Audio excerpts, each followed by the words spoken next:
The New Dawn Throne, Blood Magic, Book 6. A series in the makeshift wizard universe.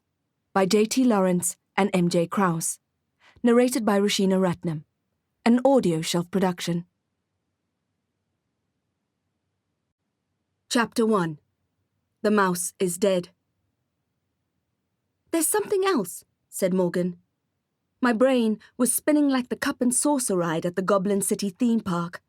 She went into the bathroom, a generous, beautifully designed room, and rooted around in the stylish laundry hamper. "What are you doing?" I asked. Morgan pulled out a small uniform with a badge sewn on the front pocket. "Scream Coaster," said the badge, and I knew immediately that it belonged to Nilde Salty Snap. But that didn't make any sense. "Salty went missing in the portal," I whispered.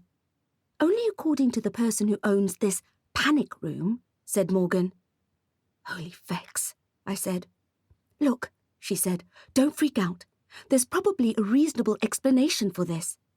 I glared at her. My intense feelings for Derek and the fairly damning evidence in the room were bashing up against each other and not making any sense. "As I said before," she said, "I saw how he was with you. He was willing to go into that skyscraper filled with zombies to save you.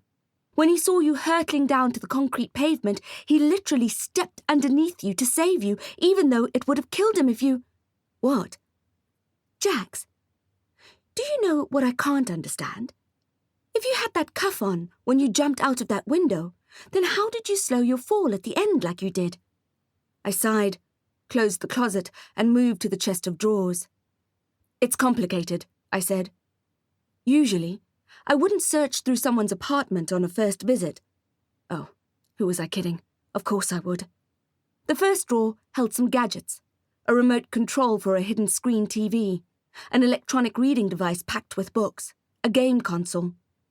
How long was Derek expecting me to stay? "What do you mean, it's complicated?" Morgan asked. "There's a vampire," I said. "Lysander." "Lysander?" She frowned, as if she recognized the name. "We have a strange relationship." "You what?" asked Morgan. "You have a relationship with a vampire?" "It's not like that," I said. "I'm not attracted to him, but we do have this strange connection. A magical connection." I felt vulnerable saying it, but then I hadn't even admitted it to myself. "Can you imagine having chemistry with someone, but not in a sexual way?" "Nope," said Morgan. "He's not like the others. Don't tell me he's a good vampire. You've always said there's no such thing as a good vampire." I shook my head, pushing my hair out of my face. "He's not good. He's just different." "Jax," she said, "what the hell are you trying to tell me?" "When I was falling, I fainted. But just before that, I felt something. I felt someone's arms around me." "That was Derek," said Morgan. "Before I reached the bottom," I said. "I heard his cape. I smelled his skin. It was Lysander." Deep down, I knew that Lysander had slowed my fall, saving our lives. Morgan crossed her arms. "You're saying that a vampire, an invisible vampire, swooped in and cushioned your fall?" "Believe me," I said, "stranger things have happened." "Have you mentioned him before?" "Lysander?" I said. "No, I don't think so." She narrowed her eyes at me. "There's something about his name." I opened the next drawer. It was crowded with snacks of all kinds. Loopy Loops, popping K's, salt and vinegar potato chips, muesli bars, chocolate sticks, sour worms. It was as if Halloween had exploded in there. I hoped it wasn't a sign of things to come. I cleared my throat and slid the drawer closed. Morgan clicked her fingers. "I've got it," she said. "I remember. His name was scribbled on the message at the desk." "What?" "At HQ. Someone phoned in a tip regarding your whereabouts." "My whereabouts? When?" "Remember when you stole Musubarin's laptop?" "Borrowed it," I said. She laughed. "Whatever. After Musubarin got out of that laser dungeon place, he stormed into HQ. He was in bad shape, bruised and kind of manic. Anyway, I don't know what happened between you two down there." "He deserved it," I said. "No doubt. said Morgan. "But he rolled into HQ calling for your head. He put out an APB, sent your photo to all available units, calling for your immediate arrest." "And he changed the file," I said. "Which file?" "While I was trying to hack his laptop, he remotely changed the schedule of the Ember Isles transfer to set a trap for me." "Are you sure?" she asked. "He doesn't seem that clever, to be honest." "Agreed," I said, and we smiled at each other, united by our intense dislike for a common enemy. But when I arrived at the Crystal Clink, they were expecting me. They were ready with handcuffs and shotguns. It was a setup. Morgan crossed her arms. "I can't say I'm not impressed." I thought it was Musubarin, but when I mentioned his name to one of the guards there, she said that it hadn't been Musubarin who had called in the tip.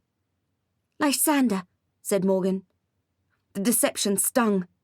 I thought Lysander and I had an understanding. Phileas Canis. He was the one who set the snare. Morgan scratched her head. "I still feel as if I'm missing something," she said. "What else do you know about this vampire?" "Not much. He just showed up out of the blue a few days ago, around about the same time my life started to unravel."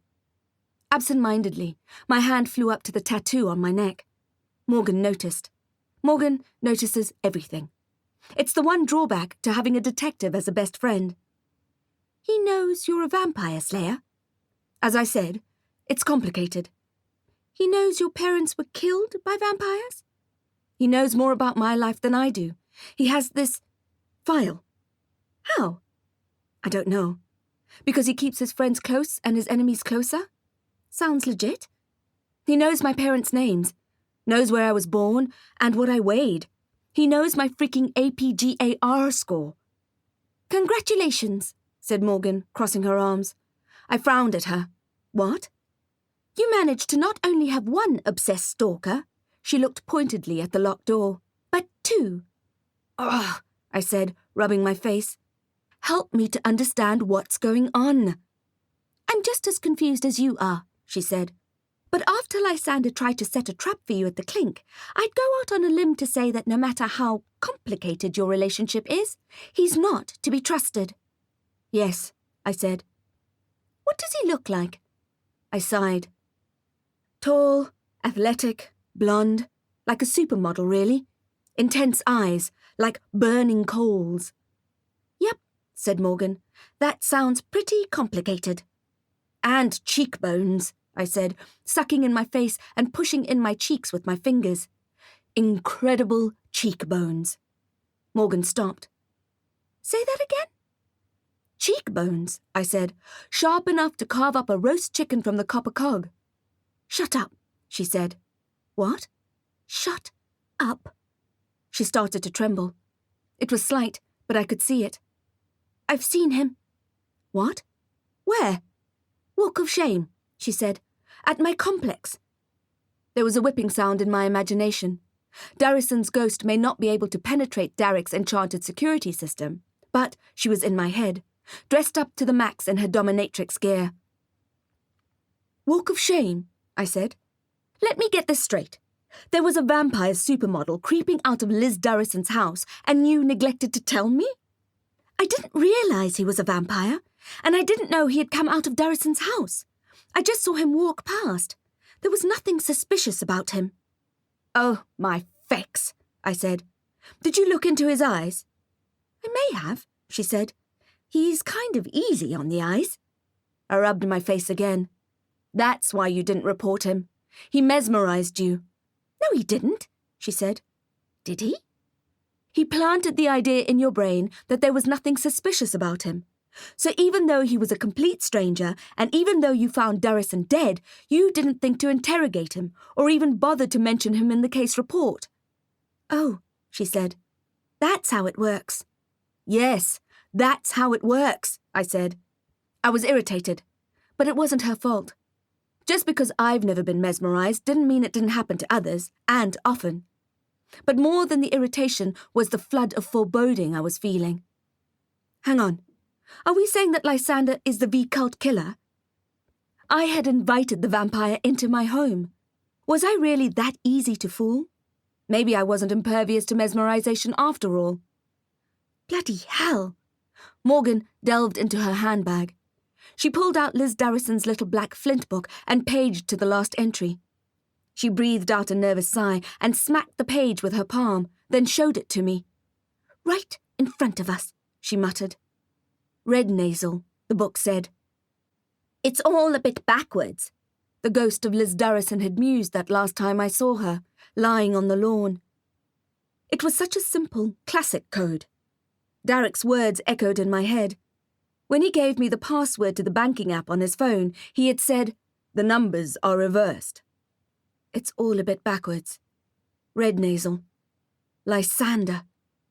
I hunched over and closed my eyes for a moment and pinched the bridge of my nose.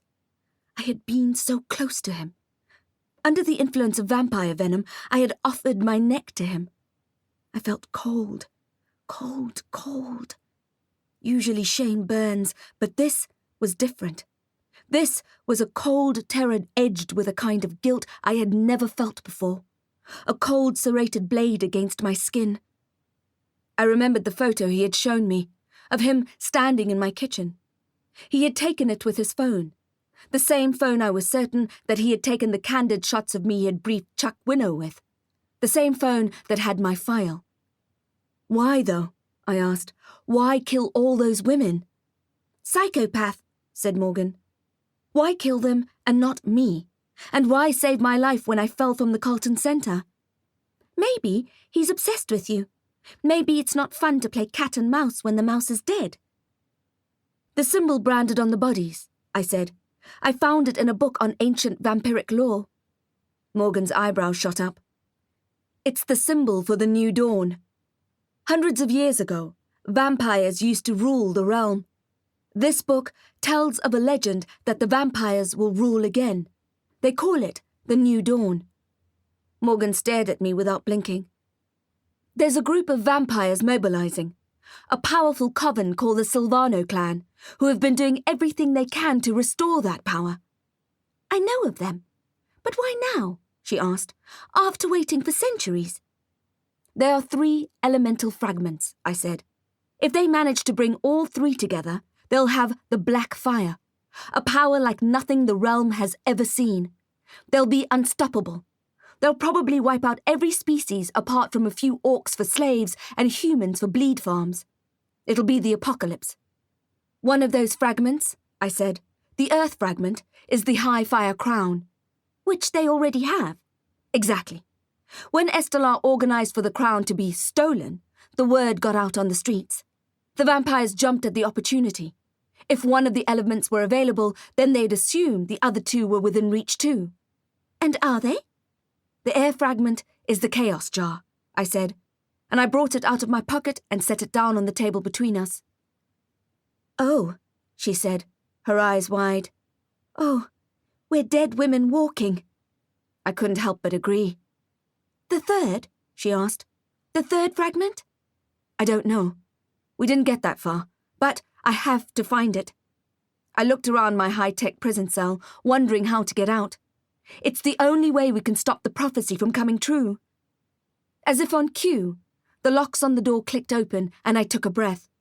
In strode Derek with flames in his eyes, and at his side was Nilv Salty Snap. Chapter 2. Old Apple. Despite my surprise at seeing Salty, I still noticed that Derek locked the door behind them. I had so many emotions running riot in my head. I didn't know if I was Arthur or Martha. I shouted the prodigal goblin's name and ran to hug her. It was an awkward hug, and I came away a tad slimy, but I didn't care. I was so happy to see her safe. "Where the fex have you been?" I yelled. "Derek told me you disappeared in the portal while you were rescuing Gizmo." They both looked a bit uncomfortable then. "What?" I asked. Derek rubbed his forehead. He said. Salty spoke at the same time. I blinked at them. "I'm listening." "That is what we agreed to tell you," the goblin said carefully. The betrayal was like a black hornet sting. "You agreed to lie to me." "We've got a lot to talk about," said Derek. "How can I believe anything you say while you have us locked in here?" Morgan chimed in. Your kidnapping skills are on fleek, by the way. I had no idea I was being taken prisoner until you left the room. That's when we noticed the bars on the windows, I said, the camera, the magical locks on the door, the security enchantment. It's for your protection, said Derek, and I gave him a look so scathing it could have set a forest on fire. He grimaced as if I had slapped him. Maybe I should have. We can explain, said Salty. I gave her a withering look too. Treacherous slime ball. Derek looked at me tenderly, and it made my heart ache. I've got so much to tell you, he said. I thought of the bars on the windows and hardened myself against him. Before either of you say one more word, I want my magic back. Derek took forever to reply, and then he shook his head. Sorry. I'm not kidding, Derek. I forced as much vitriol into his name as I could. Give me my magic back. Please, said Derek, give me a chance to explain. Switch off your vexing force field or whatever it is and we'll talk. I hated that. Hated speaking to him like that. Hated the feelings of betrayal and fear and confusion that felt like a whirlwind inside my body. Most of all, I hated the tainting of the honest relationship Derek and I previously had, or the honest relationship I thought we had. Now it felt like a porcelain plate that had been smashed on the floor, Greek jungle party style. And even if we found all the pieces and glued them together, the cracks would still show. Forgiveness is one thing, but betrayal can never be forgotten. Right then and there, it felt as if my heart had shrunk to half its size, shriveled like an old apple. I grieved for what I had lost. I had trusted him completely. I had fallen in love with him. I had imagined a future together, where we could just be easy in each other's company and more. I felt like I hated Derek in that moment, but my desire for him was stronger than ever. I didn't understand the complexity of the feeling.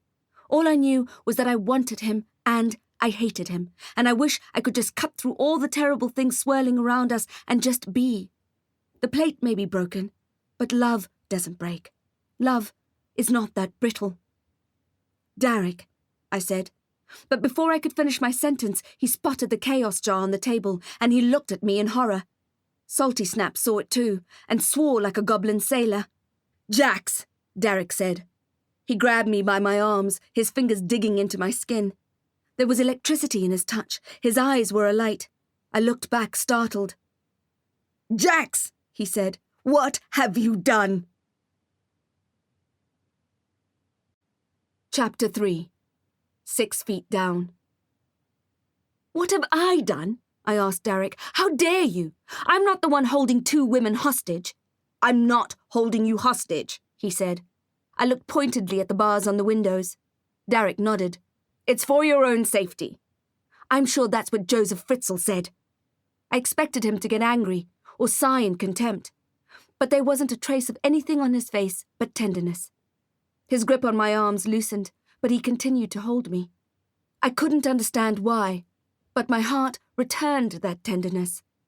Please, said Derek, I need you to listen. There are things you need to know. We sat down on the pristine couches. The air was electric with tension. The jumpsuits hanging in the cupboard, I said. The snacks, the gadgets. How long are you planning on keeping me here? Until you understand what's at stake. I know what's at stake. The Sylvanos are ushering in the new dawn. The whole fixing realm is at stake. I thought of Quinkle then, and thought he'd appreciate the pun, that of stakes and vampires. It made me glance at Salty, who had found said snack drawer and was helping herself to loopy-loops and a game of weird goblins in space. I was planning on keeping you here because no one can hurt you here. Just as you are not able to use magic inside, no magic can penetrate this enchantment from the outside. Okay, I said. It was my idea, said Salty, spraying us with multicolored sugar-coated crumbs. Sure it was, said Derek, giving the goblin an affectionate look. I said, let's lock her up somewhere, said Salty. Then Derek said, oh, I've got a panic room. How convenient, I said. You won't hear me complaining. Salty tightened the belt on her robe. It's like a 5.5-star hotel. You've been staying here? In the panic room? I have my own room, the goblin said. I remembered how wealthy Derek was. "What? You own the whole floor?" I asked. I was kind of joking. Salty Snap finished eating her loops, scrunched the packet into a ball, and shot it up into the air. It landed in a small metal bin. "He owns the whole building," she said. I didn't know why I was surprised. I had seen his bank account. Derek was rolling in it. He had money raining down on his face. He had enough cash to lie down on the floor and make snow angels in it.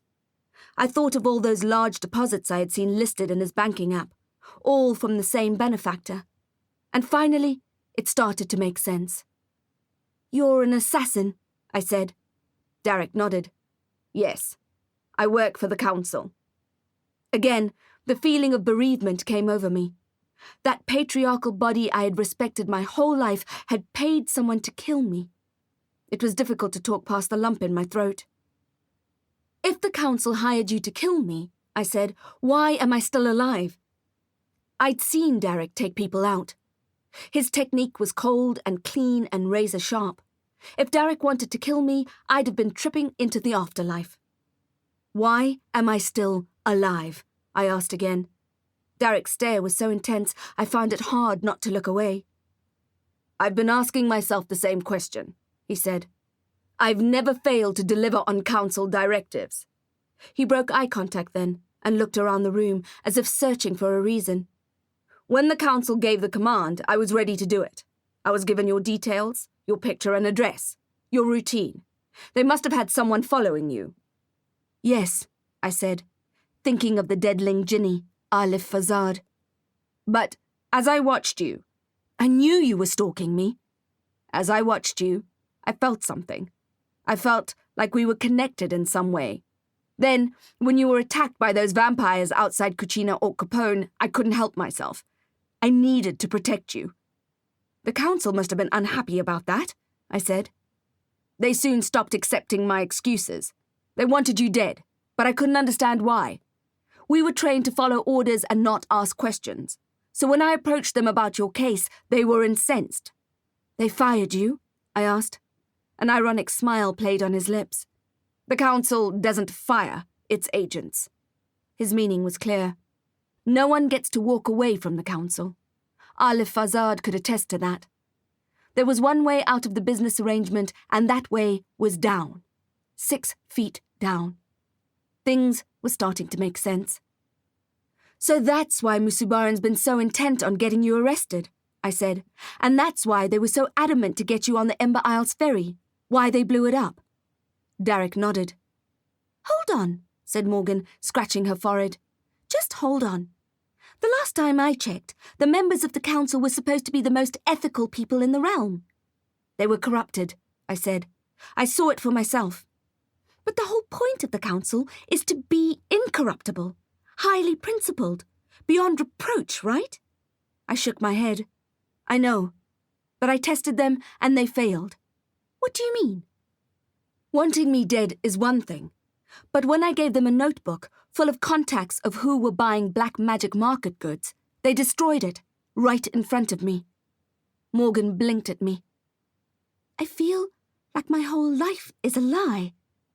"There was something about them," I said. "It was such an eerie atmosphere in there.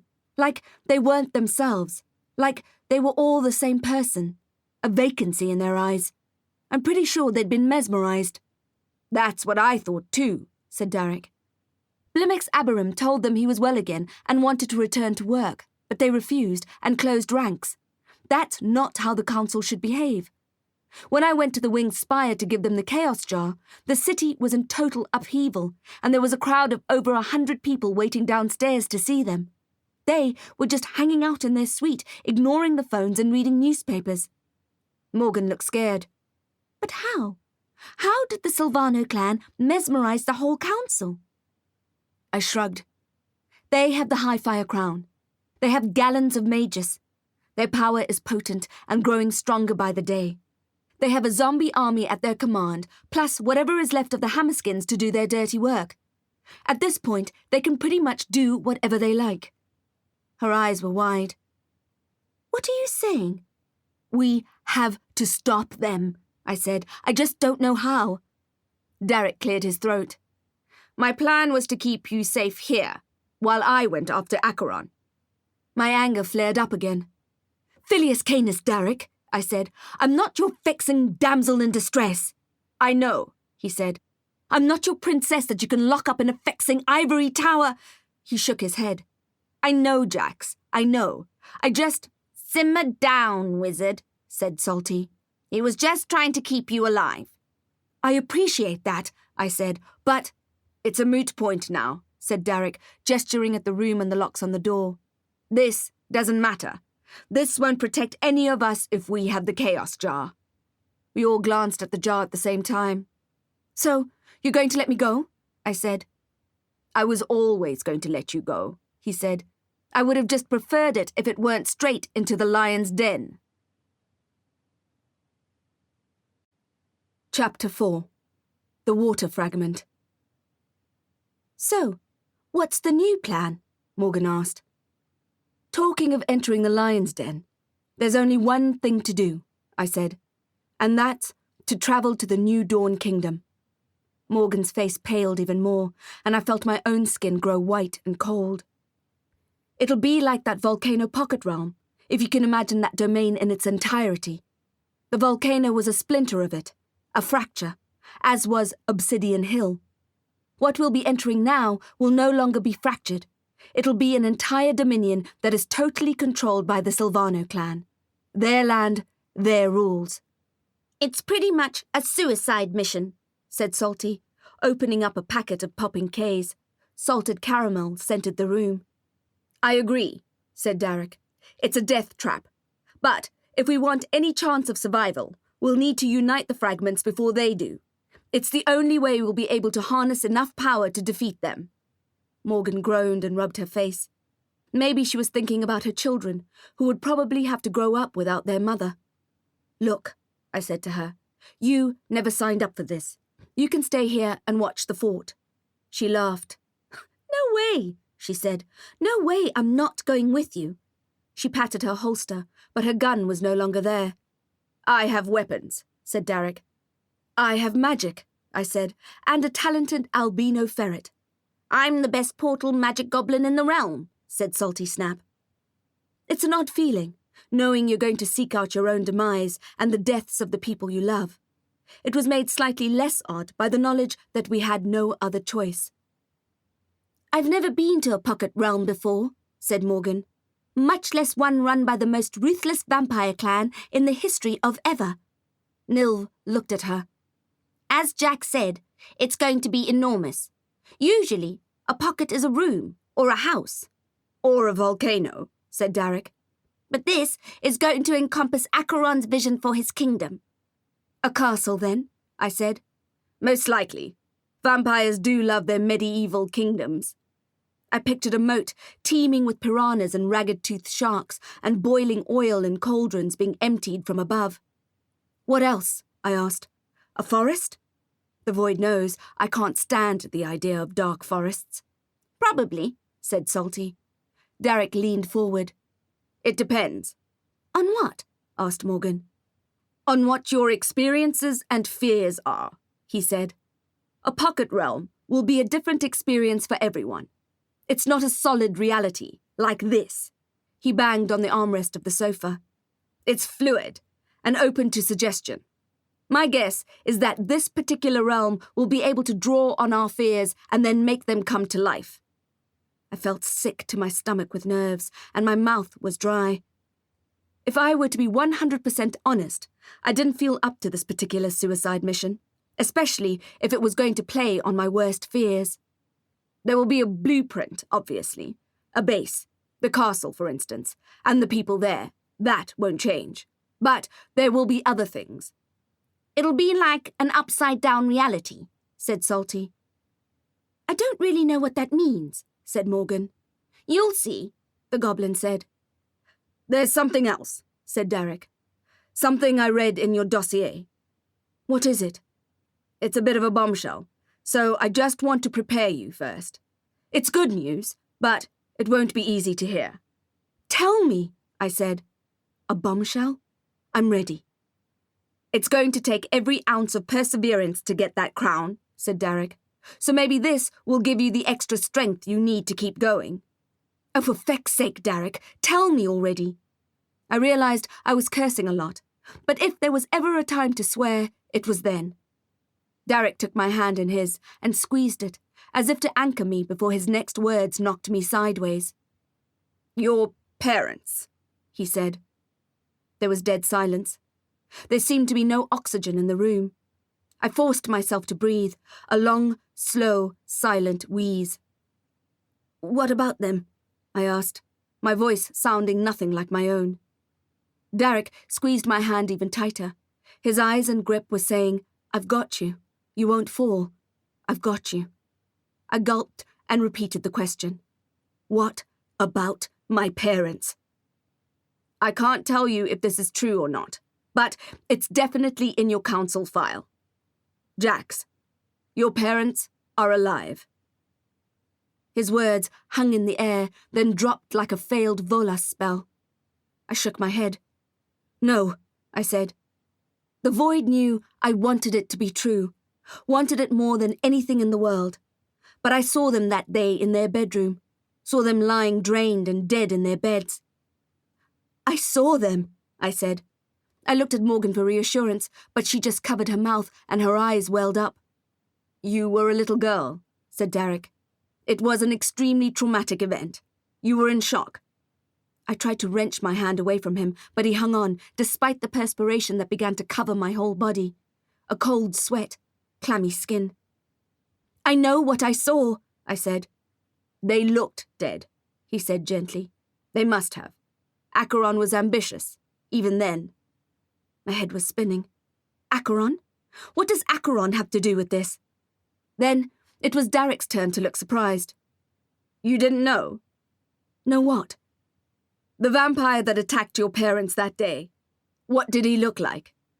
I'd never forget what the man looked like. He looked like a vampire. Pale skin, greased back hair. "And a scar on his forehead?" Derek drew an imaginary line from his hairline down to his right eye, landing on the bottom of his eye socket. "Yes," I said. "Of course, I'd never forget that scar." "You've never seen a picture of Acheron?" "No." Vampires were notoriously camera-shy. It was a throwback from when there were mirrors and SLRs. It's not like you could do an image search on Forage for it.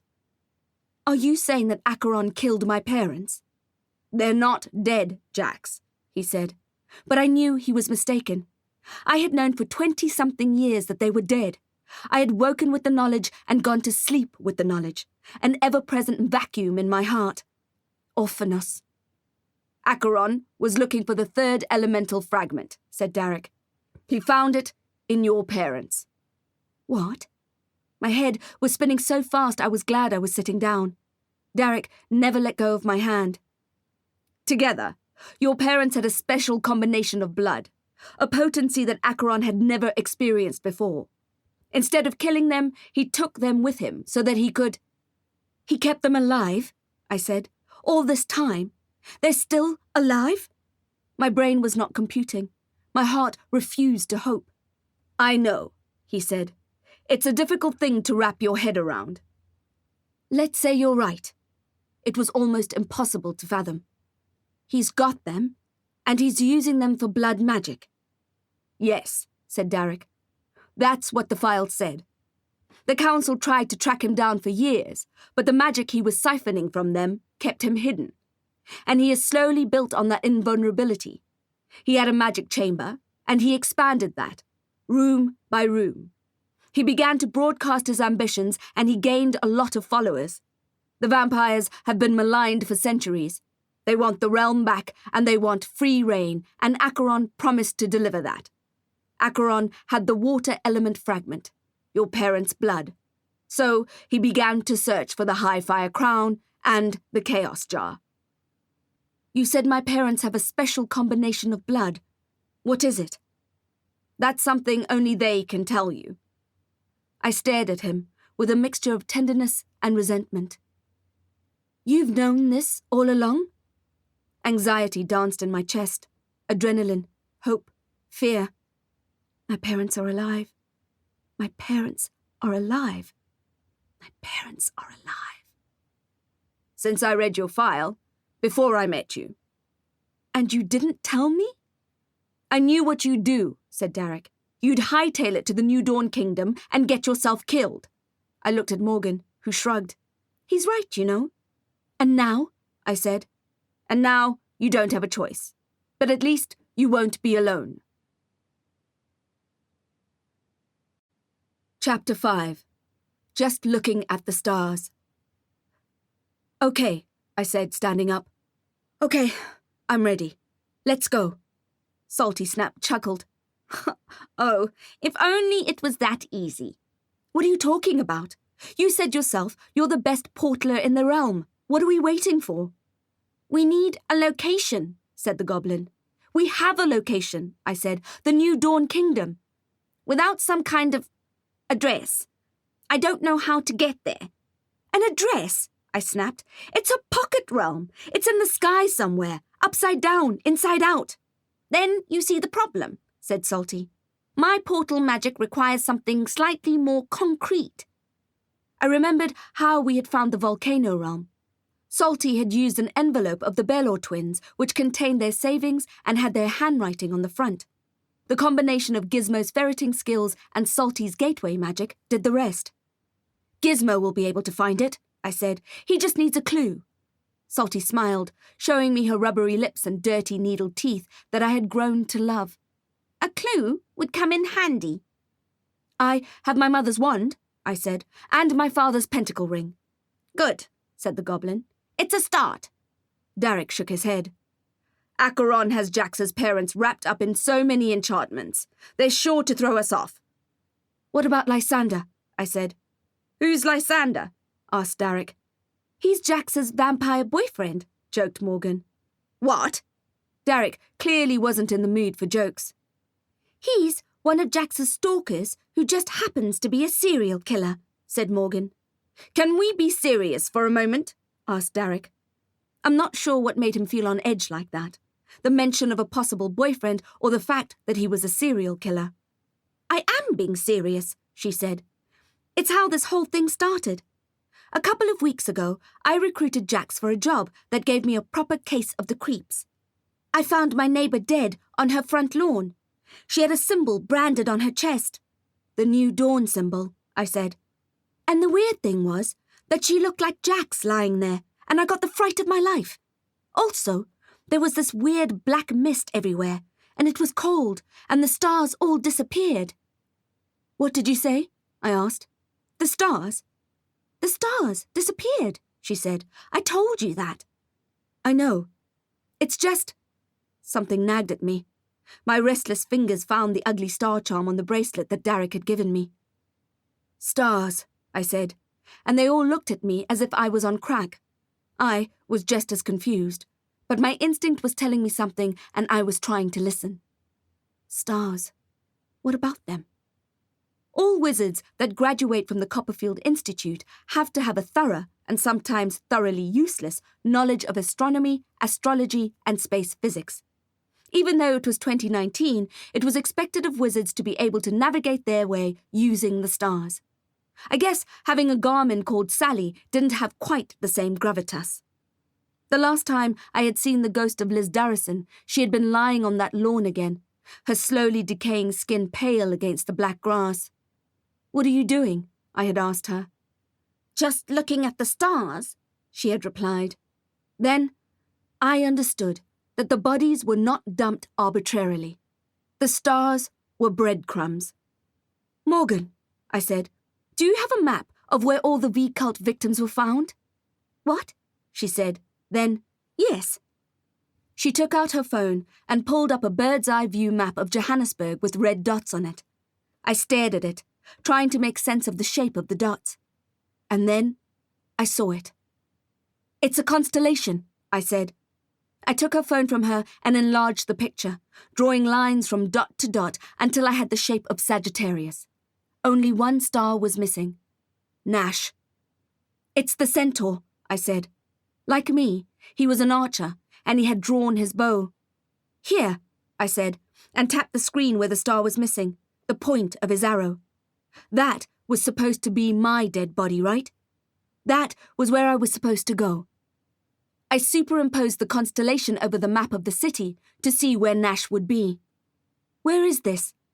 Morgan zoomed in and copied the coordinates. She plugged them into her Maps app and looked up at me.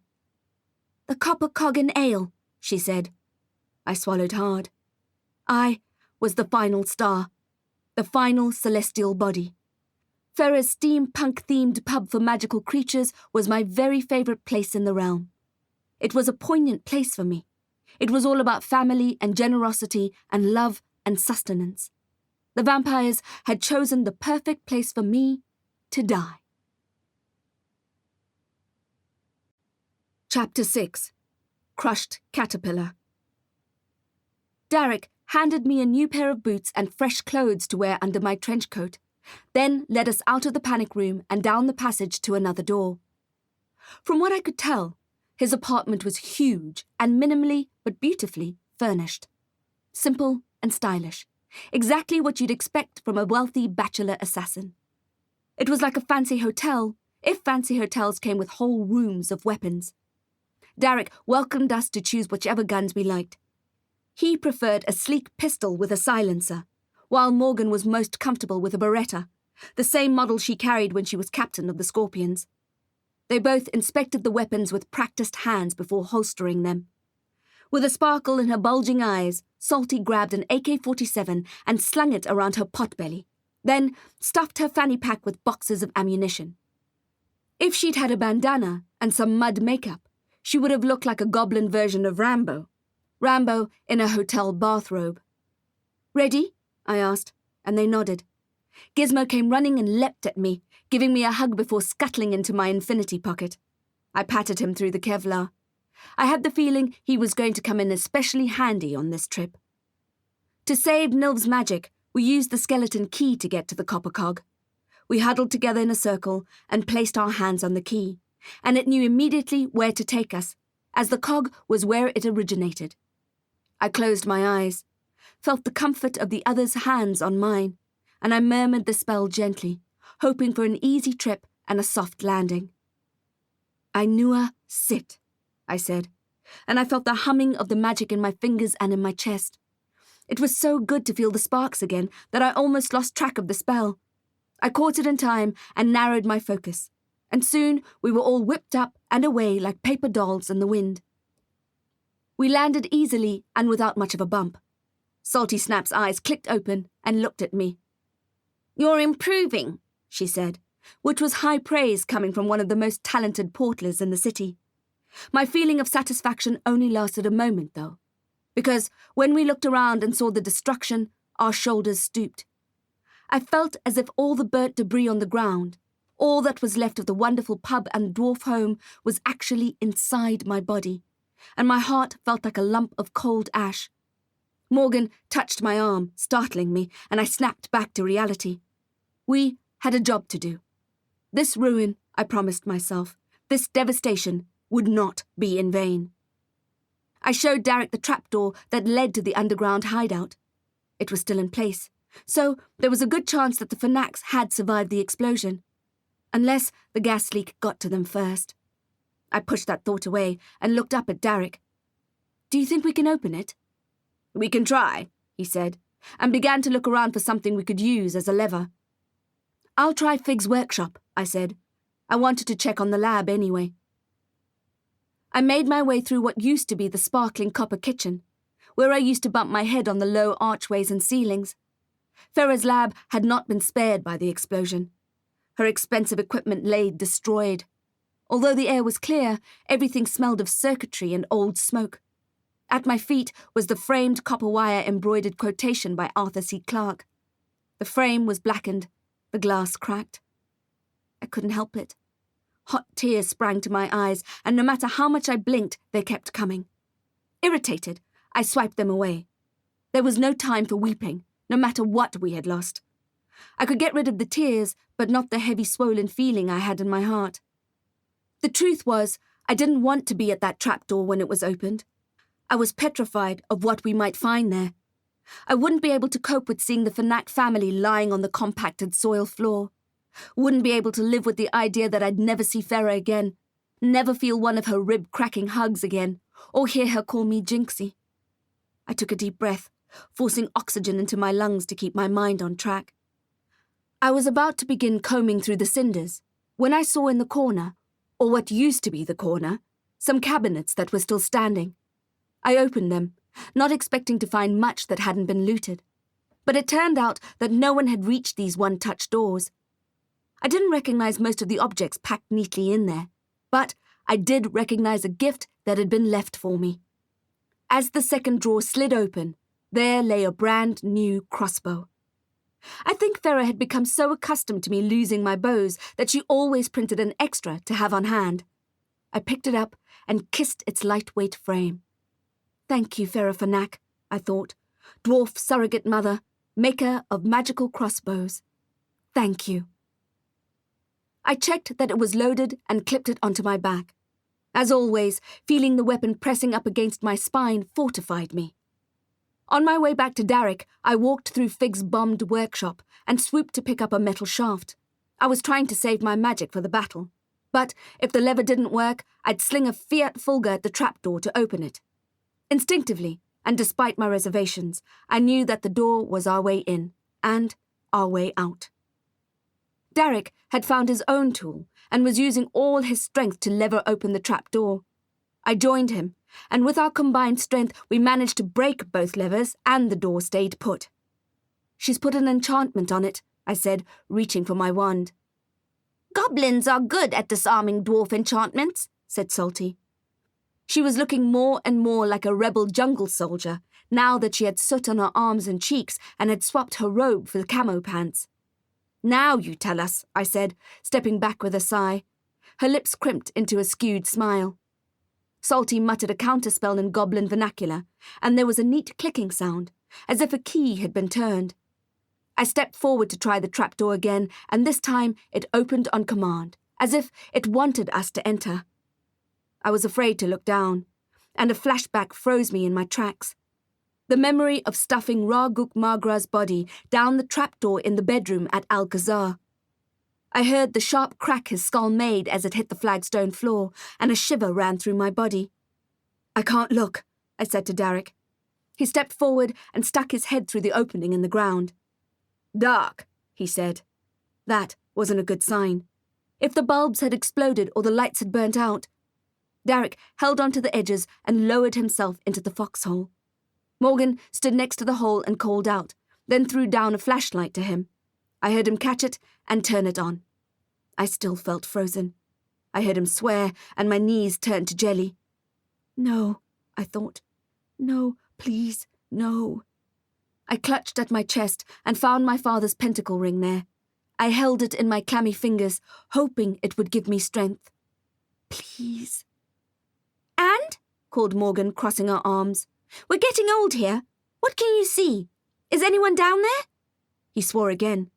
I felt like melting down into the rubble. I battered away the imagined images of Ferris children lying dead, gassed by a hammerskin who had the intelligence of a crushed caterpillar. Just before I became overwhelmed by the emotions that were threatening to suffocate me, Darrick called out. You've got to see this, he said. Chapter 7. At least I was shivering. We climbed down into the hideout and stared at the hole in the wall, which was lit up by the bright bulb of the flashlight in Darrick's hand.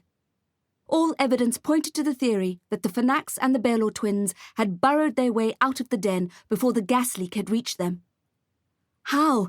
I asked, my body weak with relief. Morgan examined the edges of the tunnel. Some kind of boring machine. I remembered the blueprints the kids had been working on when I had last visited them down there. There had been a pullout of a magazine, an article on Elon Musk's tunneling technology. We were quiet for a moment, savouring the relative happiness we shared that the Fanaks and the Baylor twins were probably alive and well. Then it was back to business. So, I said, the missing star of the Archer's arrow is here. There's a trapdoor and a tunnel. I'm guessing this is the way to the New Dawn Kingdom. If we followed the tunnel, we'd probably come up somewhere dull and uneventful, like a nearby soccer field. But if we portaled to the pocket realm, my bet was that the tunnel would take us to Acheron Baldassar's castle. "How do you know it will work?" asked Morgan. "We don't," said Salty. "But it's the best plan we have." "Plus, we have Gizmo," I said. "He's never let me down." "Just remember," Derek said, "the parallel reality will feed on your fears. Don't give in." "Huh," said Morgan. "Easy for you to say." "Black mist," I said, more to myself than to anyone else. "What now?" asked Salty. "Directress Copperfield," I said. "She taught us to always consider the keel." "I have no idea what you're talking about," the goblin said. "Cold fire, dark bone, black mist. Always consider the trick, the turn, the twist."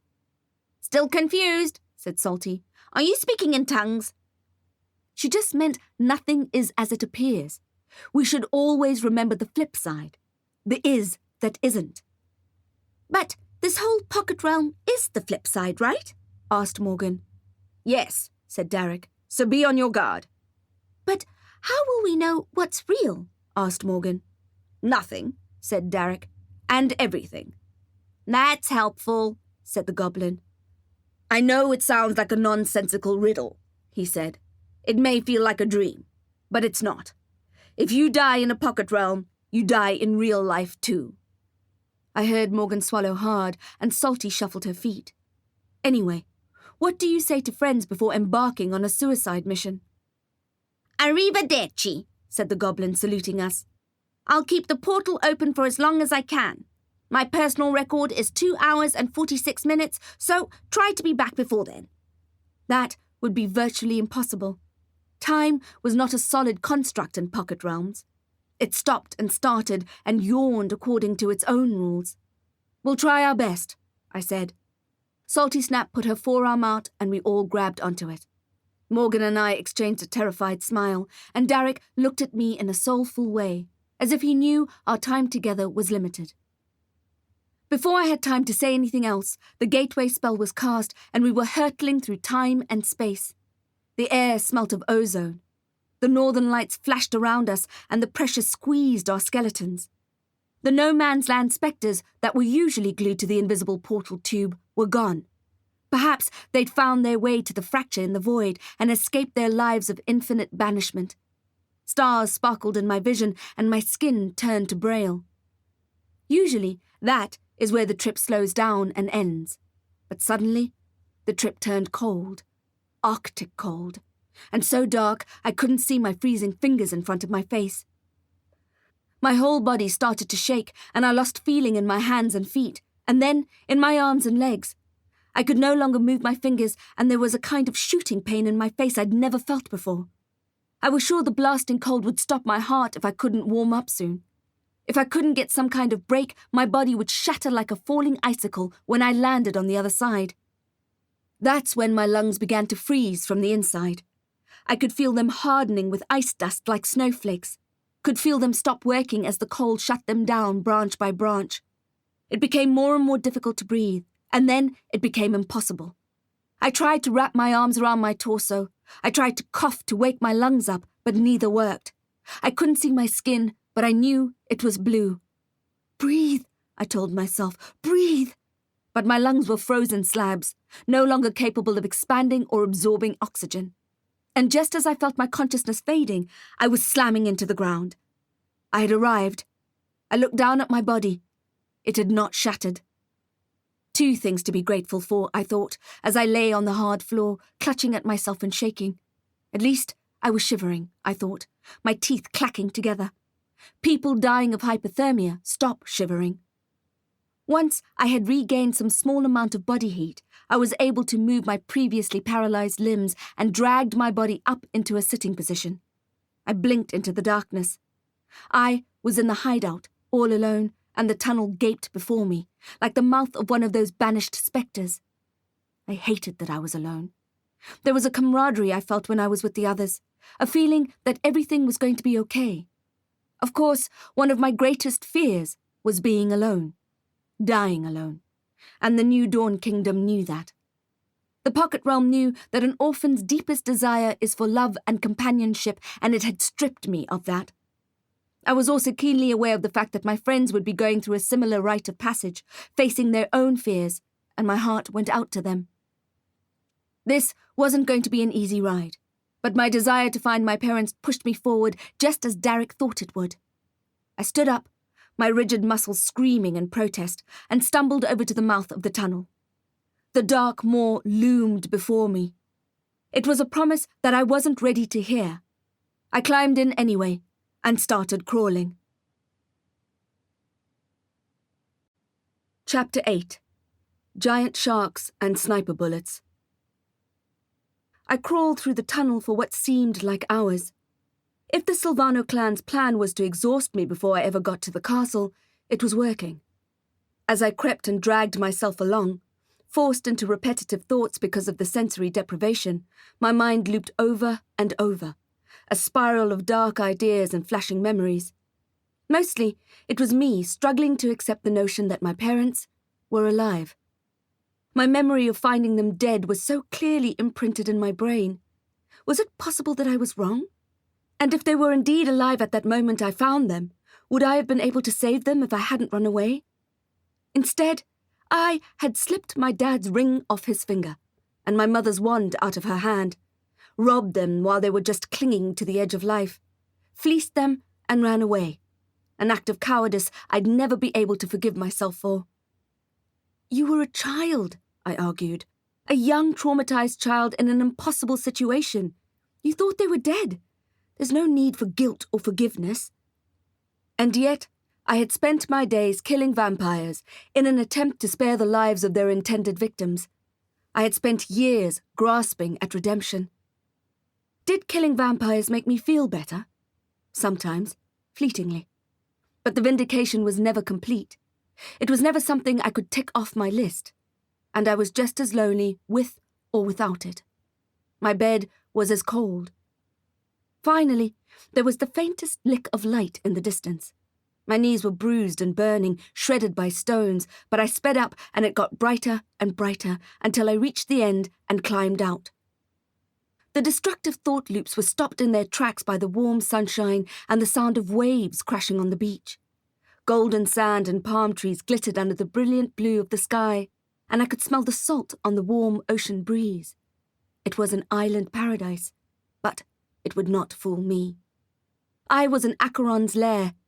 It looked like a sprawling silver sand utopia, but I felt the evil vibrating in the air around me. It's a difficult thing to explain to someone not accustomed to feeling the magical vibrations of a place. Morgan had described it as an invisible black mist. I feel it as a slight pressure, a gelid doom closing in on me, fraction by fraction.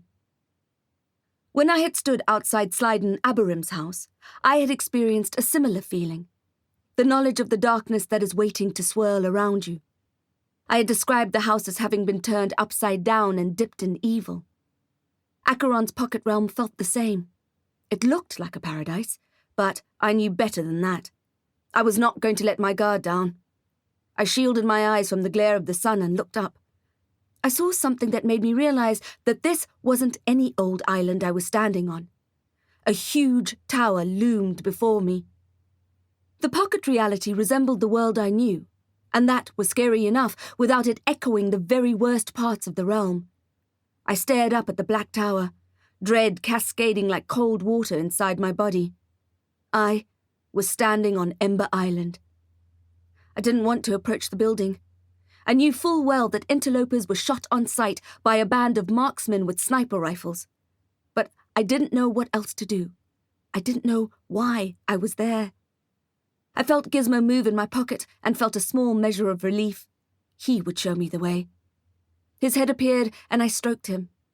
The sun seemed to grow in size and the bright light hurt my eyes. The rays were beating down on us. "What are we doing here, Gizmo?" I asked.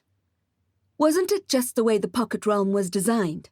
To confront you with every fear you had?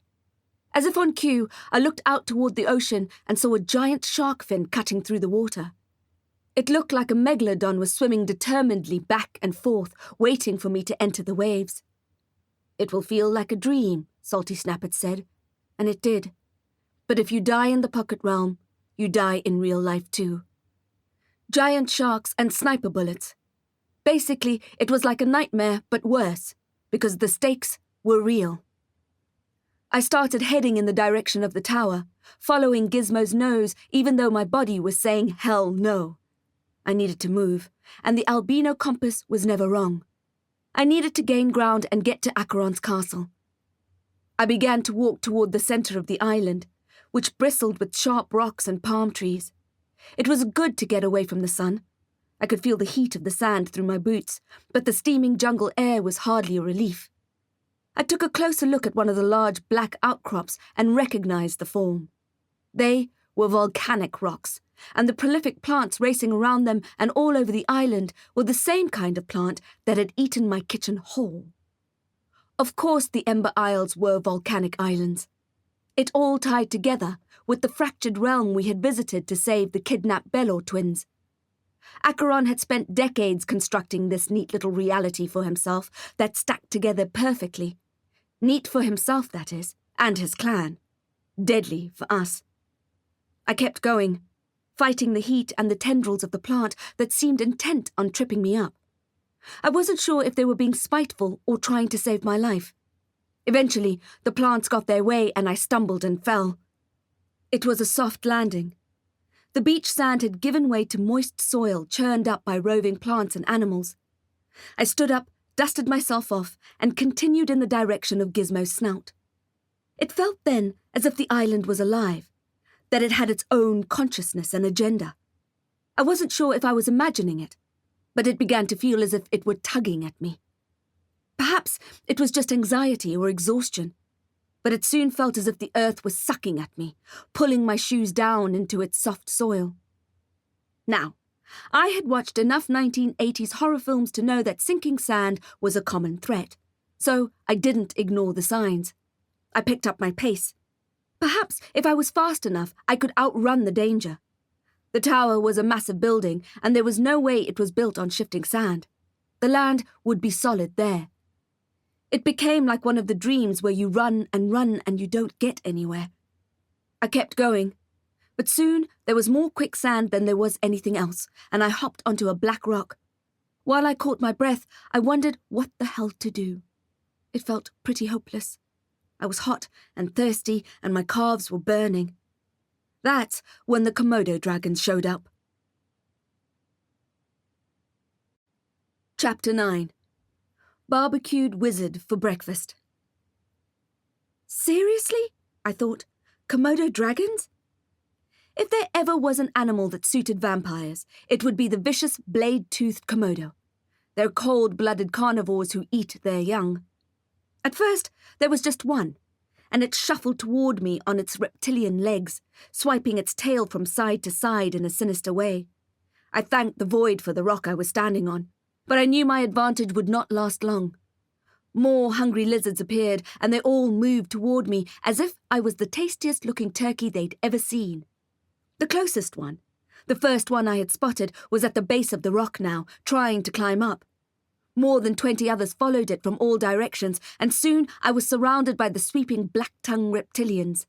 Fear flared inside me. I didn't want to reach for my crossbow. I didn't enjoy harming animals, even those that wouldn't think twice about eating one of my legs for dinner. I unclipped my wand instead. I took a deep breath and tried to direct my adrenaline in a way that I could focus my energy on building my magic. I felt the fear in my heart and my throat, and I welcomed it and turned it around in my chest, forcing it to transform from fright to power. I pointed the wand at the climbing creature nipping at my boots. It was about to sink its deadly teeth into my ankle. I felt the magic whooshing through my chest and forearms, felt the sparks glitter over my skin. "Glacium exquiris!" I shouted, and a thin stream of icy blue light shot out of my wand and slammed into the dragon, freezing him. The animal grunted and fell backward onto his teammates, who scattered and hissed. They didn't retreat. If anything, they seemed angry that their snack on a rock had turned problematic. I lifted my wand again, but the dragon I was aiming at shook its head and breathed a column of orange fire at me. Shocked, I slapped the flames off my arms. It was too late to save my eyebrows. I had the feeling I wouldn't need to pluck them any time soon, or ever again. What the fex? I thought. Fire-breathing Komodo dragons? I didn't know whether I should be appalled or impressed. Either way, if I didn't get out of there pronto, the lizards would be having barbecued wizard for breakfast. They kept advancing and struggling to climb up the steep corners of the rock. "Nano, fireproof helmet," I said, and my Nano snaked out of my pocket and formed the dense, compact helmet around my head. "Glacium exquiris," I shouted again, knocking the closest one off the rock. He dropped with an evil-sounding squeal. As before, the magic made them angry, and I was treated with some lizard-breath fireworks. This time, I was prepared, so I dodged the worst of it, and my Nano protected me from the rest. "Glacium exquiris!" I knocked another one off just as it was about to skewer my calf. There was a part of me that was repulsed and afraid of the creatures snapping at my heels, but another part of me revelled in the battle. It was so exciting to have my magic back and to be able to defend myself. I was able to freeze every one of them and hardly had a scratch to show for it. That's if you ignored the new eyebrows, or lack thereof. And soon I was able to climb down from the lava rock and pick my way through the scaly, pale-bellied bodies. Of course, this didn't solve the problem of the sinking sand, so my elation at winning the struggle against the reptile rebellion was short-lived. I couldn't figure out how the rocks weren't sinking, nor the Komodos. It was as if the sand wanted to swallow me in particular, which didn't make any sense until I remembered that this wasn't just any island. This particular obstacle course was very personal. Again, I tried to outrun the sucking soil. Again, it tripped me up, as if I'd been caught in the spin cycle of a fantasy nightmare. It latched onto me. I had entered the vortex of the widening gyre. At first, it was just a foot, and I didn't panic. It was just a foot, after all. A slab of meat and 5 toes. I could get on pretty well with just one, I was sure. But then, it was up to mid-calf, and no matter how much I struggled and kicked and pulled on a nearby tree root, it kept sucking me down.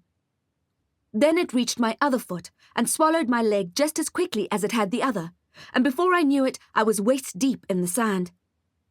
I remembered an old childhood conversation. Another kid, presumably a street urchin, had told me that the more you struggle, the deeper the sand pulls you in. I understood the warning, but I failed to see what the alternative was. So I continued to struggle and kick against the sand as it vacuumed me into its abyss. And indeed, the more I kicked, the more it seemed to grip me. I yelled out in frustration and looked up at the plants and saw vines like ropes. "Volas!" I shouted, and the panicky feeling inside me reached out and grabbed the strongest-looking vine I saw and brought it down to me. I put my wand in my mouth and grabbed the rope with both hands and started climbing it. The soil refused to let me go, but I put all my strength into inching up that vine. Every centimetre was a victory. I kept on and on, till my forearms and thighs cramped and I slid down, losing a hand's width of hard-won progress. I hung on, waiting for the muscles to release, and then climbed again. The vine was taking strain. I heard it cracking above me, and I had no choice but to climb harder and faster, even though my muscles were on fire. Finally, I was free and jumped away from the eddy of hungry earth onto a raft of palm leaves nearby, and I kept running. I had to get away from the quicksand. I knew I didn't have the strength to climb out again. I ran and ran, dodging the sharp black rocks and suspicious sand pools until I was deep into the tropical jungle. While I was running, I was thinking what a right Phileas Canis Acheron Baldassar was. So he knew I was scared of Ember Island, but that wasn't enough for him. He had to add some sharks and fire-breathing lizards and sinking sand to the mix. When I reached the perimeter of the tower, I was aching and out of breath. The canopy of the plants protected me from the sniper's view. The building was vast, and I put my palm on the wall to rest. I was immediately sorry. It felt strange to the touch, and I flinched and snatched my hand back. When I looked closer, I saw that the wall was made out of human bones. The sinking sand was no unhappy coincidence. It was designed to swallow you. The Komodos were carnivorous, but so was Ember Island. Chapter 10. Swarm of Shark Fins. The island was designed to eat people and use the bones to grow the tower. I shuddered. I saw an eye socket, a bleached jawbone, a femur, still dirty and fresh-looking. Who needed snipers when you had a whole island ready to consume you? I had to get out of there, but I didn't know how. Then I remembered the underwater caves that Derek had pulled my limp body to the last time we were in the area. It wasn't an ideal solution. I had Gizmo in my pocket, and as far as I knew, magical albino ferrets didn't know how to swim. Also, there was at least one shark trawling the waters there, and the beast was the size of a small country. It wasn't a good solution at all, but it was the only one I had.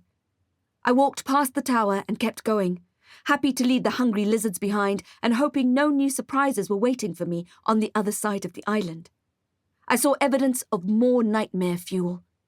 A shed snakeskin that was wider than I was tall, bubbling pits of who knows what, and, when the jungle fell quiet, a faint shuffling sound behind me.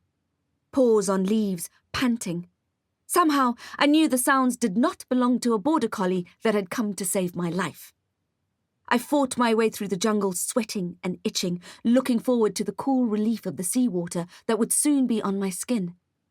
But when I got to the beach, the shark fins had multiplied. There was no way I could enter that water without instantly being turned into ceviche. Vex, I thought. This island is not going to let me go. I wondered then if I would be able to conjure up a speedboat. It would take a heck of a lot of magical energy, but if I could pull it off, I'd be able to skip over the waves I was looking at and head to the nearest non-carnivorous coast. I was still holding my wand, which I had, against all odds, not lost to the quicksand. I clutched it in my palm and took a deep breath to steady my nerves. I wasn't very good at conjuring up objects, and I didn't know a lot about sailing or boats, but I tried to picture one with a pretty solid hull, to protect against inquisitive sharks, and a powerful engine. Evoco et exito, nunc et semper res ac mortalis navia, I said, and a beautiful white speedboat appeared. It had blue and silver lines around the edges, like the ocean at sunrise. It seemed too good to be true, but that didn't stop me from pushing it into the water and climbing in. I turned the key and released the lever, and the engine came to life. I could smell the gasoline in the warm air, and it made me feel nauseated. I hoped our next destination wasn't too far away. I could feel the conjuring magic drawing my power every moment the engine was purring. I kicked it up a gear. The faster we went, the cooler and fresher the air was, and the better I felt. I could taste the sea salt on my lips. "Nano, buoyancy vest," I said, and my nano formed a neat little black waistcoat that wrapped around my torso and inflated. I patted it to make sure it was tightly fitted and accelerated more. "Hasta la vista," I said to the swarm of shark fins. "No Jack's-flavoured ceviche for you. Not today, anyway." I glanced back at Ember Island, happy to be leaving it in my toxic fumes. There was a charcoal grey wolf sitting at the water's edge, his hungry bright green eyes glowing against his thundercloud pelt. Chapter 11. The Corpse on My Lap. We arrived at what looked like the coastline of a large piece of land, and I was happy with that. I'd had enough of islands. The land was dark with trees, tall conifers that cast so much shade it looked like nighttime when you stood beneath them. I jumped out of the boat. I was grateful for it, but would be happy to see it turn into white smoke and disappear so that it no longer drew on my energy. But instead of it vanishing, it turned into a white palomino. The horse's mane had the same silver and blue highlights as the speedboat had. I looked at him uncertainly. I knew less about horses than I did about sailing. I really needed to work on my expensive hobby repertoire. "Hello," I said, and the pale horse snorted. I thought about trying to make him disappear into the white smoke I was going for before, but it seemed mean to conjure up a creature and then smoke him. Besides, a horse could come in handy in this kind of forest. My body was exhausted from my earlier struggles, and I could do with a lift. "Nano, saddle," I said, and my nano swept over to the horse and turned into a neat black saddle. "Right," I said, to no one in particular. I wasn't sure of the etiquette involved in climbing onto a strange horse. It seemed rude just to clamber on. Didn't I need some kind of introduction? A sandwich, perhaps, or a sugar cube? I approached him slowly, and put my hand on his flank, stroking him and speaking gently. He didn't seem to mind too much, so I put on my big girl panties and placed my foot in the stirrup, then grabbed onto him and hauled the rest of my body over, finding the saddle comfortable and the reins soft in my hands. Before I had the chance to say giddy up, the Palomino swung his head and started trotting into the forest, which was dark, eerie, and calm. No freaks of nature here, I thought, then immediately regretted it. I didn't want to jinx the new landscape or my new ride. We moved further into the forest. It was cool and scented with pine. I wondered where Derek and Morgan were. I'd have felt a lot more comfortable with them by my side. Salty was holding the portal open for us. I had no idea how to find it in the shifting reality realm, but I pushed it out of my mind. Hakuna Matata. I would worry about that later. We had decided Salty should stay and keep the gateway open for 2 reasons. The first was for her safety and ours.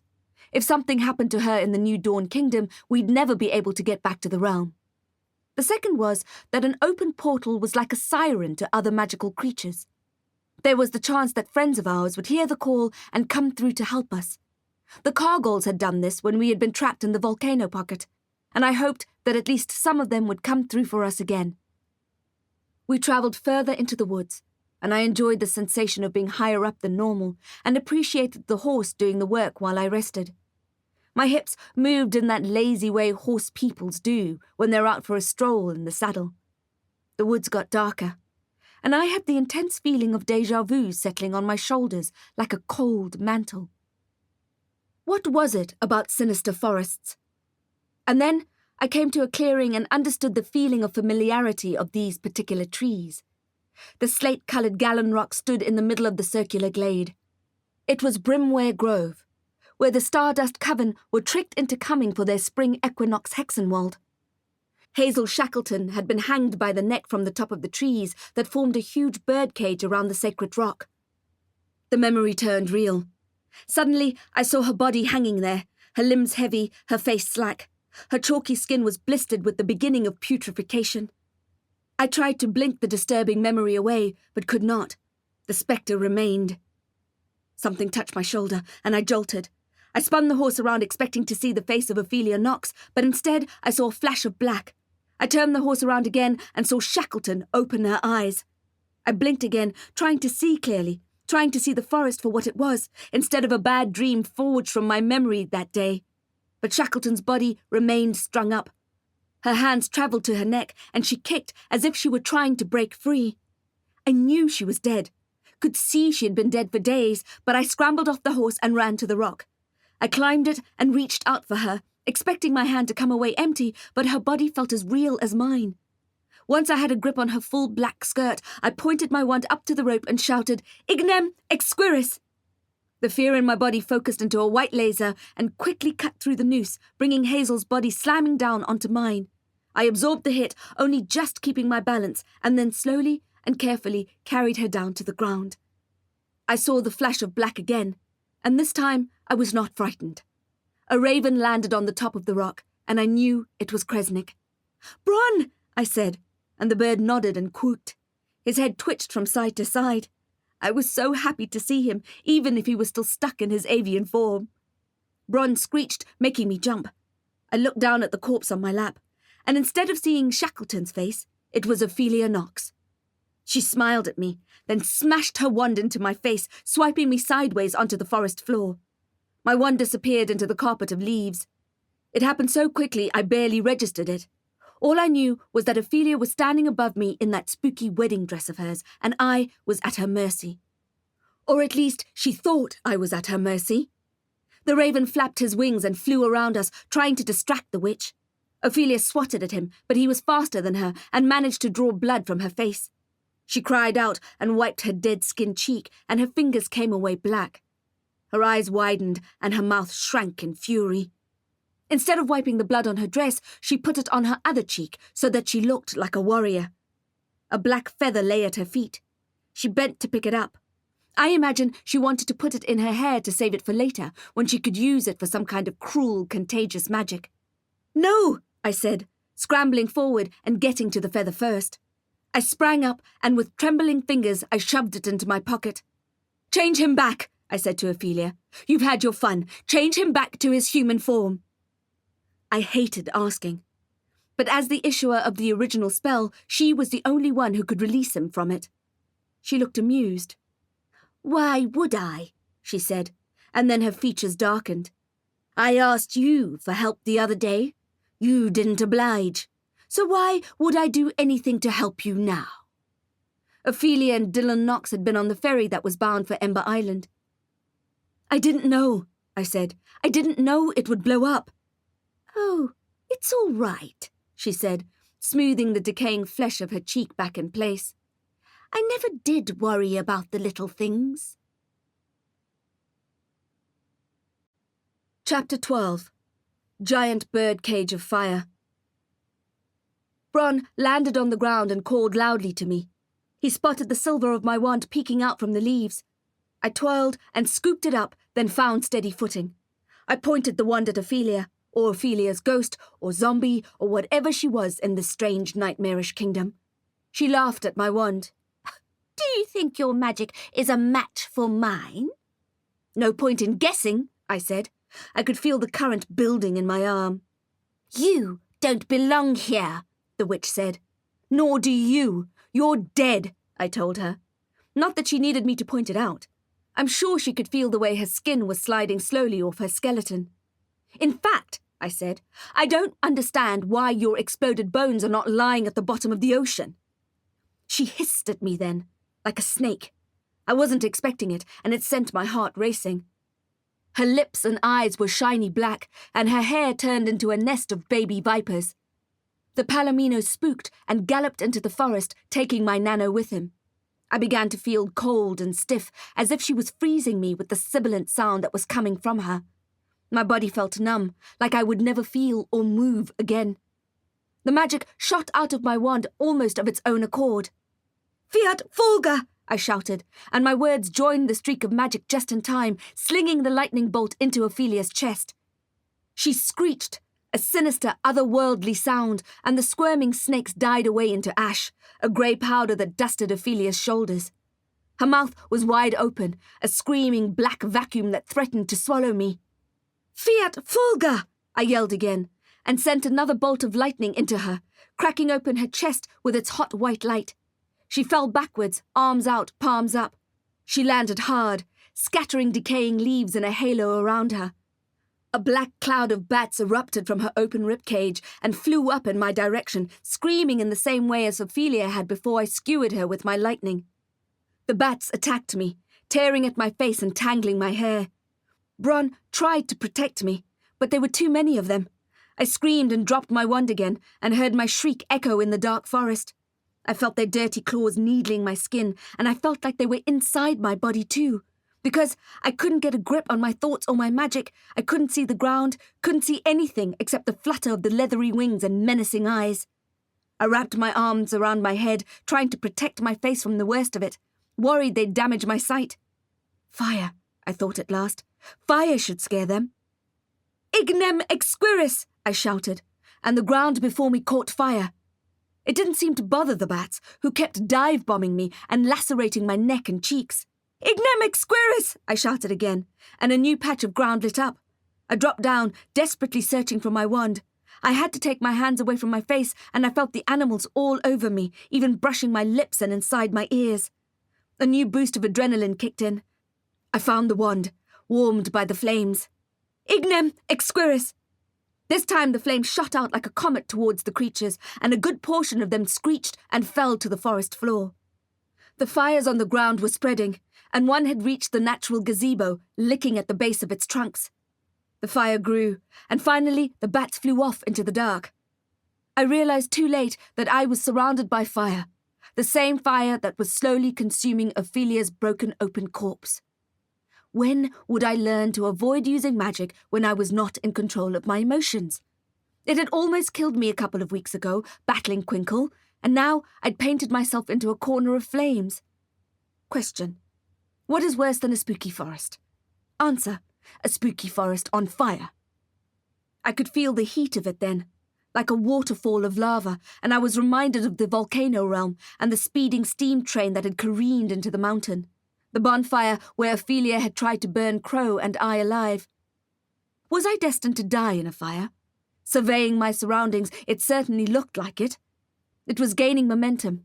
Orange walls surrounded me, and I had no choice but to run through the tall flames and parkour up onto Gallon Rock, where the heat was unbearable and made the air shimmer all around me. Bronze circled above, calling and calling, but there was nothing he could do. I could feel Gizmo squirming in my pocket. My trench coat was fireproof, but he could feel the heat that was threatening to eat us alive. My favourite spell had always been Ignem Exquiris. I loved the feeling of being able to harness such a potent element. But standing on that rock and feeling the heat broiling my cheeks, I remembered that old saying, live by the sword, die by the sword. Fire was my sword. My skin was searing hot, and my legs were beginning to burn. The flames climbed the 12 tall trees that formed the gazebo around me, higher and higher, until it looked like I was being held captive in a giant birdcage of fire. Chapter 13. Malice in Underland. When I heard the galloping, I thought I must have been hallucinating from the heat. But when I looked up, I saw the silver-white horse racing toward me. Someone was on his back, but I couldn't see who through the shimmering wall of fire. It was an arresting thing to behold, the handsome quicksilver steed crashing through the flames to rescue me. If I was dreaming, it was a beautiful dream. "Jump!" yelled a woman's voice, and I steadied my legs, waiting for the horse to get close enough. I pushed off with all my might and flew through the air, which was so hot I thought it would burn my lungs. I landed behind the rider, quickly righted myself, and clutched her designer-cloaked waist while the horse whinnied and raced, hooves thundering against the crackling fire below. Isadora Crow handled the animal like an expert horsewoman, negotiating a path away from the blaze. She maneuvered around the rocks and tree trunks we could avoid and jumped over the obstacles we couldn't. I held onto her body. It was taut with tension, but at the same time, I sensed an ease that I guessed came with being a natural horsewoman. We finally reached the end of the ever-growing circle of flames, and she allowed the horse to slow down to a canter and then a trot. Once we were out of danger, she instructed him to stop, and she climbed off and dusted her hands, then patted his neck. "Good work," she mumbled to him. "Good work, boy." I climbed down too, although, it must be said, not as elegantly as Crow had done, and watched as the witch inspected the horse's body. His hooves had protected him from the worst of it, but his legs were still blackened. I felt sorry for him, and wished I could take the scorch marks away. Izzy saw the look on my face. "Don't worry, he'll be fine. We'll find him some water." "Where did you come from?" I asked. I thought I was hallucinating when you arrived like a knight in shining armour. The bottom edges of her cloak were blackened. The stars in the fabric continued to pop and fizz. "I saw the portal open at the Copper Cog," said Crow. "Salty said you were here." "But how did you find the forest? Nothing makes sense here." I felt like I was the main character in Alice in Wonderland, although there was very little wonder to be found here. Perhaps Malice in Underland would be more fitting. "I felt Ophelia's presence," said Crow. "I was drawn to it. I never had the chance to finish what we started at the Moonlit Chapel. She ran away from us before I had time to disperse her evil." "Well," I said, gesturing at the fire behind us, "Ophelia's energy has officially been dispersed." Isadora looked at the cuts on my cheek. "I knew you two were bound to battle, so I came here to perform the Hexenwald and finish the job." "Thank you," I said. "That was the second time I was almost barbecued today." "Just returning the favour," she said, "and Ophelia got what was coming to her." "Why are dead people here?" I asked. "Is it like some kind of purgatory?" "Ophelia was on the ferry when it exploded. I saw her handcuffed inside the transfer van." I didn't get it. I thought the New Dawn Kingdom was all about Acheron and his evil castle in the upside-down sky. I wasn't counting on bumping into killers of Halloween past. If dead people had free reign in this realm, then I was going to be in a lot of trouble.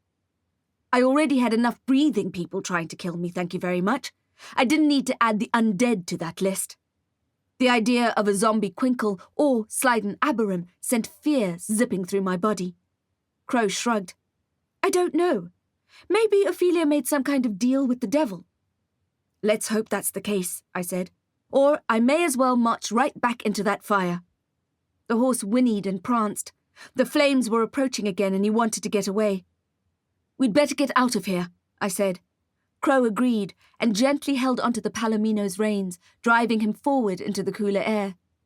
He's a handsome one, she said, stroking his flank. What's his name? I said. Speedboat? Then I looked at his mane, which shone with silver highlights. Quicksilver. Isadora nodded and smiled. He's a beauty. Chapter 14. A Trick for a Trick. We walked deeper into Brimware Grove, where it was so dark it was like night. As we approached the far edge of the forest, it started getting lighter again, and the air smelled less and less like pine. I recognized the building that appeared in the distance. It was the pavilion at the Great Oaks Medieval Fair. Oh, great, I snarked. We're back at the fair. The setting brought back harrowing memories. Our last visit here had not been pleasant. We had lost a member of Crow's coven, and Bronn had witnessed it. He had subsequently been hexed into his raven form, a spell I couldn't reverse. The building was deserted, but we managed to find an old ice bucket, which I filled with water for Quicksilver. When he had quenched his thirst, I threw some water on his forelegs to cool them down, and I noticed the scorch marks were permanent, a mark of valor he'd carry forever. I commanded the nano to retire to my pocket, which it did, and we all trudged toward the center of the grounds where the festivities were usually held. There was no one in sight. The grass was dead and dry, and the storm clouds rolled in, rumbling above us in a threatening way. The wind picked up, disturbing the Palomino, and I felt unsettled too. Within moments of the heavy clouds appearing, the sky opened up and pelted us with rain. Every time lightning struck, Quicksilver reared up. Crow suddenly looked worried and frowned at something in the distance. "What is it?" I shouted, but she just shook her head. Thunder boomed above us, and the horse reared again. "Take him to that shelter!" Crow yelled, pointing at the medieval market, where some of the stalls were tented. The horse and I made our way through the field that was quickly turning to mud, and the shelter made us both feel calmer. I was beginning to feel cold, so I stood next to Quicksilver and put my arm around his neck. We watched as the rain smashed down into the ground and lightning scratched the sky, and I wondered where Izzy had gone. The people and the wares were missing, but there was a table nearby that had a wooden box on it. I walked up to it and looked through its glass display lid. It reminded me of those cigar boxes in expensive lounges, but instead of fragrant cubanos inside, rolled between the thighs of virgins, there was a satin cushion holding a dozen wands. I remembered walking past this stall with Bronn after I'd granted him a name, Kresnik, Shifter. Little did I know he'd be cursed to remain a bird forever. I touched the top of the case. He had looked at these wands with such longing, and he had been doing so well in his apprenticeship. I felt bad pulling him away, but what I had said to him was important and true. You don't just buy a wand. It doesn't work like that. But now I was in this upside-down world, and I didn't know anything about the rules there. And I thought, what would be the harm in taking a wand for Bronn? Quicksilver snuffled and stomped his hooves, and the storm swirled around us. I levered open the lid and surveyed the spell sticks. They looked like typical flea market knockoffs, and I doubted any of them held any real power. I chose a green one that would match the jade buttons of Bronn's eyes. But as soon as I touched the wand, a hand grabbed me from behind the table and I jumped. When I looked up from the case, I realized it had been an enchanted trap. The surroundings melted and peeled away like paint under a blowtorch, and soon I was no longer at the fair, but deep in the Evershade market. "Got you!" snarled a man, tightening his grip on my wrist. "No!" I yelled, trying to get away. The air was just as I remembered it, thick with that invisible black mist that got right up your nostrils and coated your lungs with foul smoke. "Caught red-handed just like the thief I've always known you are." His nails were digging into me as I pulled away from him.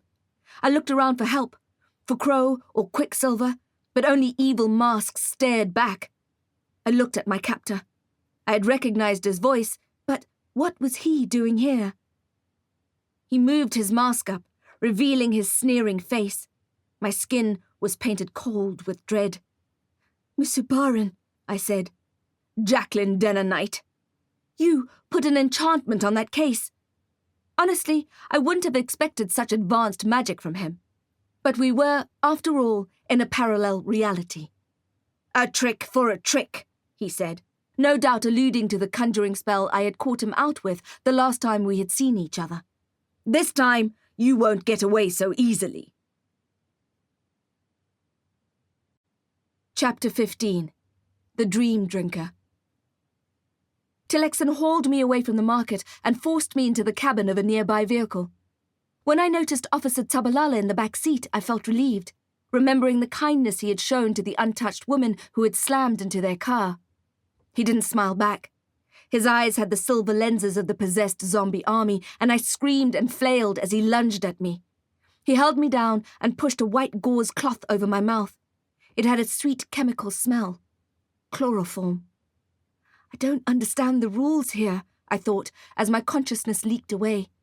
It felt as if the odds were forever stacked against me in this strange world, that the evil people could do whatever they desired. I had no perspective in this kingdom, no agency.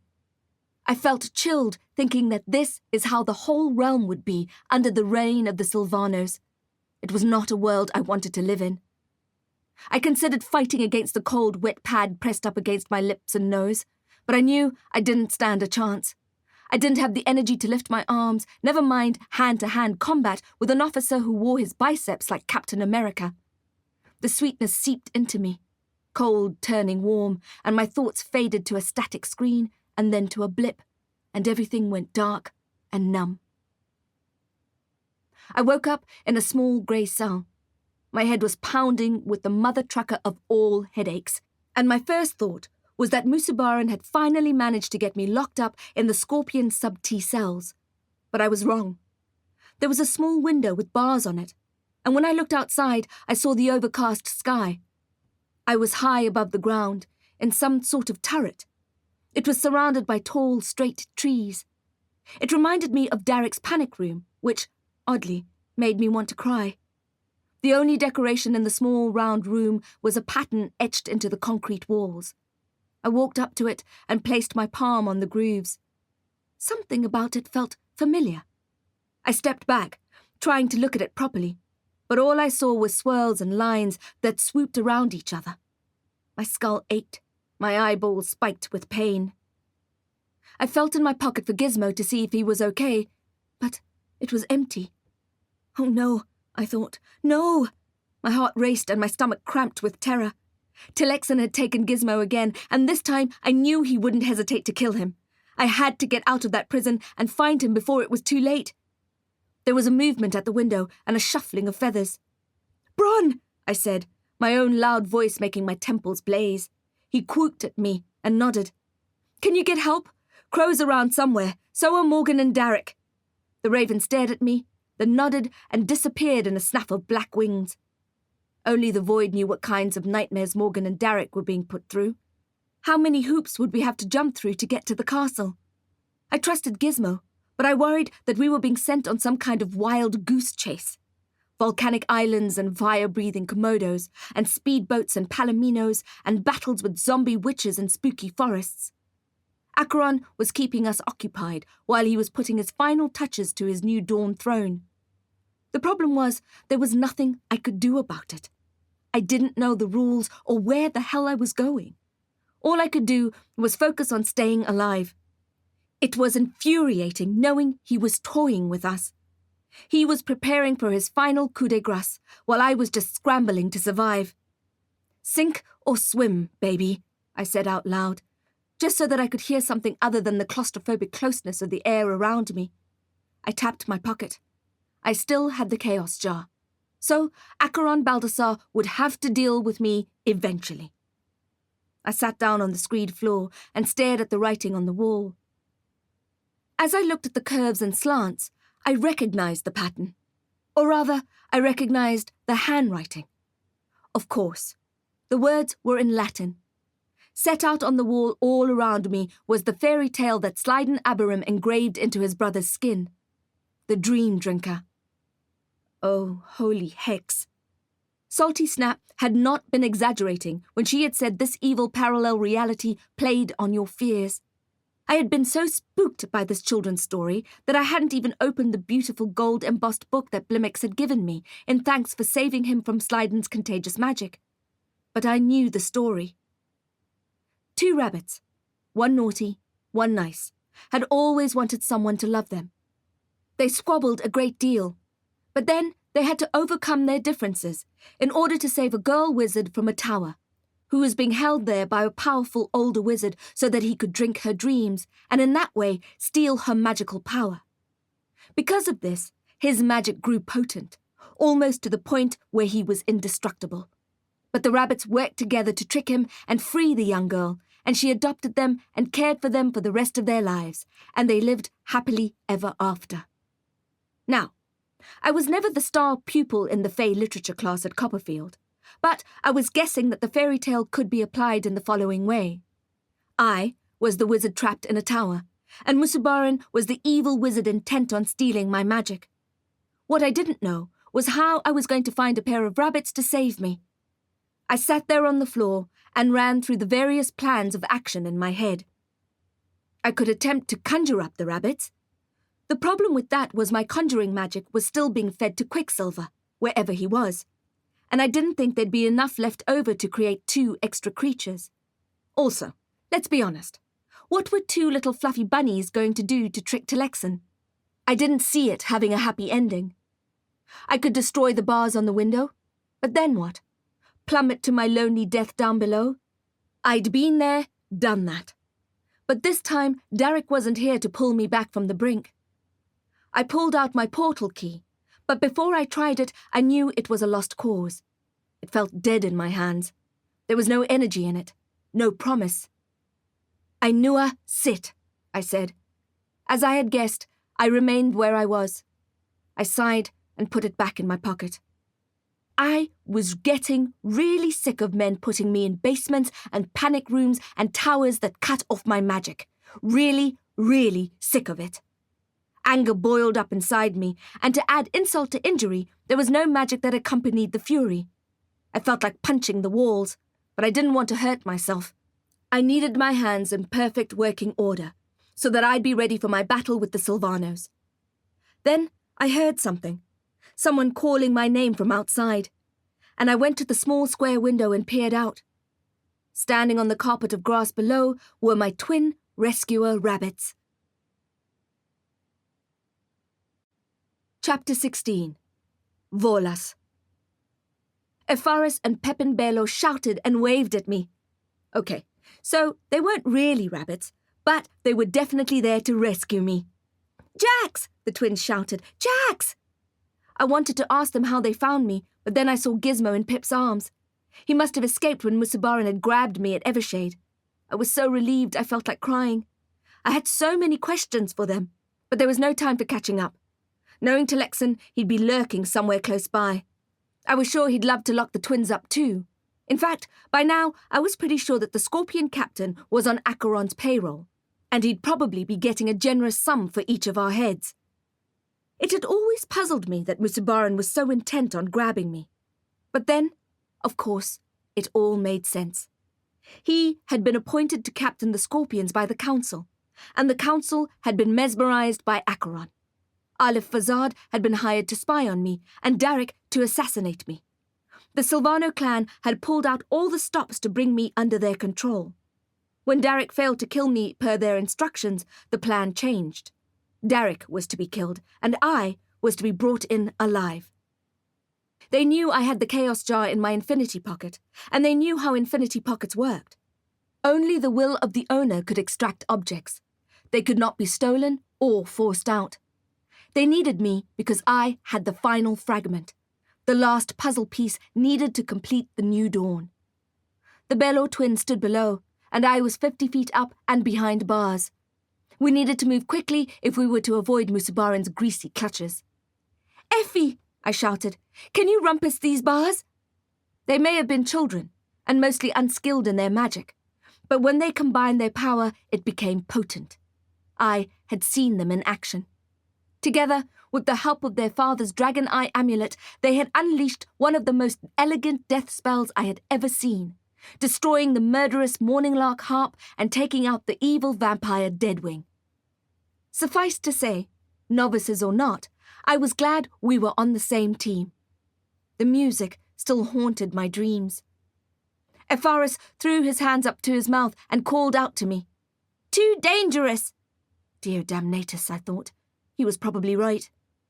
"How's your fire magic?" I yelled. "What?" "Ignem!" I shouted, and they nodded. Elemental Magic 101. If they could melt the bars, I'd be able to bend them. "Do you think it will reach this high?" They chatted to each other and nodded. "Stand back!" Pepin shouted. I stood against the wall and felt the coolness of the cement. A blaze of blue fire appeared in the window. At first, the bars seemed heat-resistant, and I wanted to kick something. As I watched, they slowly turned from black to orange to yellow to white. When the blue fire retreated, I pulled off my trench coat and used it to protect my hands as I bent the bars enough to fit my body through. The metal sizzled against the graphene, and I felt the heat on my palms, but there was no pain. I stuck my head through and gave them the thumbs up, and they cheered. I heard Farah's voice in my head. "Good work, skunks." The next challenge was to get down from there without breaking every bone in my body. "Any ideas?" I shouted. Of course, they could have tried Volas, a levitation spell, but it was dangerous. I'd be too heavy for them to carry, and the chances of them getting me down safely without dropping me were not good.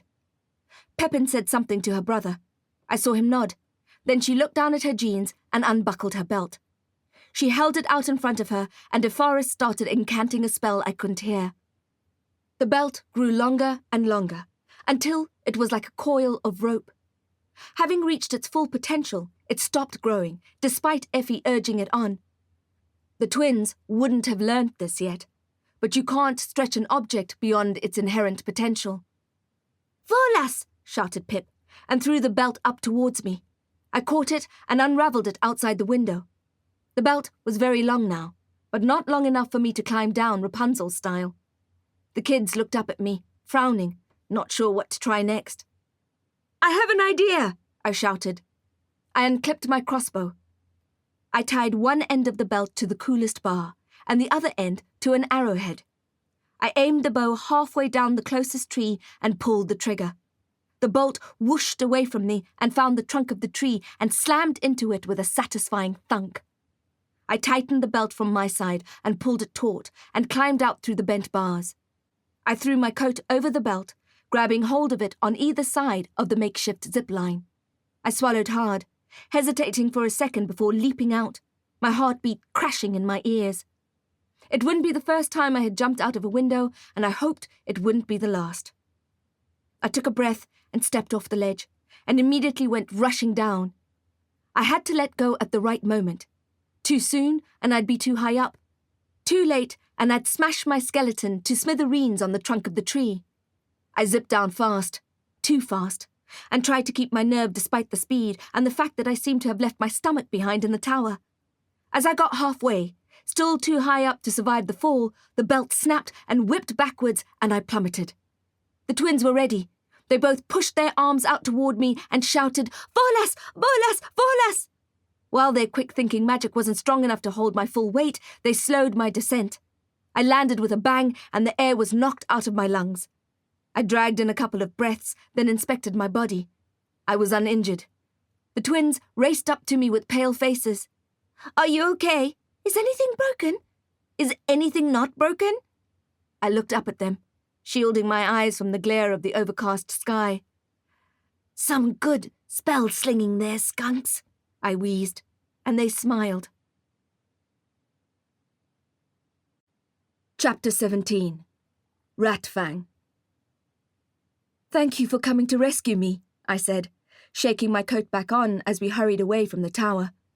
I was certain Musubaran would be close on our heels, and I wasn't in the mood for another chloroform cocktail. Gizmo leapt from Pip's arms into mine and scurried into my pocket. "Thank Gizmo," said Ephorus. "We would never have been able to find you without him." Where had they come from, I wondered. How did they find Salty's gateway? Had they heard the call of the portal? If they had heard it, who else had? "Where's Farah?" I asked, and the twins' faces dropped. "We haven't seen her since we left the fox den." My heart swelled, thinking of my dwarf surrogate mother. "Don't worry," I said, ruffling their hair. "We'll find her." I felt uncomfortable having the twins in the New Dawn Kingdom. Everything was so unpredictable and dangerous. The children had already lost their parents. If anything happened to them, I'd find it very difficult to live with. We kept walking, and the landscape soon turned from a meadow painted white gold by the obfuscated sunset to darkness swirling with menace. I realized that the kingdom didn't have a predictable set of day and night, and the weather did as it pleased. It could be storming in the afternoon at the medieval fair, as it had done, and be a fresh sunny morning just a few fields away. It could flash through day and night 100 times in 24 hours and play with every spectrum of weather. We slowed down in the dim light.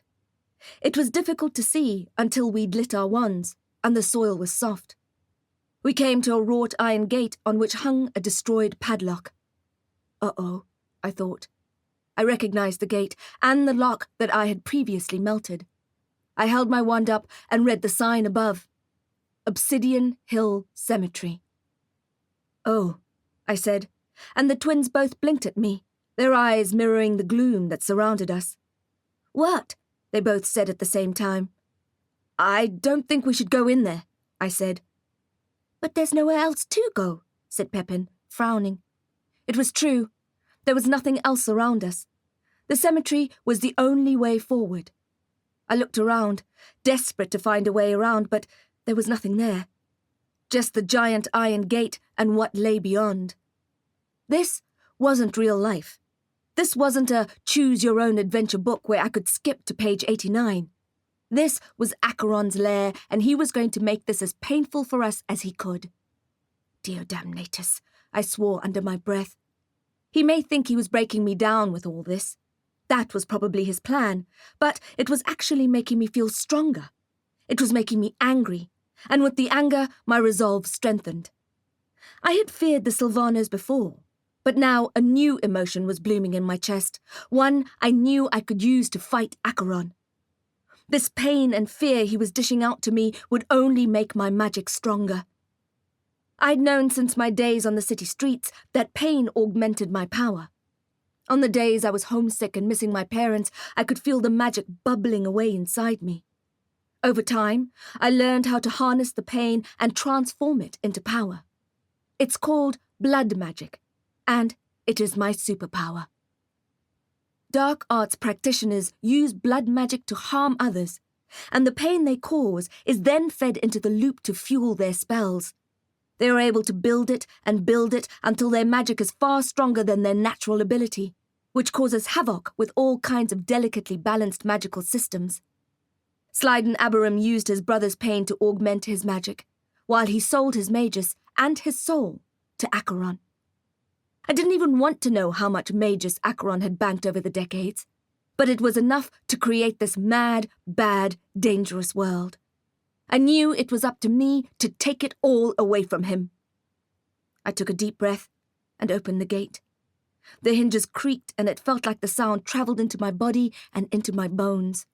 I shivered. I didn't want to take the children into the cemetery, but I didn't have a choice. We picked our way carefully over rocks and decaying branches.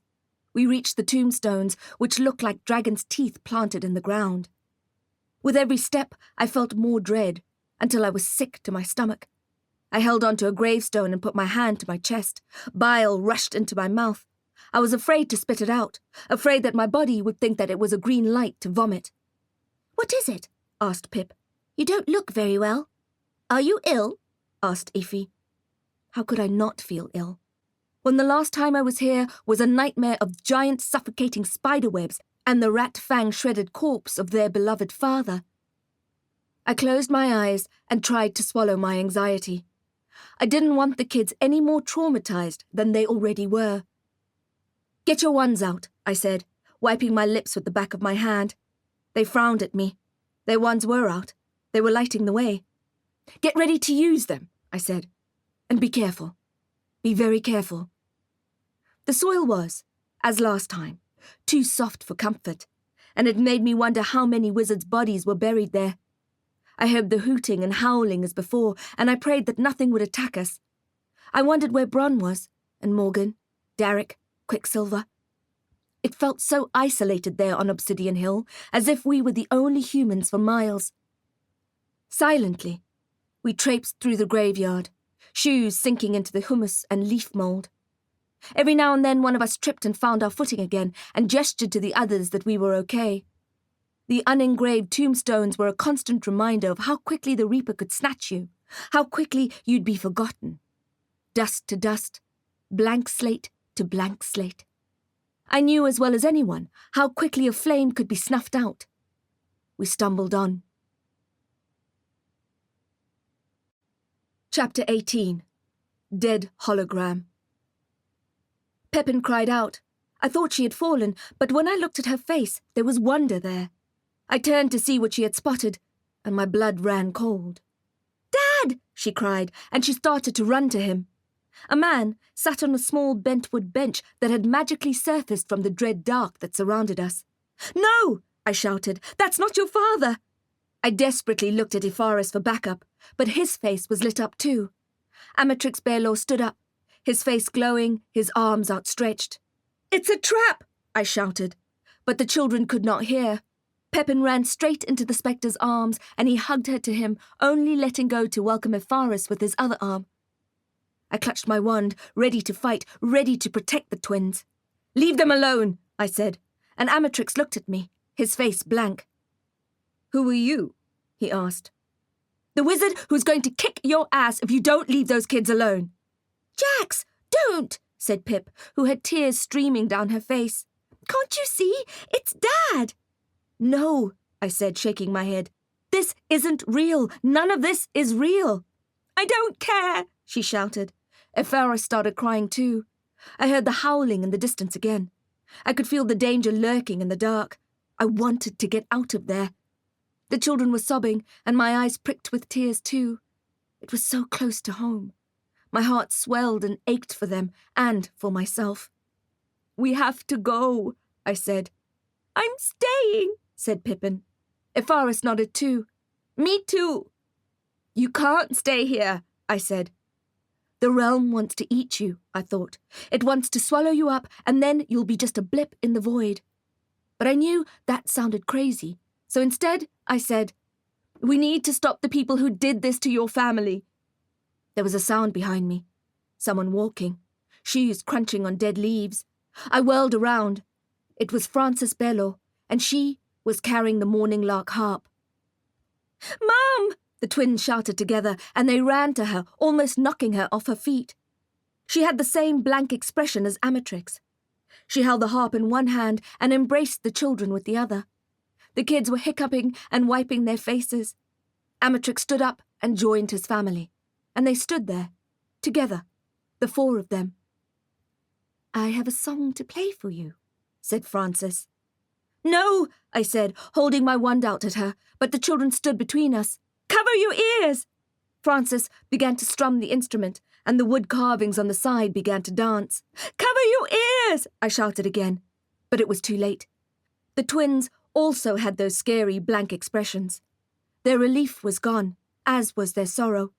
Only pale white masks remained. Amatrix and Frances began to walk away, and the children followed them, in a somnolent stumble through the cemetery. "No!" I shouted again. I couldn't let them go. I raced after the twins, pulling them back, but it was as if their bodies were magnetized, their skulls empty. "Stop!" I said to Frances. But the music coming from the harp was hypnotic, and I had to cover my ears to stop it from cascading into my brain like it had done before. She turned around. "Come with us," she said, and my hips began to sway in her direction. "Fiat Fulga!" I shouted, and a blue current barreled out of my wand and speared Frances in the heart, narrowly missing Pip's head. But nothing happened. Frances just smiled an empty smile and began to turn to walk away again. "Fiat Fulga!" This time I aimed at the harp, but it was also resistant to my attack. I didn't understand. I danced up to her and tried to take the harp away, but my hand just fell through her. She was a dead hologram, and yet the twins were able to hold her hand. I couldn't let the harp music into my head. Already, I felt the pull of the tune deep inside me, as if it was speaking to the core of my body. I stopped trying to sling spells at them and covered my ears instead. I sang loudly to myself to block out the magical melody. It made me remember the time I had been belting out a song in my goblin-sized shower at home, only to realize afterwards that Derek had been there all along. When he passed me a towel, I was mortified. No wonder we haven't sealed the deal yet.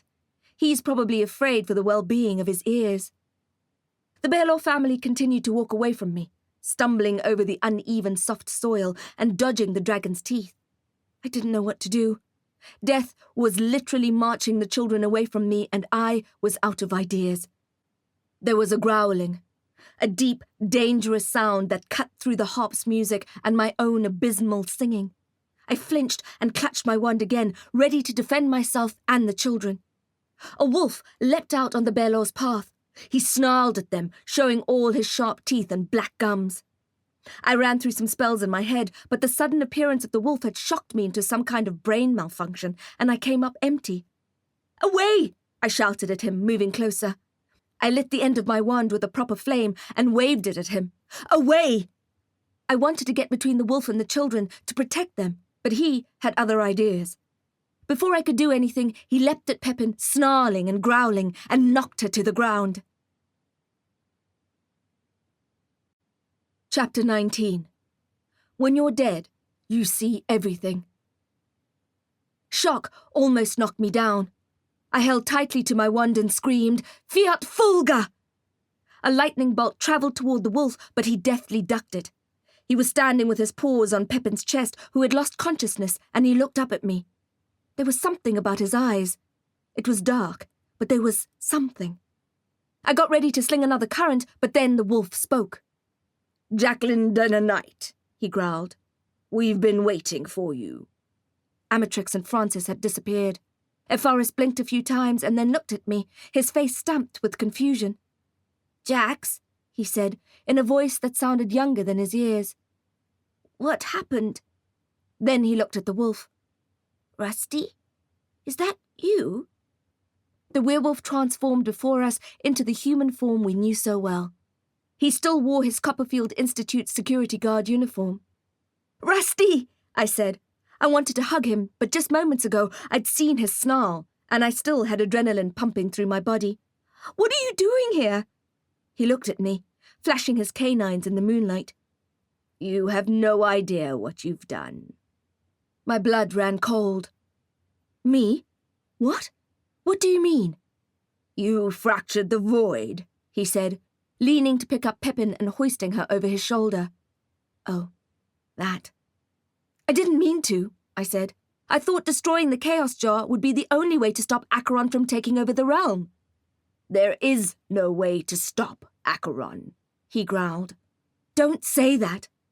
"I've seen the future," said Rusty. "When you're dead, you see everything." "Do you? I thought you saw nothing. I thought that was the whole point of being dead. Resting." "Rest is for the untouched," he said. "Can you explain to me how this works? I don't understand." "We don't have time." "I need to know why I could use my magic on the Komodo dragons and Ophelia, but not on Amatrix and Francis. I need to know how you got here, even though I saw your dead body at Copperfield." "The answer is in your pocket," he said. "This is not the greatest time to be enigmatic," I said. "I have a realm to save." "The answer is literally in your pocket," he said. "The Chaos Jar?" "Seriously, you break one little jar and no one ever lets you forget it." "When you fractured the void, you allowed spirits to roam freely. You allowed wild magic to leak into the realm." "But we're not in the realm," I said. "This is the New Dawn Kingdom. This is Acheron's pocket." "Oh, it's all the realm," he said, voice gruff. "Everything is the realm. That's why, if you die here, you die there." He may as well have been speaking in Orcish for all I understood. "You said you've seen the future," I said. You said the Sylvanos cannot be defeated. I looked around the cemetery. Is this what life will be like now? You know the answer to that, said Rusty. I don't, I yelled. I don't know anything. I'm just a werewolf, he said, shrugging. Pepin's body hung limply over his shoulder. I'm just a rusty werewolf. You're the one with the jar in your pocket. We loped out of Obsidian Hill Cemetery, and I made sure not to step into any giant spiderwebs. I had almost been killed by a web last time, and I had the feeling the hungry spider was around, waiting for her prodigal wizard dinner. My tired and traumatized brain imagined the twins' dead parents transforming into the spiders and luring the children away to spin them into silken spring rolls. I shivered and kept walking. I felt as if I had been walking for days.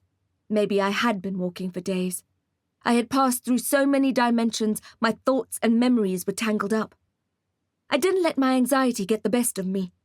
I focused on my top priority. I needed to save my parents and kill Acheron. Rusty said it was impossible, but he had to be wrong. He said he saw the future, but perhaps it was just a possible future. With wild magic zinging around and realms leaking into realms, who knew what was real and what was not? Did the concept of real even exist anymore? I hoped so. I still fantasized about a life that was kind of back to normal. Getting home to Ghost and freshly laundered pajamas. Gizmo's Barbie dream house. Dinners at the Copper Cog and Ale. Drinks with Morgan at an overpriced cocktail bar. Figuring out Derek. Fighting evil and winning. I hadn't known how good I'd had it. It all seemed a lifetime ago, but I would fight for it. I would fight for it all. Rusty took the lead, and Ify and I fell behind. I sensed he wanted to talk. I had a dream, he said. I had a dream that I saw my parents again. Oh? I wasn't sure how much I should say. They were showing me the way. The way? The way to be with them. Forever. You mean to die? He shook his head and raked his fingers through his hair. I don't know. Did you want to die? He stopped and looked at me. I don't know. Yes. At the time. I'd prefer it if you kept breathing, I said, punching him on the shoulder. Okay, he said. I need you in my corner, I said. I need you. Your sister needs you. We're up against the most evil vampire in the history of forever. We're going to need all the help we can get. Something in his eyes was different, as if the holograms had touched his psyche in a way I didn't like, as if they had made death seem like a rather attractive option. I grabbed his arm. Okay? He nodded. Okay. We started to walk again, in the werewolf's footsteps, but I felt uneasy. It seemed to me that the ever-shifting terrain didn't just apply to the landscape in Acheron's kingdom, but to mine's too. And this new knowledge made me feel very cold inside. Chapter 20. Colds and Snow. Where are we going? I asked Rusty. Is this the way to the castle? The air was crisp now, and his panting breath came out in plumes of white. Somewhere safe, he said. Safe? I said. Not here. Nowhere here is safe. True, he said, but it's the safest place I know. When we arrived at the Copperfield Institute, it was snowing, and the sun was yet again on the rise. My body was exhausted, and Ify was practically asleep on his feet. Perhaps a quick rest would do us good. I needed to be in top form when I finally saw Acheron. Rusty took us straight to Directress Copperfield's house. I tried not to look too closely at the ruins that used to be the best magical academy on the continent. The white snow was in sharp contrast to the burnt hull of what used to be the school hall. The fields were black, the buildings razed, as if the Hammerskins had driven that tank over every building they had found. Even the canteen and the rooms they had annexed for the Civil War were destroyed. There was nothing left. The directress's house loomed in the distance. It was the only building that had survived, due, I was sure, to the strength of the protection spell she had placed on it. We trudged across the coals and snow, and I pulled my coat tighter against the cold. I watched as snowflakes fell on Rusty's athletic shoulders and melted against his tufted pelt. The snow made me feel emotional. I wasn't sure why. Or maybe it was just being there and seeing the terrible waste all around. Where would touched children go now? Who would take in the orphans? Where would they learn the difference between dark and light? How would they learn how to focus their power? Nowhere, was the answer, and it was all part of the Silvanos' plan. I hated them so much in that moment. I could feel the anger racing in my veins. "Hey," said Rusty, who had seen me stop. I looked up at him, bristling with all the emotion I was feeling. "Are you coming?" "I'll be with you in a sec. I just need to walk around a bit."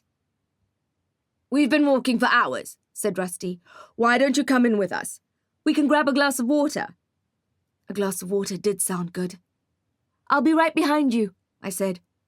Rusty nodded and took the children into the house. Pepin had not yet gained consciousness, and I was worried about her. I was worried that the holograms had taken more from her than she had to give. I walked in the pure, bright snow, enjoying the novelty of it and the crushing sound it made under my boots. The jacarandas had lost their purple blooms, but the white dusting on their branches looked pretty. I preferred to gaze at them rather than the classrooms, which had been burnt to the ground and were now vulnerable to the elements. How much of this was my fault, I wondered. The fracture in the jar had spilt chaos in every direction, and I couldn't tell what was caused by wild magic and what the Silvanos had corrupted. The last 24 hours felt like a Dali dream, except that our clocks weren't melting. They were ticking away to our doom. The snowfall became heavier, and the sky was a light watercolour grey. I was drawn to the quad. I knew I'd find the bronze statue of Minerva toppled. I had seen that the last time I'd visited Copperfield to collect the twins for Farah. It bothered me. It seemed to epitomise the disrespect the Hammerskins showed for the magical institutions I revered. I knew that most of the neo-Nazi orcs had been dispatched to Halloween heaven, courtesy of a mass-murdering pickleface who I was beginning to feel a growing affection for, despite her pronounced halitosis and clear psychopathic tendencies. And I knew this wasn't real. That none of this was real, and all of it was real. And that was pretty normal for me nowadays.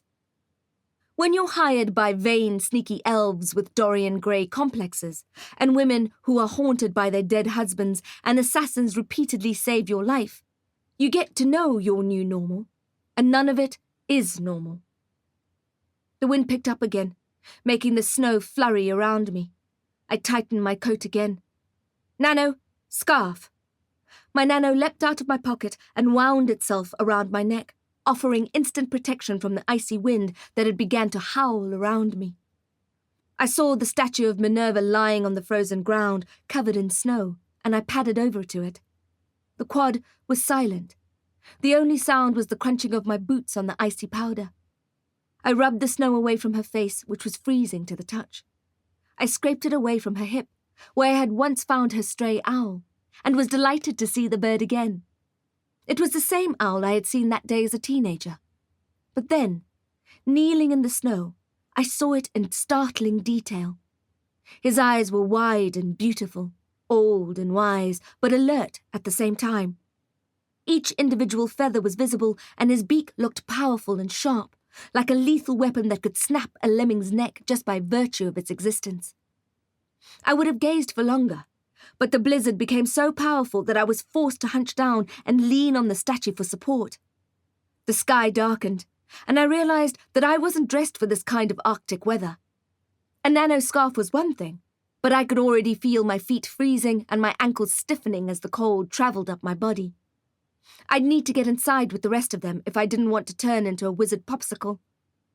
My right hand, the one that was touching the owl, began to feel warm, and I frowned and looked down at it. The snow on Minerva's cloak was melting. The owl seemed to be staring at me. I was freezing. My body was numb.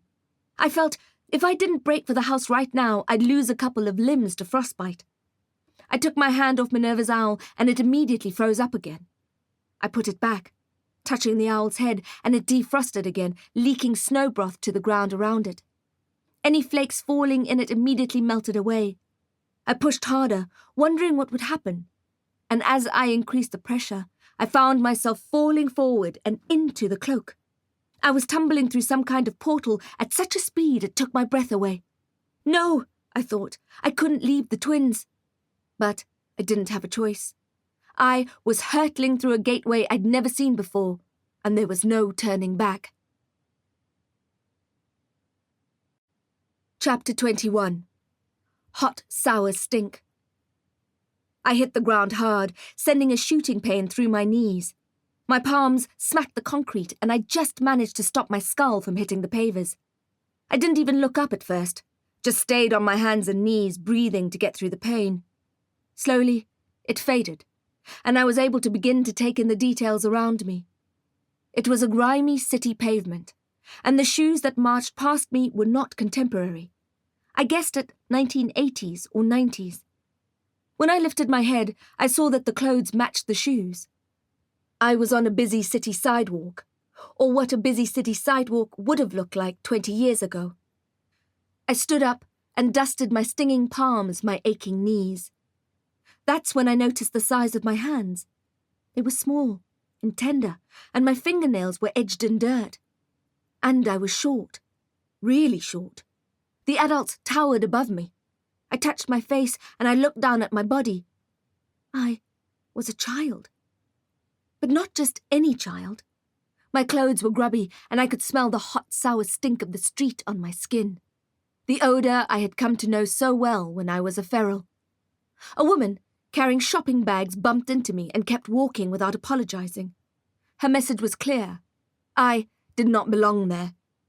People like her thought that street urchins should neither be seen nor heard. In the old days, I would have pickpocketed something from her, but as it was, I stood there in a daze. What was I doing there? I started to walk, recognising the street. I knew it well. The Ferals and I had an abandoned building 2 blocks up that kept us warm at night. If we managed to stuff the cracks with enough balled-up newspaper and cover the floor with the cardboard from broken boxes nicked from the Portuguese grocer on Simmons. With enough children crammed into the small room, we were able to keep it warm with our body heat. But lice were always a problem. The itchiness would drive us crazy, and we'd beg the old man outside the taxi rank to shave our heads for us with his oiled clippers, but he'd shoo us away. He couldn't risk spreading the parasite to his customers. The lice and bedbugs and fleas and cockroaches weren't the only things to take up residence in our squat. There were also city rats, which were as big as Elf Estate chihuahuas. They'd come in at night while we were sleeping and squeak and sniff around us, looking for the crumbs we'd invariably have in our pockets, or crusts of bread wrapped up in threadbare handkerchiefs, our breakfasts for the next day. We soon learned not to keep any food in our clothes, no matter how much we craved it. I could go a whole day without eating if I knew I had food in my pocket. I slept better too, knowing I'd have something to eat in the morning. But after those rats sought us out, we became easy pickings for them, and I decided I'd rather wake up hungry than with a cat-sized rat on my chest. We'd turn away new kids that were too young. Before the rats arrived, we'd welcome anyone. The more bodies, the more body heat. But the rats would bite the smaller children, and it was nightmarish waking up to a child screaming in the night, blood-curdling, eyes wide with terror. We decided to not let them stay at all. It seemed cruel to turn them away, but we were probably doing them a favour. A small part of me was relieved to make them go. They looked so vulnerable to me. I seemed positively grown up at 9 years old compared to their tender little faces. I found it difficult to deal with seeing them adrift in the city. Where were their parents? Did no one care? We'll find a better place to live, we'd daydream out loud, our small bodies all smooshed together to stay warm. Then we'd be able to look after the babies. We'd find a better place, and then we'd no longer have to turn them away. As soon as winter's over, we'll find a better place. A cleaner place. A place that didn't want to feed on us, as if we had anything to give. Someone else bumped into me, snapping me out of my memories. I saw a shop sign I recognized, and then another. A discount sneaker store, a bank, a pawn shop. I knew this strip well. I kept walking, and I was bombarded with more memories. That was the shop that always sprayed fake snow on its display window for Christmas. That was the corner that Le Bourrin was bumped by a car. I stopped outside a convenience store boasting Dunhill filters for £5. We weren't allowed in that shop. The owner and the cashier both knew how proficient we were at sneaking things off their shelves. Someone whistled in the distance, and it made me look up. There was hooting and yelling up the road. Some small commotion, a driver shouting at a pedestrian. Then the car drove away. And that's when I saw Mr. Hot Dog. Chapter 22. Mr. Hot Dog.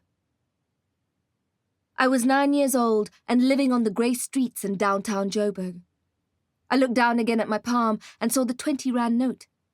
I remembered that I had just used my burgeoning magic to slip the money out of a passers-by's cream linen pocket, and I was dreaming of the bag of hot chips I was going to buy with it. I was too hungry to feel guilty. When I joined the small gang of street kids, I was a traumatized little girl, lost in every way. They took me in and taught me their special brand of magic. Quick and dirty spells that could sneak you into almost any scenario without being caught. The money in my hand was proof that I could look after myself. It made me feel clever and strong and independent and less broken. It was everything to me. Mr. Hot Dog would give us his expired food if we didn't hang around and bother his paying customers. There was a funny painting of a Vienna sausage man wearing a long bun on his shop front with a squiggle of tomato sauce running down his body. Mr. Hot Dog was having a slow week and didn't have any leftovers for us, so a couple of us hadn't eaten in a while. Those days on the streets were when I got to know my inner werewolf.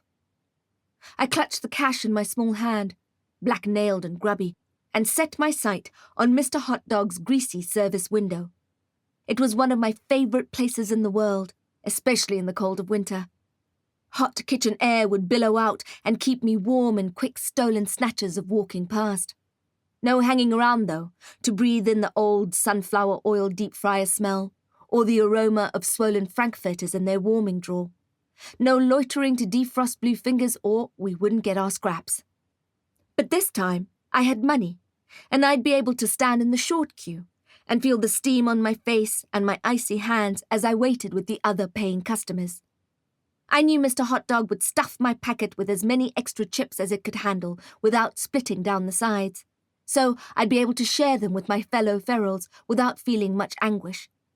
I thought of the spice and the vinegar, and I began to salivate. I must have been 10 steps away from the food when the thug grabbed me. He was wearing some kind of invisibility enchantment, so when he picked me up by the scruff of my neck, I felt like I was flying. I kicked and screamed, and he slammed his palm over my mouth so hard my teeth cut my lip. I could taste the blood. So much blood in my memories. Sometimes I feel as if my whole life has been stained by blood. Crimson-tinted glasses. I kept writhing and kicking and screaming into his hot, salty palm, which was as big as my face. He growled at me to keep quiet, but I had other plans. "Monstrous!" I shouted. It was a reveal spell that the ferals had taught me. The invisibility enchantment rustled and fell off the man like a slippery satin scarf. I looked at his wide, determined face and screamed right into it, blood spraying his cheek. "Help!" I yelled. "Help!" But my words were muffled. I already knew from experience that people didn't stop to help children in rags, even when they were in trouble. If I had been wearing a pretty dress and my hair was washed and braided, my skin scrubbed, maybe strangers would have stopped the man, demanded he let me go. But I was not a cherished child. Not anymore. The 20 rand note fluttered to the ground. A bronzed-coloured SUV pulled up and the passenger door was flung open. The kidnapper hurled me inside as if I were a rugby ball, then slid in and slammed the door. "Go," he instructed the driver behind the smoked glass screen. He looked around, checking for potential witnesses or anyone who may have wanted to stop us. Chapter 23. A Little Brown Bird. The memory was so vivid, so pungent I could still smell the abductor's palm over my mouth. My heart was racing, and I had to tell myself I was okay. Everything was okay. I swallowed hard and clutched the money in my tender-skinned hand, which felt leathery and damp. I was still standing on the pavement. No one had taken me. Yet. I forced myself to gain perspective. The abduction had been traumatic, and I hated the way the man had just grabbed me off the street like that, as if I were a stray dog. But at the end of it all, he had actually rescued me from a great deal of suffering. The urchin life had taught me a lot and toughened me up. There were life lessons learned in those years that I would never have been able to get anywhere else. But living there any longer would have blunted my soul. There are some things you never forget. The abductor, despite his rough manner, delivered me to the Copperfield Institute. It had been a difficult adjustment, but it had probably saved my life. I learned quick and dirty magic from the ferals, and I learned elemental magic from the professors at Copperfield. It set me up to be able to make a living from my magic. Not like those trust fund wizards who study their whole lives away, obsessed with theory and doctorates, and although I've never felt particularly accomplished or successful, it does make me proud to think that I have made a life for myself. Granted, my haunted apartment is the size of a postage stamp, and my refrigerator is so bare it could fit in well on a nudist beach, but I have a roof over my head and people to love. At least, I had a roof over my head. Who knows what my place looked like now, or if it was still standing at all. It may have been bombed by the last of the Hammerskins or eaten by the jungle plant. Thinking about my home made me wonder where Ghost was, and how one would go about relocating a spectre. I looked down at my hand again, gripping the note so tightly I eased my fingers one by one until it was free. The breeze snatched it from my palm and it went skipping away from me, a little brown bird. I watched it until it flew out of sight. The traffic beside me was noisy, but the sound was muffled. Pedestrians walked past, but I hardly took them in. I was focused on Mr. Hot Dog. I walked toward the painting of the Vienna with its playful squiggle of red sauce. Of course, as soon as I got within a couple of meters of the food vendor, I was snatched off the street. He slammed his hand over my mouth so that I couldn't scream. I felt the familiar slicing of lip as my teeth cut into them. He was invisible, as he was in my memory and in all my subsequent dreams. And, as always, I stripped him of the enchantment by using the reveal spell the ferals had taught me. Monstrous! This time, I shouldn't fight, I thought. I knew where he was taking me. I swallowed the blood and tried to unclamp my jaw, tried to keep my little feet from kicking him in the shins, but I had little control over that adrenaline-swamped child's body. I didn't want to fight him, knew I shouldn't fight him, but my legs had other ideas. The vehicle glided to a stop, the bronze-coloured SUV I knew so well. The door opened, and the man was about to sling me inside. Then, something odd happened. A small boy appeared, blocking the man's way. He was slightly older than I was, had white blonde hair, a handsome face, and the kind of killer cheekbones I'd recognize anywhere. I'd never seen him without a cape on before, and he looked like a normal kid. He looked up at my abductor with a snarl on his face. "Leave her alone," he demanded. "Get out of my way, kid," barked the man. "I'm warning you," the boy said. "Put her down right now, or you'll be sorry." I had the feeling the man wanted to boot the boy out the way, but perhaps his compassion forbade it. He wasn't an ogre after all. He was just doing his job. He kept advancing toward the car with me struggling in his arms, and the blonde boy's eyes glinted with fury.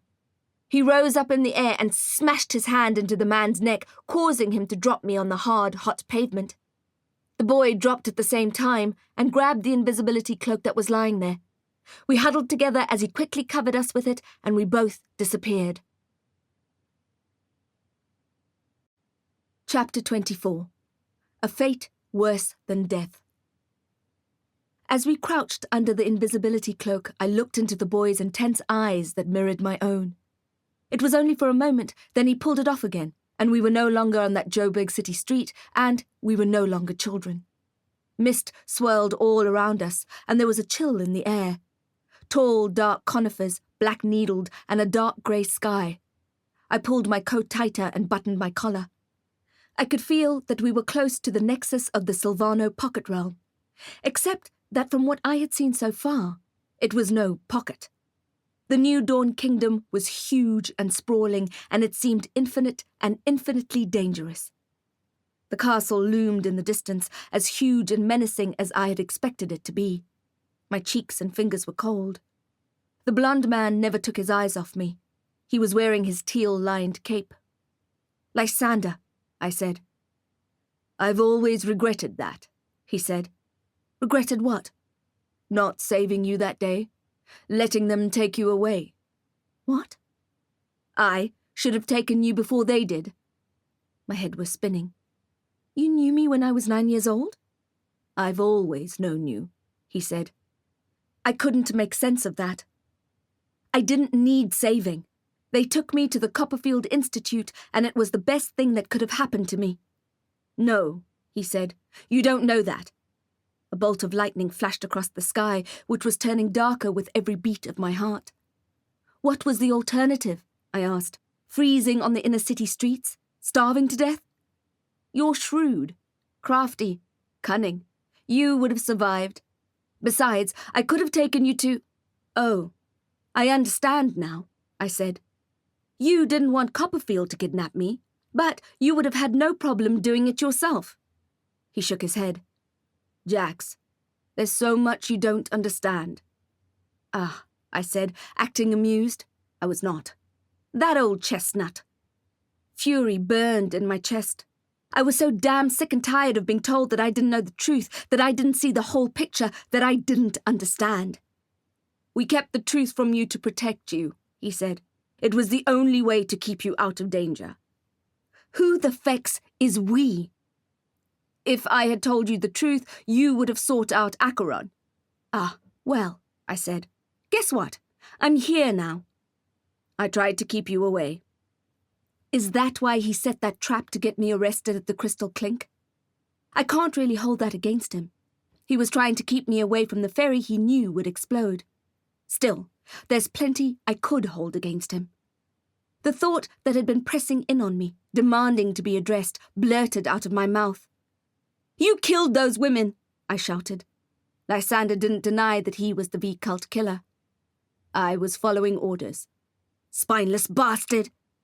"It was them or you," he muttered, looking down. "What?" "It was them or you, Jax. Acheron wanted you dead. I came up with a plan to stall him." "Killing a dozen innocent women?" I spluttered. "What kind of plan is that?" "They were necessary sacrifices to keep you alive." This knowledge hit me hard, as if Lysander had punched me in the stomach. So many women killed in cold blood to spare my life. The guilt seeped into me. I felt their collective presence. They appeared as grey ghosts standing behind me. First there were 2, then 6, then they all stood there, staring at Lysander with empty eyes. Last to appear was Liz Durrison, who stood right next to me, and I could feel the anger radiating off her in cold waves. "Their deaths," said Lysander. "Their murders," I corrected.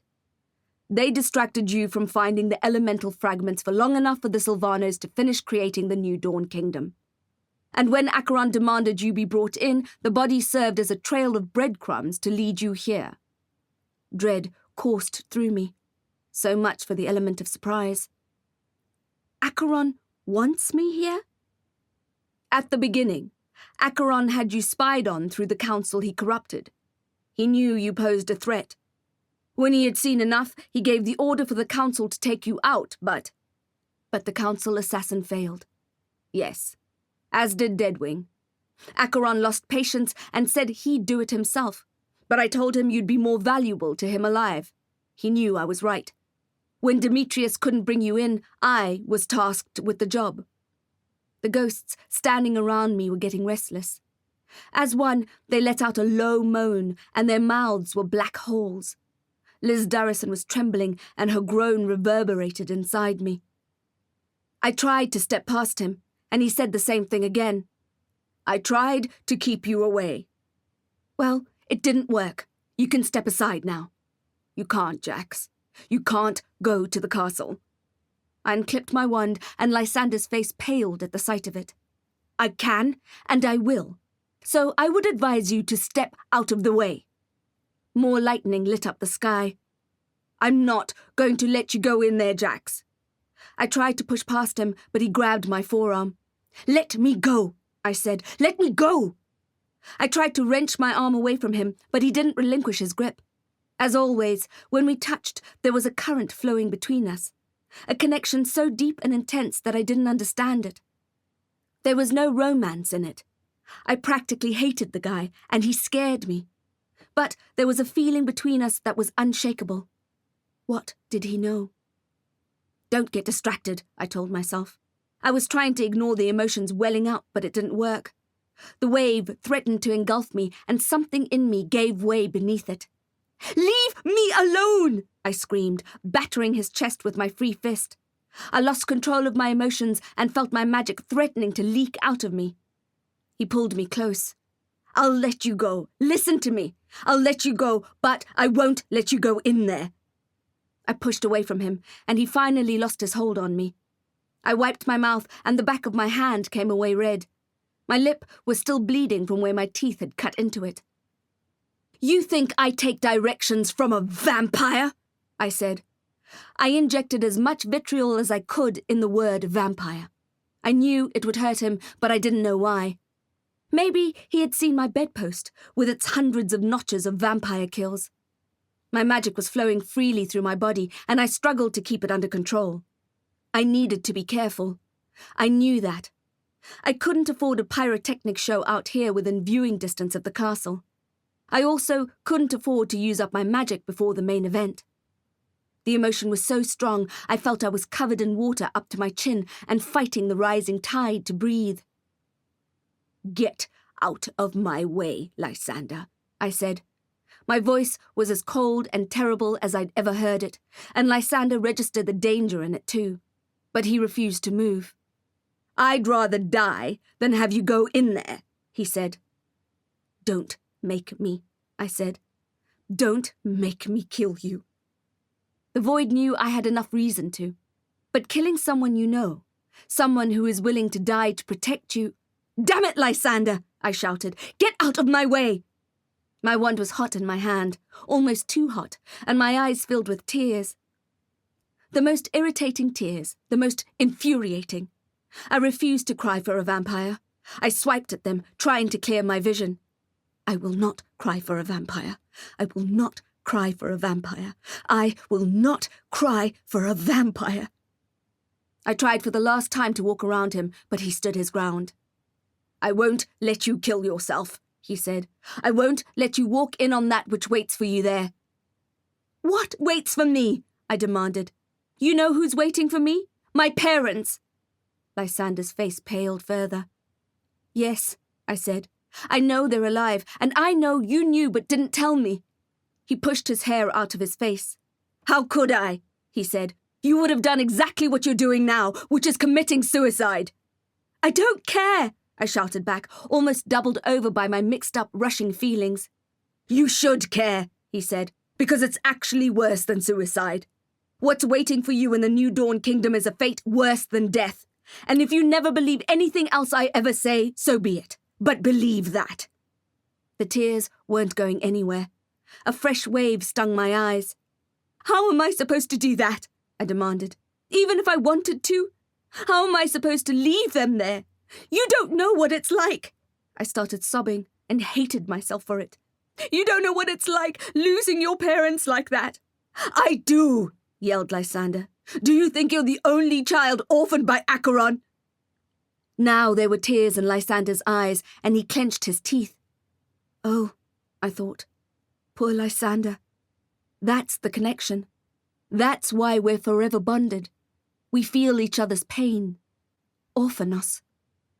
I was trying my best to fend off the sobbing, but the deep ache in my throat radiated out, and I found it difficult to control the crying. I had to pull myself together and get into the castle. I took a deep breath and held my wand out toward Lysander. I had to go, and he was in my way. I had to harden my heart against him if I had any hope of saving my parents. The ghosts around me started saying my thoughts out loud. a cacophony of whispered angry chants. Their voices swirled around me, white mist versus black. He lied to you. He set you up. He trapped you. He didn't tell you your parents were alive. I pushed away the memories of him saving my life in the old world steam train, and at the Evershade market. I pushed away the memory of that venom-fueled night that would shame me till my dying day. The night Lysander didn't take advantage when I offered him my neck. You lied to me, I said. I held up my mother's antique wand. It was burning my skin. It became so hot that I exclaimed and dropped it on the dark soil we were standing on. Inherited wands sometimes have a mind of their own, but my mother's had never behaved like this before. It was as if it didn't want me to hurt Lysander. Nano, Teflon glove, I said, and my nano flew out of my pocket and down my arm, forming a black glove. I picked up the red-hot wand and pointed it at the vampire. You lied to me, I said again. You set me up. To protect you, Jax. Harden your heart. The murdered women echoed it. Harden your heart, harden your heart. This is your last chance, I said. The wand glowed warm white in the dusk. I could feel the warmth through the glove, but it could no longer burn my skin. I've protected you in ways you'll never know, said Lysander. I've always been in the shadows, watching out for you. Why? I demanded, my voice gruff with emotion. I'll tell you everything I know, said Lysander, holding a gentle hand out to me. Come away with me now. Away from here. Tell me now, or get out of my way, I said. Harden your heart. The lump in my throat was glowing as bright as my wand. I'm not moving, Jax, said Lysander. If my last living moment is spent protecting you, it will be well spent. Chapter 25. Choir of Ghosts. I tried to quieten the hammering of my heart, tried to ignore the rustling voices that emanated from the spectres who shimmered around me. I failed at both. I held out my white-hot wand for the third time, aimed it at Lysander, and allowed the magic to gather in my chest like electric storm clouds. I steadied my breathing and felt the power in my arms, my hands, my fingers. I felt as if I had sparks in my brain. Lysander stood his ground and looked at me with a grim expression. I could see he was clenching and unclenching his jaw. I saw the fear in his eyes, but it was combined with a kind of acceptance, as if he had expected this to happen. His arms fell to his sides in surrender. The emotions built and built until I felt I could not hold them in any longer, and my skin was alight with magic. The ghosts whispered in so many different voices, I felt like I was going insane. Fiat Fulga! I yelled, and the wand exploded in my hand, sending a shower of hot sparks into my eyes and face. I shouted in fright and was temporarily blinded. I patted my hair and face thinking I was on fire, but I wasn't. The red-hot poker began to cool on the ground. Lysander stepped forward. Are you all right? I don't need a wand to do this, I thought, especially not a wand with a mind of its own. I removed the glove and threw it on the ground alongside the rebellious spell stick. I drew myself up and readied my hands to do the magic my wand had refused to do. It was difficult to look into Lysander's eyes, but I forced myself to do it. The dead women urged me on. He killed us, they whispered. Ignem exquiris, I yelled, and this time the fiery orange blasted out of my hands and slammed into Lysander's chest. That's for Liz Durrison, I thought. He shouted in pain, but didn't retreat. Ignem exquiris, I shouted again, and a new torrent of fire smashed into him, and he dropped to his knees. That's for the other women. I tried one last time to get past him, and he grabbed my ankle, tripping me up, and I fell down onto the soft ground. He lied to you. He set you up. He trapped you. Harden your heart. I kicked at him to let me go, but he held on. I needed to get into the castle. I needed to save my parents. I had no choice but to end it, right there and then. Fiat Fulga! I shouted. The pain I was feeling blasted out of me in a potent white-blue current, spearing Lysander directly in the heart. He screamed in pain and clutched his chest, his face contorting in agony. I let out a sob. I couldn't help it. I tried to crawl away, but still he held on. I turned back, knees on the dead leaves and mud. Fiat Fulga! This time it was a sob. A lone murmur from my lips, supported by a dozen whispers from a dozen pairs of blue spectral lips. A wave of electricity smashed Lysander to the ground, and when I saw the embers begin to flicker under his skin, I knew it was over. His skin turned from pale to glowing, like a piece of white paper above a flame. And then the skin paper caught, and there were sparks and racing orange threads of fire as the heat consumed him, slowly at first, and then too quickly, and his body crumpled in on itself and burst into meter-high flames, a fireball, a sun. I lifted my arms, covering my eyes to protect them from the blast, but I still felt it on my skin and deep inside my body. I felt the heat on my face. It quickly faded, a spent star. When I opened my eyes again, the choir of ghosts had gone, and Lysander was crumpling into cinders and ash, and I felt as if I was crumpling too. I doubled over onto the dark soil and got a mouthful of dirt, but I didn't care. Something was searing inside me, as if I was on fire alongside the vampire. But he was turning into ash while my lungs were still ballooning, my heart pounding. I was alive, but it felt like my insides were dying, as if I was being scraped out from inside myself, and I was all alone, as lonely as I had ever been, lying there on the cold ground beside the ash. The sobbing began again, a loud, violent sound that I couldn't believe was coming from me, and it echoed into the bleak fading light. A hardness in my throat like a glowing coal that flared and then died away slowly, slowly, as I sobbed and sobbed into the dead leaves. The dirt and ash coated my skin. With numb fingers, I clipped my wand back in place. Why did it hurt so much? I didn't know. All I could do was clutch at the cold ground until it faded. I closed my eyes, and the darkness overcame me. Chapter 26. The Corner of the Room. When I opened my eyes again, it was another childhood memory dream. I was standing on our front lawn, just back from the neighbour's party next door. I could still taste the Oros juice and the cheese curls, the popcorn and cake. I knew which day that was. Every moment of it was engraved into my psyche, every split second. The yellow shorts I was wearing, the My Little Pony shirt. I didn't want to walk any further. I knew what awaited me. I'd had this dream 1,000 times. I remembered the pain more than that. I didn't want to step forward, but something forced me to. And soon I saw my strawberry glitter jelly sandals swinging out before me, and I walked toward the front door. Something was different. Something was wrong. I knew it before I even entered the house. That was the first time I smelled that scent, the one I know so well now. The smell that fills me with dread and dangerous thoughts. Crimson copper. I called for my parents and looked in the kitchen for them, in the garden, in the study, but they didn't answer. Their bedroom door was closed. I knocked on it. "Mum?" I said. "Dad?" Still no answer. I stood there for a while, not sure what to do. Perhaps they were sleeping. I tried the handle, but the door was locked. "Mum?" Starting to get worried, I dropped my party pack on the carpet and wrapped my fingers around the doorknob.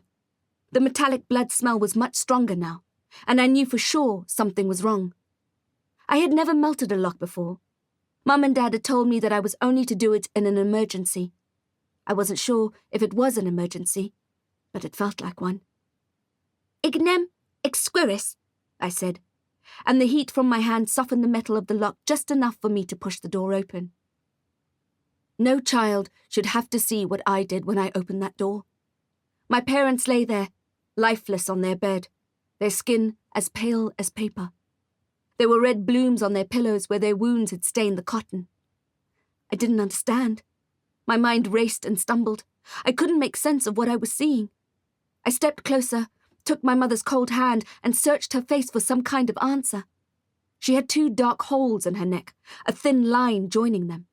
Dad had the same. Inside, I was panicking, but on the outside, I was too shocked to cry or scream or do anything but stand there and look at their near-transparent skin. Finally, the panic inside my body exploded to the outside too, and I started to move. I took my mother's precious silver one from her hand and my dad's pentacle ring from his finger. I would need all the help I could get, I realized. My organs were as heavy as lead, because from now on, I was alone in the world, and it was a dangerous world. I looked for the last time into my mother's startled Pacific blue eyes, which were staring at the ceiling, unblinking, and I closed the lids. A sob rose in my throat, but I swallowed it down. Now was the time to be strong. I closed my dad's eyes too, and that's when I saw the vampire standing in the corner of the room. He had been there all along, watching me, as still as glass. His face was a mask of evil, his hair black as tar. A jagged scar ran up from his left eye, past his hairline and into his scalp. An hour passed in that split second. An hour of us standing there, regarding each other, deciding what to do next. An hour of me being within touching distance of my forever sleeping parents who had loved me fiercely and without wavering, and their cold-blooded killer. A lifetime of love that was lost to me forever. I forced myself to breathe, and I looked Acheron in the eyes. This time, I wouldn't run. Chapter 27. He walked through fire. I'd relived that moment over and over, wondering if I should have done this or should have done that. The guilt I felt for just bolting out of there forever stained me, and I spent a lifetime trying to make up for it, as my bedpost bears witness. Mum and Dad looked dead, or I was sure I wouldn't have left them. The truth, that they were still alive, simultaneously hurt me and filled me with tentative hope. What had been done to them in the intervening 20 years? What had they been through? Could I have saved them? I thought I'd never get the chance to find out. But there I was, standing in their bedroom, copper crimson mist in the air, and Acheron in the corner. He looked slightly older, but had that eternal youth, eternal death thing going on that vampires do. Beautiful, repulsive skin, and that scar. That scar I'd seen every day since that terror-filled moment I lost my parents. Acheron, I said. He may have aged, but I was still a child. My voice sounded impossibly young. Had I ever been that innocent, that tender? Jacqueline, he said. I didn't have my crossbow on my back, and my trench coat had yet to be invented. A world of pain lay ahead of me before I would finally get to meet Matron Ferrer at Copperfield and get taken under her wing. But I had a feeling we weren't going to get that far. Little girls don't win battles against cold-hearted vampires. By choosing to stay and fight, I had chosen death. We stood and stared at each other, my parents' pale, unmoving bodies our only audience. I had my mother's wand in my right hand and my father's ring in my left. I felt the pain and anger seething inside me, trying to escape, and I was ready. If I was going to die, I was going to die fighting. Fiat Fulga! I shouted, and the blue lightning barreled out of my wand toward Acheron. Affectus adversum, he said, and battered the spell away with the back of his hand, as if it were nothing more than an annoying fly. Fiat Fulga! I yelled again, and this time the lightning bolt was bigger, faster. Despite me being a child, the emotion in the room fed my magic and made it potent.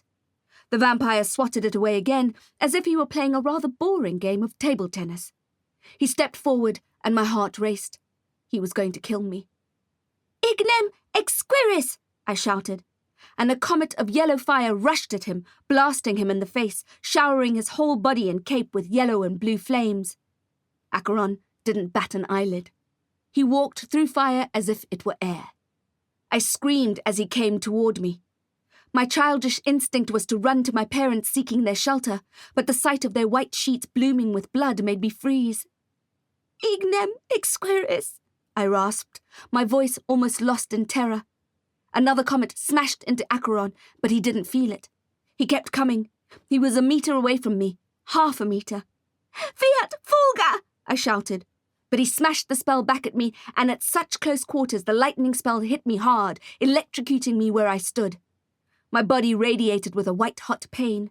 I felt the current in every limb, every digit, blasting my nerves and cauterizing blood vessels, causing my heart to fibrillate and lean on the very edge of stopping for good. "Children shouldn't play with lightning," he said. The electric current had short-circuited my brain, and the world went fuzzy at the edges. I fainted, and he caught me just before I hit the ground. Acheron looked into my closing eyes and brought his hand up. He touched my forehead, a light tap between my brows, and everything disappeared. Chapter 28. Dark Stone Shell.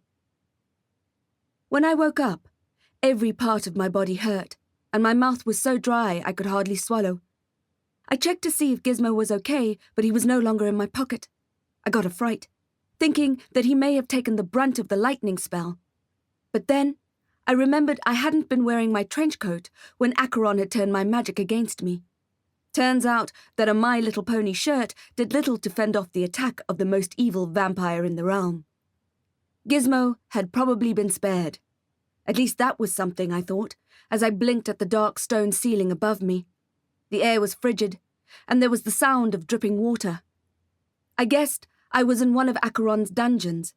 I lay there, on the slab of rock, listening to the dripping sound, trying to get some feeling back into my wrecked body. It was the first time I'd been hit by an almost full Exquiris, and I hoped to the void that it would be the last. I doubted my body could take another shock like that. What made it worse was that it had been my own magic. It was like a magical own goal, and all wizards knew that they always hurt more. I stretched and groaned, and felt simultaneous numbness and pain throughout my shattered body. When I tried to lever myself up, I realized that my muscles weren't taking orders. It was as if the connection between my brain and my seared nerves was severed. I tried again, and there was very little movement. I gave myself a few minutes' break, and then tried once more to sit up. This time, it worked. But there was still something holding me back. I felt something against my neck, and an acute stabbing pain, as if I had a razor blade lodged in there. "What?" I said, but no sound came out. It was like a silent cough. The blade, or whatever it was, tore at the flesh in my neck. I became flustered, then panicky, and I felt I needed to remove the thing immediately. I clutched at it and ripped it out, and a fountain of blood spurted from the hole it left in my neck. Of course, I realized what it was just a second before I looked at it. A jugular hook. The same device used to siphon the blood from Bleed Farm victims. The same device used to drain my parents to the point of oblivion. Once I had torn out the medical fang, the blood kept shooting out of my neck, and I knew I had to stop it. "Nano, tourniquet." My voice was raw and almost inaudible, but the nano understood and whipped around my neck and knotted itself tightly there, controlling the bleeding. I could still feel the throbbing, but when I felt the fabric that was covering the wound, my fingers came away dry. I looked at the red-stained hook in my hand and felt the familiar feeling of disgust I had for vampires. How they ruthlessly attacked and killed and orphaned people. And despite my sorry state, I felt my magic building up again. I sat up and took in the sparse interior decor of the dungeon. I blinked and waited for my eyes to adjust to the dim light. There was nothing to see except 4 dark grey walls of stone, damp and ancient-looking. The IV tube that had been carrying my blood to a silicone bag on the floor lay like a thin, dead snake. I threw the fang down to join it and tried to rub the blood off my hands. Once I felt ready to stand, I pulled my legs over and levered myself slowly off the slab and into a standing position. It hurt, but it was also a relief to be off the cold stone, which had leached my body of feeling and warmth. I stood still for a moment, holding onto the stone, making sure I wasn't too dizzy to walk. When I felt reasonably confident, I stepped away from it. My legs were wobbly, my knees were jelly, and I had dulled fireworks cracking in my head. But, apart from that, I felt like $1,000,000. I was alive, which was an unexpected bonus. And I was closer to the new Dawn throne than I had ever been. I was in a unique position to take down the vile leader of the Silvano clan, Acheron Baldassar, the vampire who had ripped my life away from me. More importantly, I was about to meet my parents again for the first time in 20 years. I realized I probably wouldn't come out of it alive, but the Grim Reaper had been my #1 stalker for a while now, and I was pretty sure he was getting impatient. He wanted his goods, and my body was close to giving up the ghost. I was living on borrowed time. Had been for weeks, ever since Derek had been sent to assassinate me. I understood my fate. It was so clear, as if it were a bright billboard right there in the dungeon. I'd save my parents, I'd destroy the New Dawn Kingdom, and I'd die in the process. If that's what it cost me, I was willing to pay. There was no mental bandwidth for sadness then, or regret. I couldn't think of the life I may have had with Derek and our imaginary, sweet little apple-cheeked baby. There was no time to think of my best friend, or my dwarf fairy godmother, or my favourite goblin, or Bron, or Gizmo, or the Belor twins. The only thing I had energy to focus on were those two things.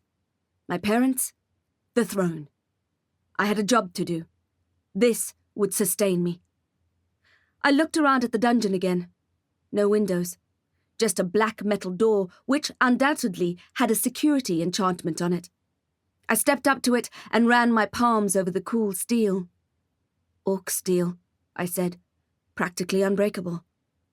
I spoke out loud, maybe because I was used to having Gizmo to chat to, or maybe because after everything I'd been through, I was now probably one crayon short of a colouring box. Maybe it was just comforting to hear something rather than nothing in that dark stone shell. Of course, you didn't need to break something to get around it. The paranormal life had taught me that much. The door wasn't really the problem, I thought, unclipping my wand with an unsteady hand. It was whatever was behind the door. Chapter 29. Fever Torch. I couldn't afford to make too much noise, or whoever was guarding this dungeon would grab me. Subtle magic was not usually my forte, but I had little choice. Ignem exquiris, I said softly, looking at the tip of my wand. A small flame flicked into existence. I needed it to get hotter, a lot hotter. I squeezed my eyes shut and tried to remember my Copperfield Latin lessons with old Bentneck. You know how they say Latin is a dead language? Professor Bendeck was a living example of how dead things can be dragged into the 21st century. We would have called him a coffin dodger at school, but it appeared that he had hardly dodged said coffin. He had one foot squarely in there, and the other hovering indecisively above it, like a cat at an open door. Fever? Fervour? And then I remembered. Fervens, I said, and the flame blazed. Fervens, fervens, I whispered, and the flame turned from a gentle fire into the hissing blue blade of a blowtorch. Half shielding my eyes from the sparks, I used the fever torch to cut through the bolt that was keeping it locked. The acrid smell of molten metal filled the room. The trick worked, and as the bolt lost its bite, the door swung open toward me. I immediately cut my magic off from the fire, and it spluttered and died. Thank you, Professor Bentneck, I thought, and I tentatively stepped out from my cell. There was no guard that I could see, and I immediately understood why. The dungeon was laid out like a labyrinth, a cold black maze. If someone managed to escape their cell, just as I had, they'd have to find their way through the complex maze before getting free. It would be virtually impossible to navigate, especially in the dark. There was also a disconcerting scuttling sound that made my ears itchy. I checked my pockets for Morgan's flashlight, but I no longer had it. I must have lost it somewhere between the silver-eyed zombies and the fire-breathing Komodo dragons.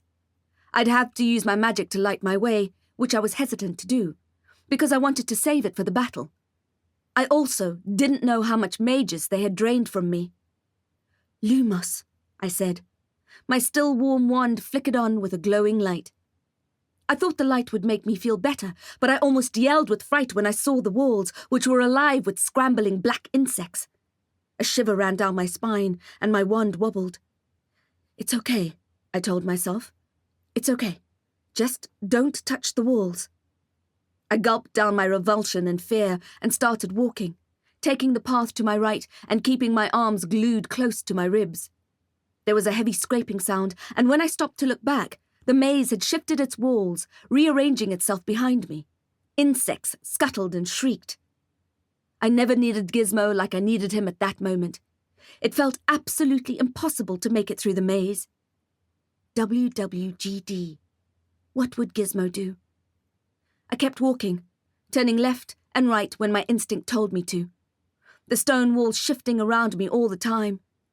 I tried to ignore the beetles crunching under my boots like nutshells, and the ones climbing up my legs, but my anxiety climbed with every corner. After walking for around 20 minutes, I understood that there was no way out. Of course, there was no way out. I was Acheron's prisoner, and he was not going to make escaping easy. I slowed to a stop, not knowing what to do, but that gave the insects more of an opportunity to climb onto me, so I carried on. Maybe the point of this maze was to exhaust the captive. If it was working. I felt like I was going insane. That this was what it would feel like to be mad. To be stuck in an eternal shifting maze with no way out. Still, I kept walking. Hours later, or maybe days or minutes, I'd lost all sense of time. I found myself walking in a stupor, as if I was sleepwalking. My eyes were half closed. My legs kept walking and my mind was on autopilot. It was the only way I could keep going. I could feel the stinging of burst blisters on my feet, and my head was pounding as I took turn after turn, stumbling along into a special brand of insanity. Then I heard something. It immediately snapped me out of my lethargic shuffling. A woman's voice. Or, more precisely, a woman's groan. She was in pain. I increased my pace, listening for the sound, which had finally given me some kind of direction. My heart began banging in my chest. I knew who it was. Dared I hope? I had no choice. The hope was already there, blazing from inside my ribcage. "Mom?" I said quietly at first. The groaning stopped. "Mom?" There was muffled speech, more than one person. "What?" I heard someone say. "Who's there?"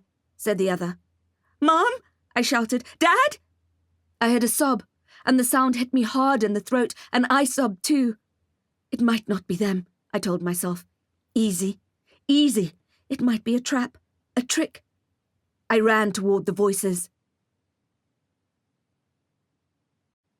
Chapter 30. The Shape of a Parent. When I arrived at the doorway of where the voices were coming from, a monstrous maw of a doorway with rotten teeth like an orc's jaw, I forgot about my intent to keep my magic slow and subtle. "Fiat Fulga!" I shouted, and a vicious blue lightning bolt crashed out of my wand and smashed into the lock. "Stand back!" I shouted, a little late, I suppose, and I lifted my knee and kicked the door with all my might. The whole sheet of metal came off its hinges and slammed to the floor. I searched the dark cell for the bodies I knew were there. I saw the two of them, backs against the wall and cowering, shielding their faces from me. Even in the dark, and with their faces covered, they were immediately recognizable. A child never forgets the shape of a parent. The details may be fuzzy, but I knew without a doubt they were my mother and father. The child inside me wanted to drop to her knees and sob, overwhelmed by the emotion of seeing her 20-year dead parents alive and so obviously suffering. But I was no longer a child. I was no longer an orphan. "Dad!" I shouted, and I grabbed him. "Mom!" They both flinched. I didn't blame them. It was even more frightening for them than it was for me. Slowly, ever so slowly, they lowered their hands until I could see their eyes and they could see mine. I cried out in shock and sorrow. "What has he done to you?" I whispered. They both had that chalky skin that Slide and Abiram had, and the black veins around their eyes. What frightened me most was the emptiness in their eyes, as if death had already been and taken what he wanted and left the rest behind. They looked aged and ill beyond their years, and I fell down on my knees and wept. My first cries came out almost like a scream, so intense was my fear and grief. It sounded like there was a wild animal inside me, howling and shrieking to get out. It was a nightmare beyond my worst nightmare. Losing my parents to death 20 years ago was terrible. Losing them to decades of suffering was far worse. 20 years of torture. I couldn't bear it. They didn't leave me to my grieving. They pulled me up with cold, stiff hands and squeezed my cheeks, staring and prodding and lifting me up off the stone floor. "Jacqueline," they rasped. "Jacqueline." I saw the stents in their necks, where the vampires had been siphoning their blood all this time, building up enough mages to build the new dawn kingdom. My hand flew up to the hole in my own neck, which was still covered tightly by the tourniquet. Blood magic. Keeping them barely alive, just breathing, just enough to keep stealing their blood.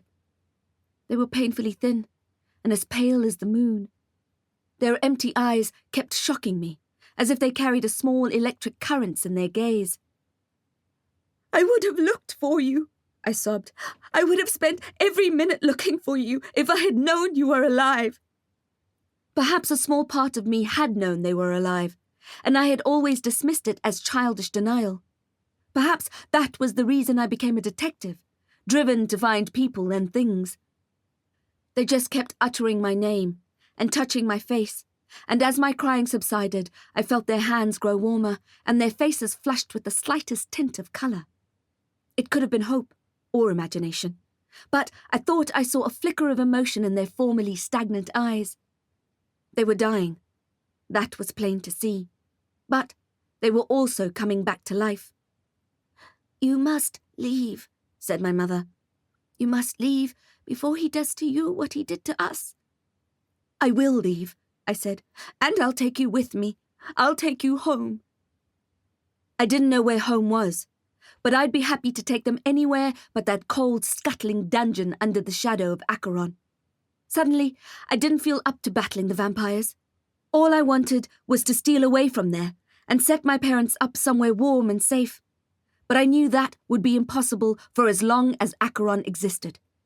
There was only one way to save my parents, and that was to save the realm. "I have so many questions," I said. "Of course you do," said my father. "We have questions too," said Mum. "Not a day passes that your father and I don't talk about you. We daydream about what you looked like and what you were doing, and look at you now," she said. And then sobs started crashing out of her mouth, and Dad pulled her close and clenched his jaw. She forced her words past her tears. "Look at you, Jax. You're everything and more." We huddled there, hugging, until Mum stopped shaking and heaving. Where do I start? I thought. I wanted to know absolutely everything, but I didn't know how much time we had. "That day," I said, holding back the tears. "That day you were attacked. It was Acheron." "Yes," said my father. "He's had this kingdom planned for longer than you've been alive." "I know," I said. "I found an old book, Vampiric Lore by Zolastaro. It set out—" My father's grim face blinked at me, and then his chapped lips turned into a smile. I didn't finish my sentence. "It worked," he said, and I just looked at him. His eyes shone with tears. "What worked?" My mother also smiled now, and they looked at each other and grinned. "It worked," said my mother, and I could swear she almost chuckled. Gradually, the line of dominoes in my mind fell. My haunted apartment. Ghost. When he wasn't artfully rearranging my reading matter, he was doing my laundry. What was one of my most cherished memories of my father? That absolutely ordinary day that I always remembered whenever I smelled laundry detergent. I zipped back in time to when I was a little girl standing in our family kitchen. Sunshine streaming through the windows, the kettle singing for tea, Mum slicing bread, Dad coming in from collecting the washing off the line outside and playfully lobbing a clean sock at me.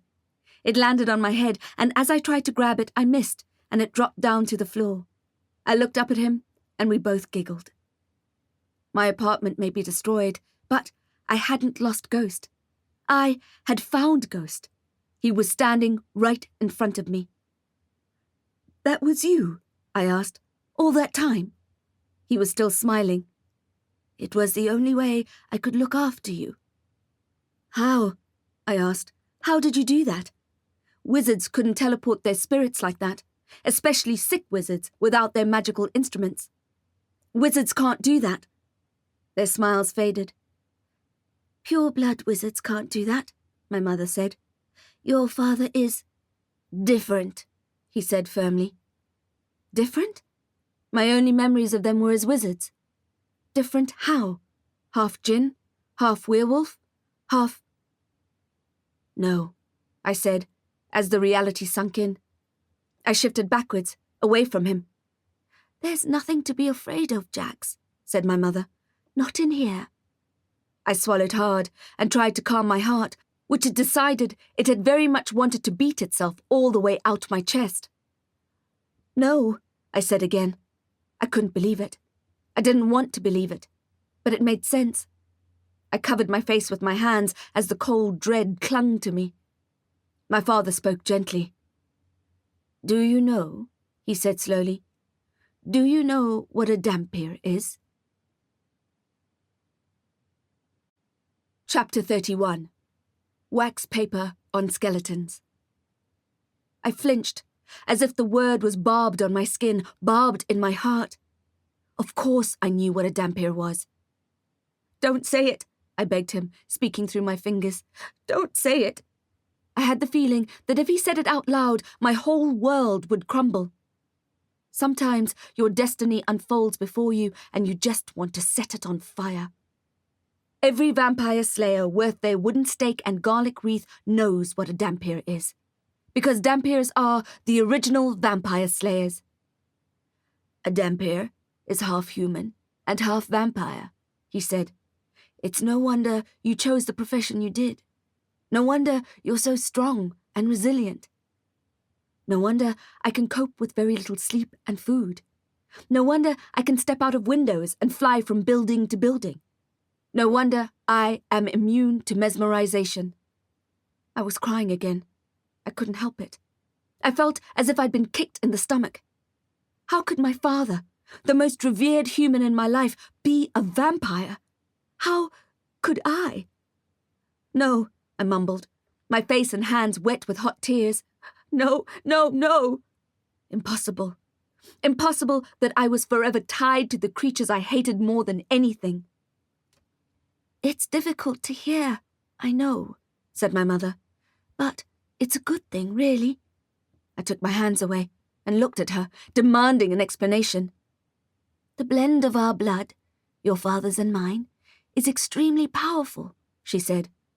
It's why Acheron was in our bedroom that day, the reason we were selected to be brought here. I was still struggling with my own new status as a mixed blood to take in other details. I was beyond shocked and appalled that I had dirty vampire blood running through my veins. I imagined my heart pumping black blood, oily and slick, pushing it through my body, contaminating me with its evil. I wished I could tear it out. I had never felt such self-hatred before. But Mum was right. There was a silver lining. It's well known in the touched world that hybrids have superpowers. Blended bloods are a cut above regular purebloods because they inherit power from both species. A cross between a werewolf and a witch, for example, would have the strength of a wolf and the cunning of a witch. If Isadora Crow and Laurent were to have children, they'd definitely be on the A-team. My breath was shaking. My throat ached. It was a lot to take in. I had to push the barreling steam train of thoughts aside and focus again on my mission impossible. Get my parents home. Destroy the New Dawn Kingdom. I need to get you out of here, I said to them, but I don't know how. They glanced at each other with a sad smile. Oh, Jacqueline, said my mother, we didn't show you the way here to save us. We did it so that you could save yourself. Dad cleared his throat. I'm sorry we're telling you so many difficult things today, but the truth is, we're dying, said Mom. We've been dying for a long time. No, I said, you're not. You're alive. You're living. Look at us, said my mother sternly. Jax, look at us. They were wax paper on skeletons.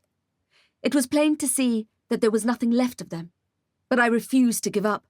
I had just found them. No way I was going to let them die. "You're breathing," I said. "All you need to do is to keep breathing. I'm going to get you out of here." "Getting out of the kingdom will be difficult, almost impossible, even for a strong, healthy person." I thought of the obstacle course Acheron had set up for me, crawling through the tunnel from the copper cog, the volcanic island with angry reptiles and sinking sand, the haunted forest, the terrifying cemetery of Obsidian Hill. And that was just the scenery. That was before anyone got hold of us.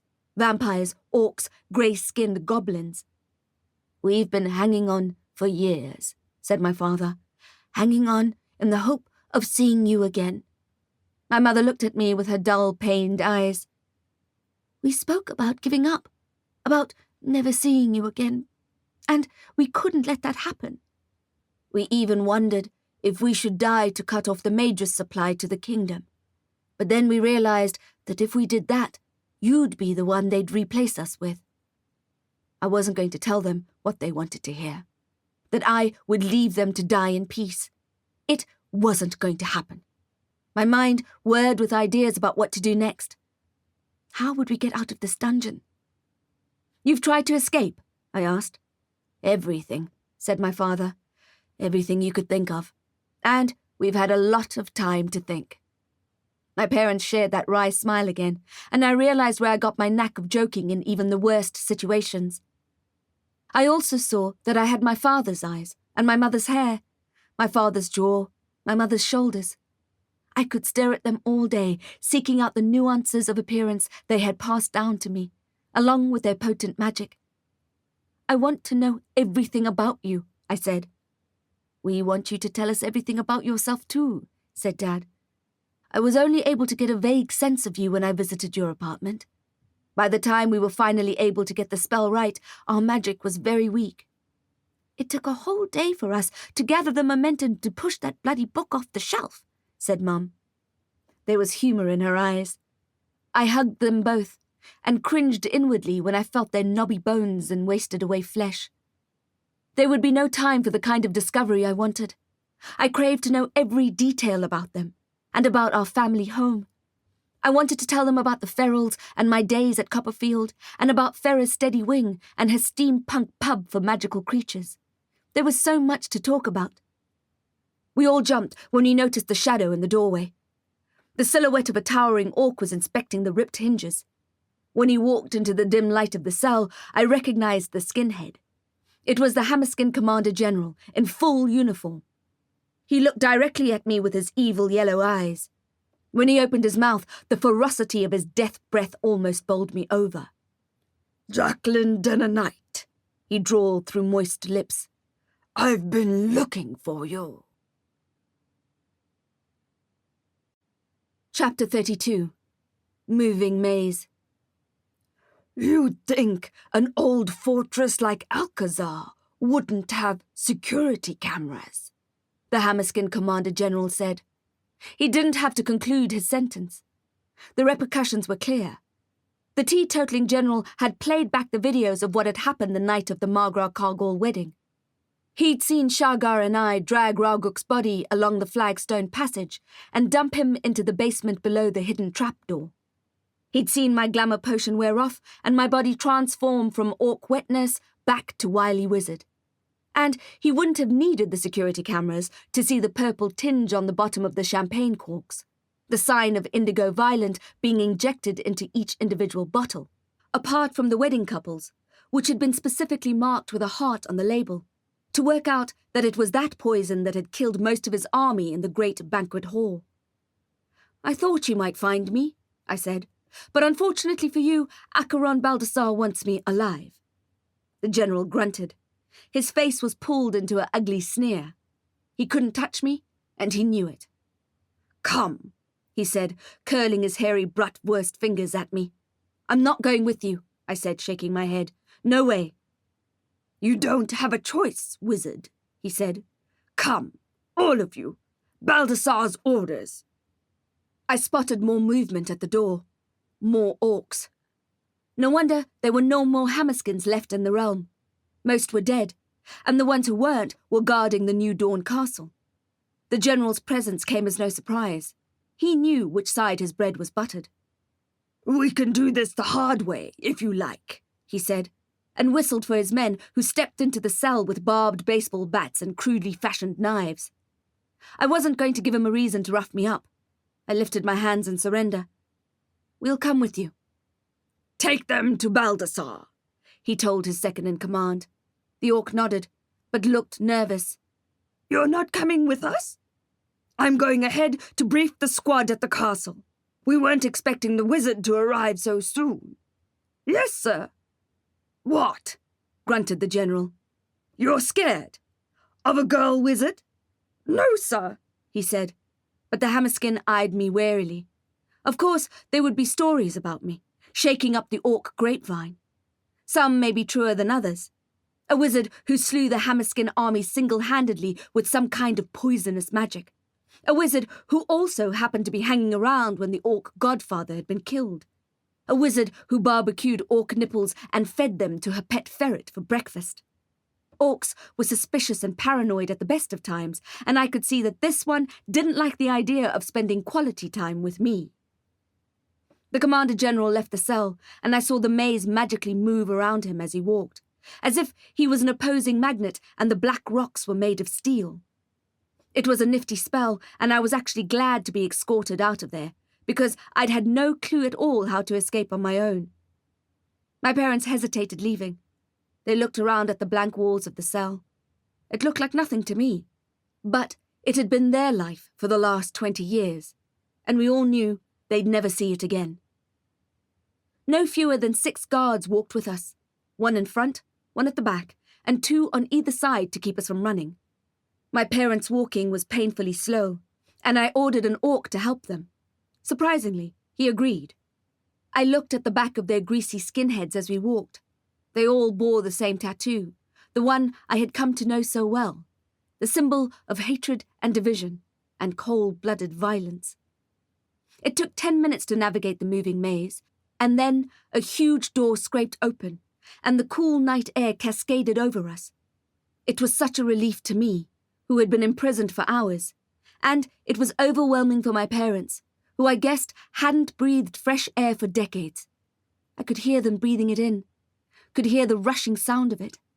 What a shame, I thought, that it wasn't daytime, that they couldn't feel sunshine on their cheeks and look at the crisp blue sky. But I understood that it was never daytime here over the castle grounds. Vampires liked the weather just as it was. I looked up at the starless grey sky. Our surrounds were shadows and black trees. There was just enough light to see the orcs moving around and the giant castle that loomed before us. It was bigger than I had imagined, and even more sinister. People had died behind those walls. I could feel their shivering spirits all around me.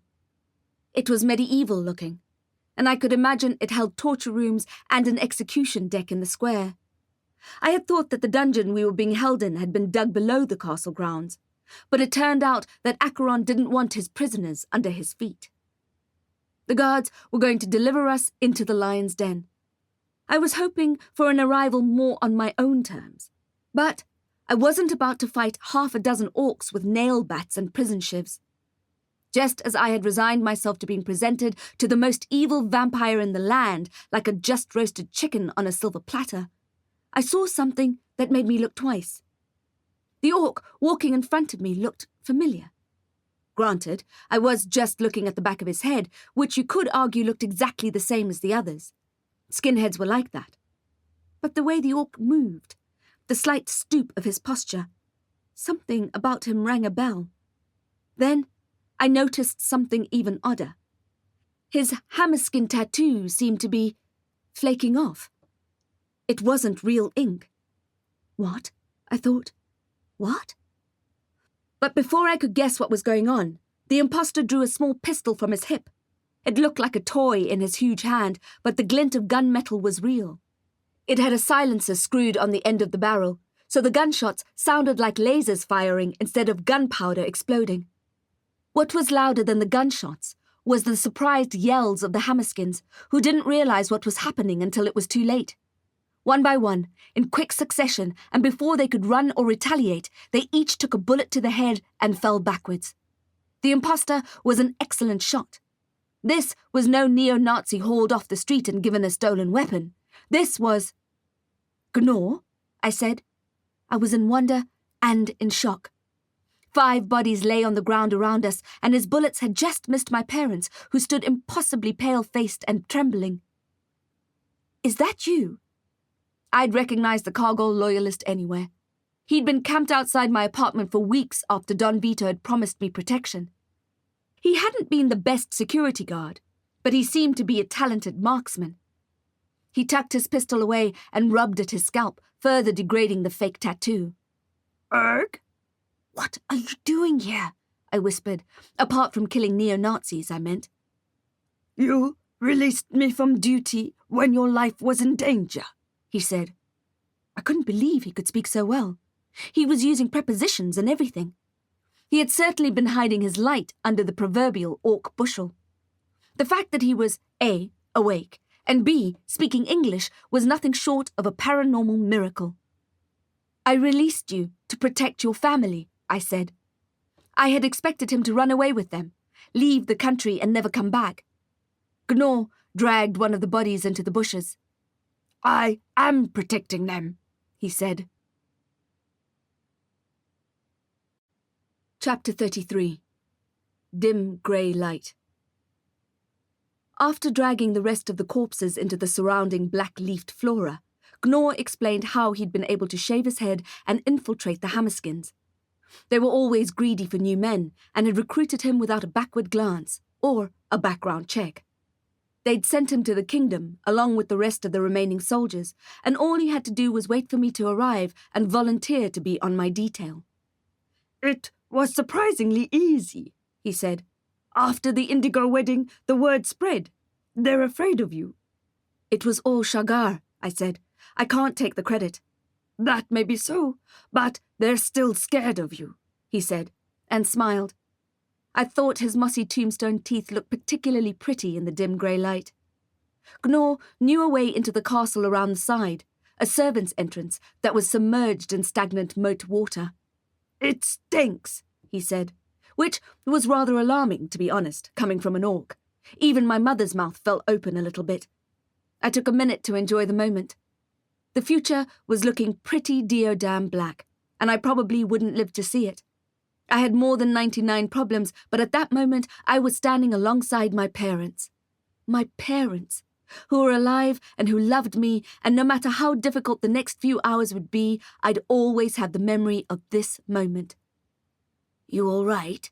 asked my father, who lay a fortifying hand on my arm. He was looking healthier, and so was my mum. I nodded. We made our way to the much-maligned moat. We smelt the river before we reached it. Gnaw was right. It reeked to high heaven, or whatever the equivalent of high heaven was in an upside-down pocket realm dipped in evil. I found myself gulping down the vomit that seemed so intent on climbing up my throat. "Holy hex," I said. "What's in there?" Gnaw shrugged. "Nothing living."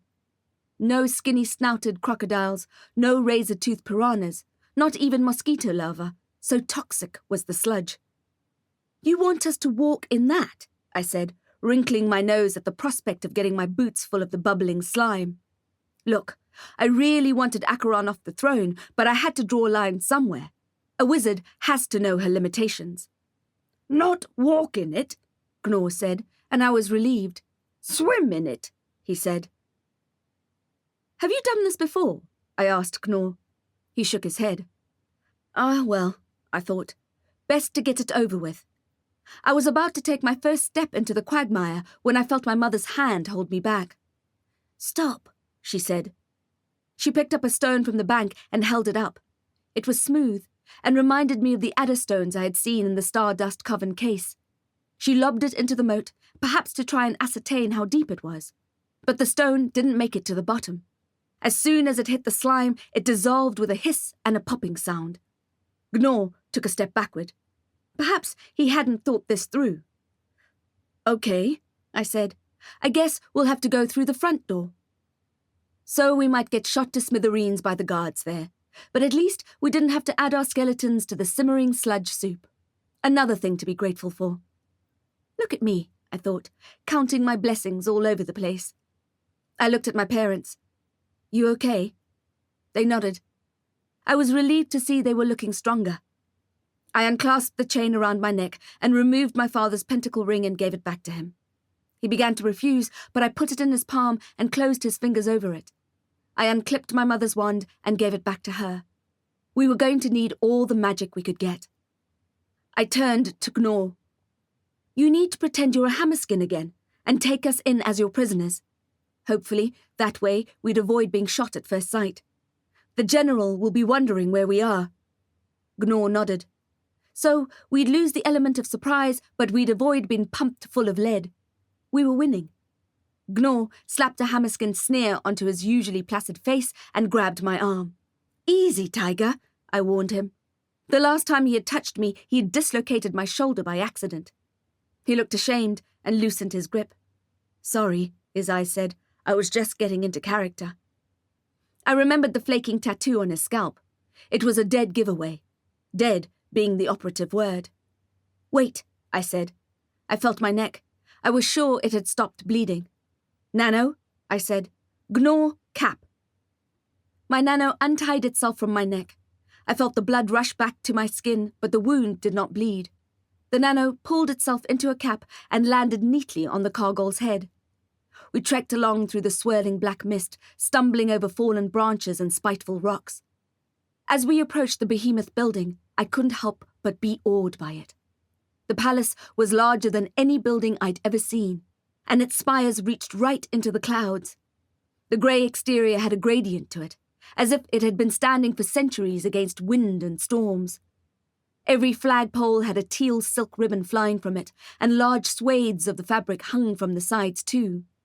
The banners were the same teal colour as the inside of the Silvano capes, and the same symbol we'd seen branded on the V-cult victims. Vampire anarchy was my thought on seeing that icon for the first time back in the city morgue, and I hadn't been far wrong. I felt a twinge for Lysander, but I did my best to ignore it. The dead women had demanded justice, and I had delivered it. Still, I felt a needle in my heart.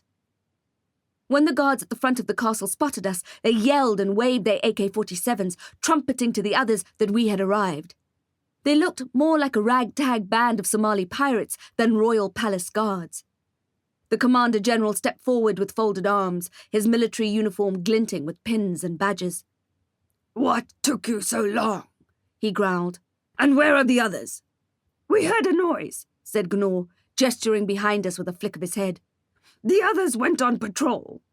Fine, said the general, but I saw the suspicion sparkle in his eyes. Bring them in.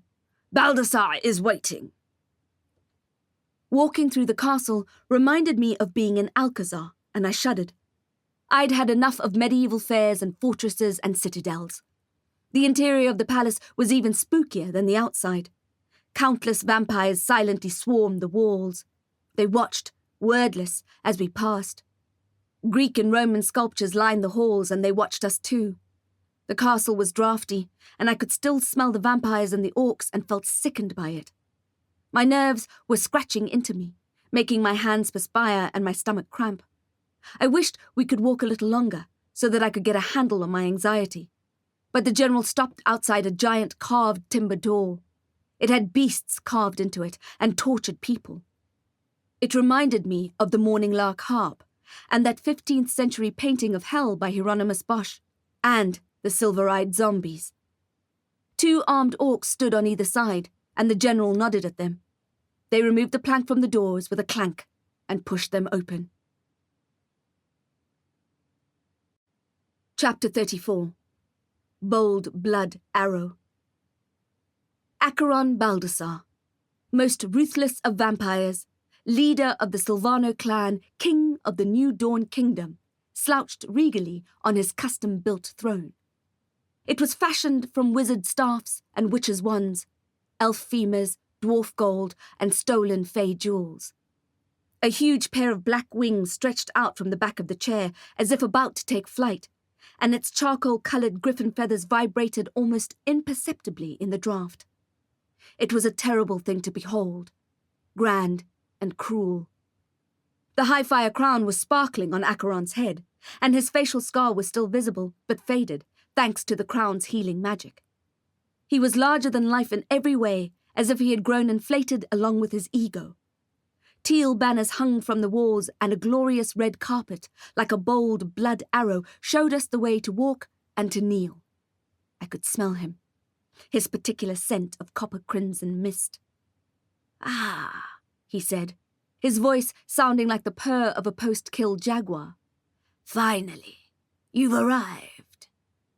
He interlaced his fingers and rested them on his lap, smiling at us, showing us his fangs. Ice chinked down my spine. Evil radiated off the vampire in waves, evil I'd never felt so strongly before, like a repulsive yellow stink. The doors were locked behind us. He probably wanted to be addressed as Your Royal Highness or King Acheron, or, at the very least, Sir. But I wasn't going to give him the satisfaction. He certainly wouldn't appreciate the nickname for him I'd picked up from Zolostaro.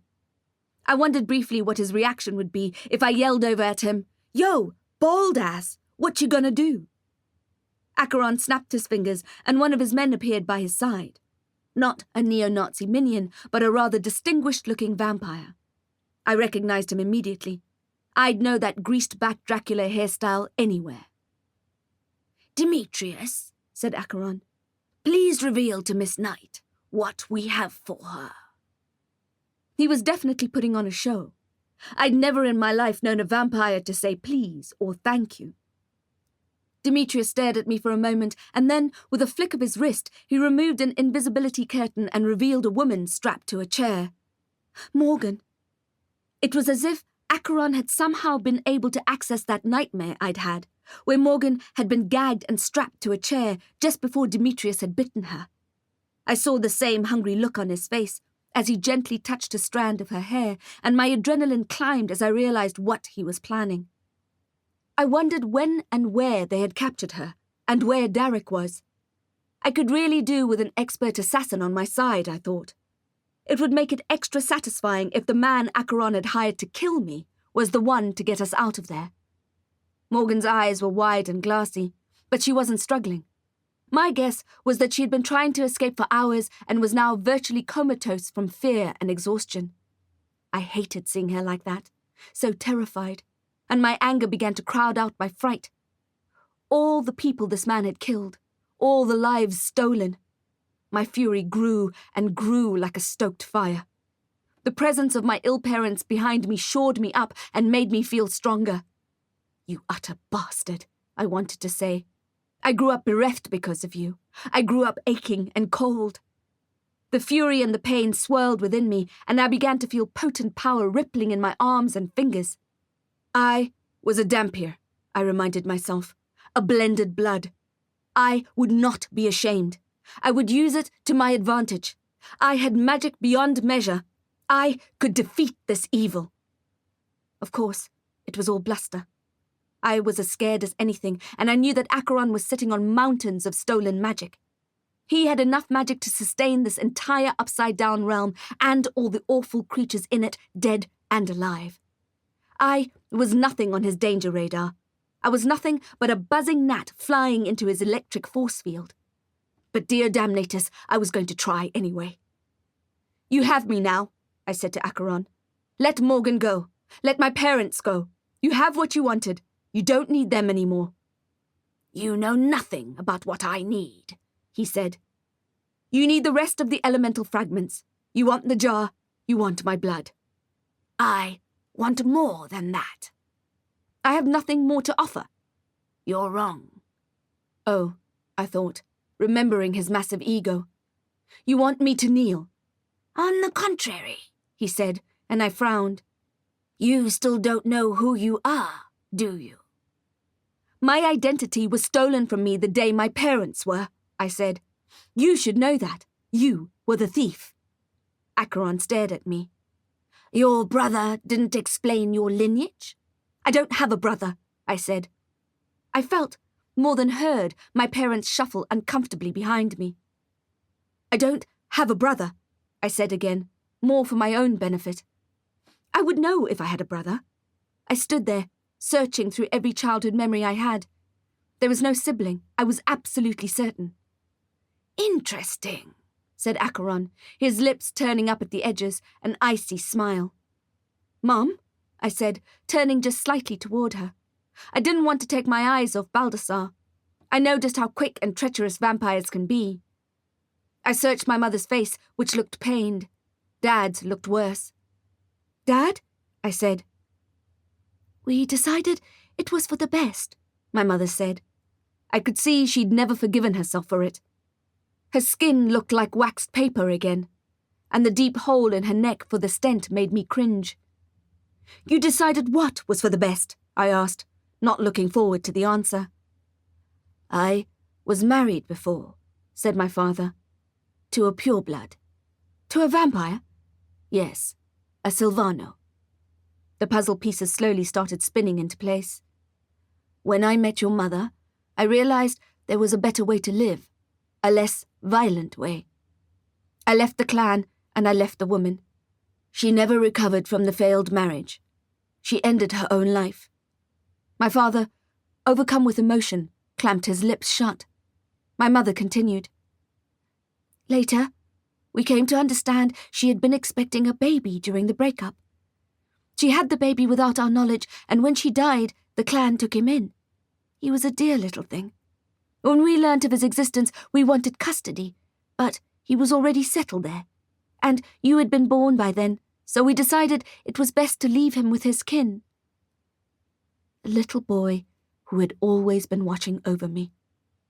A vampire who had watched over me my whole life until today. The realization was like a dagger twisting in my guts, flattening me, stealing my breath. Lysander, I whispered, and they nodded. I forced myself to stay standing upright, even though I felt like melting to the ground. When Lysander was older, he found out we were being held here. He'd sneak food in for us, said my mother, and medicine. Really, he's the reason we're alive. My heart tore like a piece of paper. He's the reason I'm alive too, I said.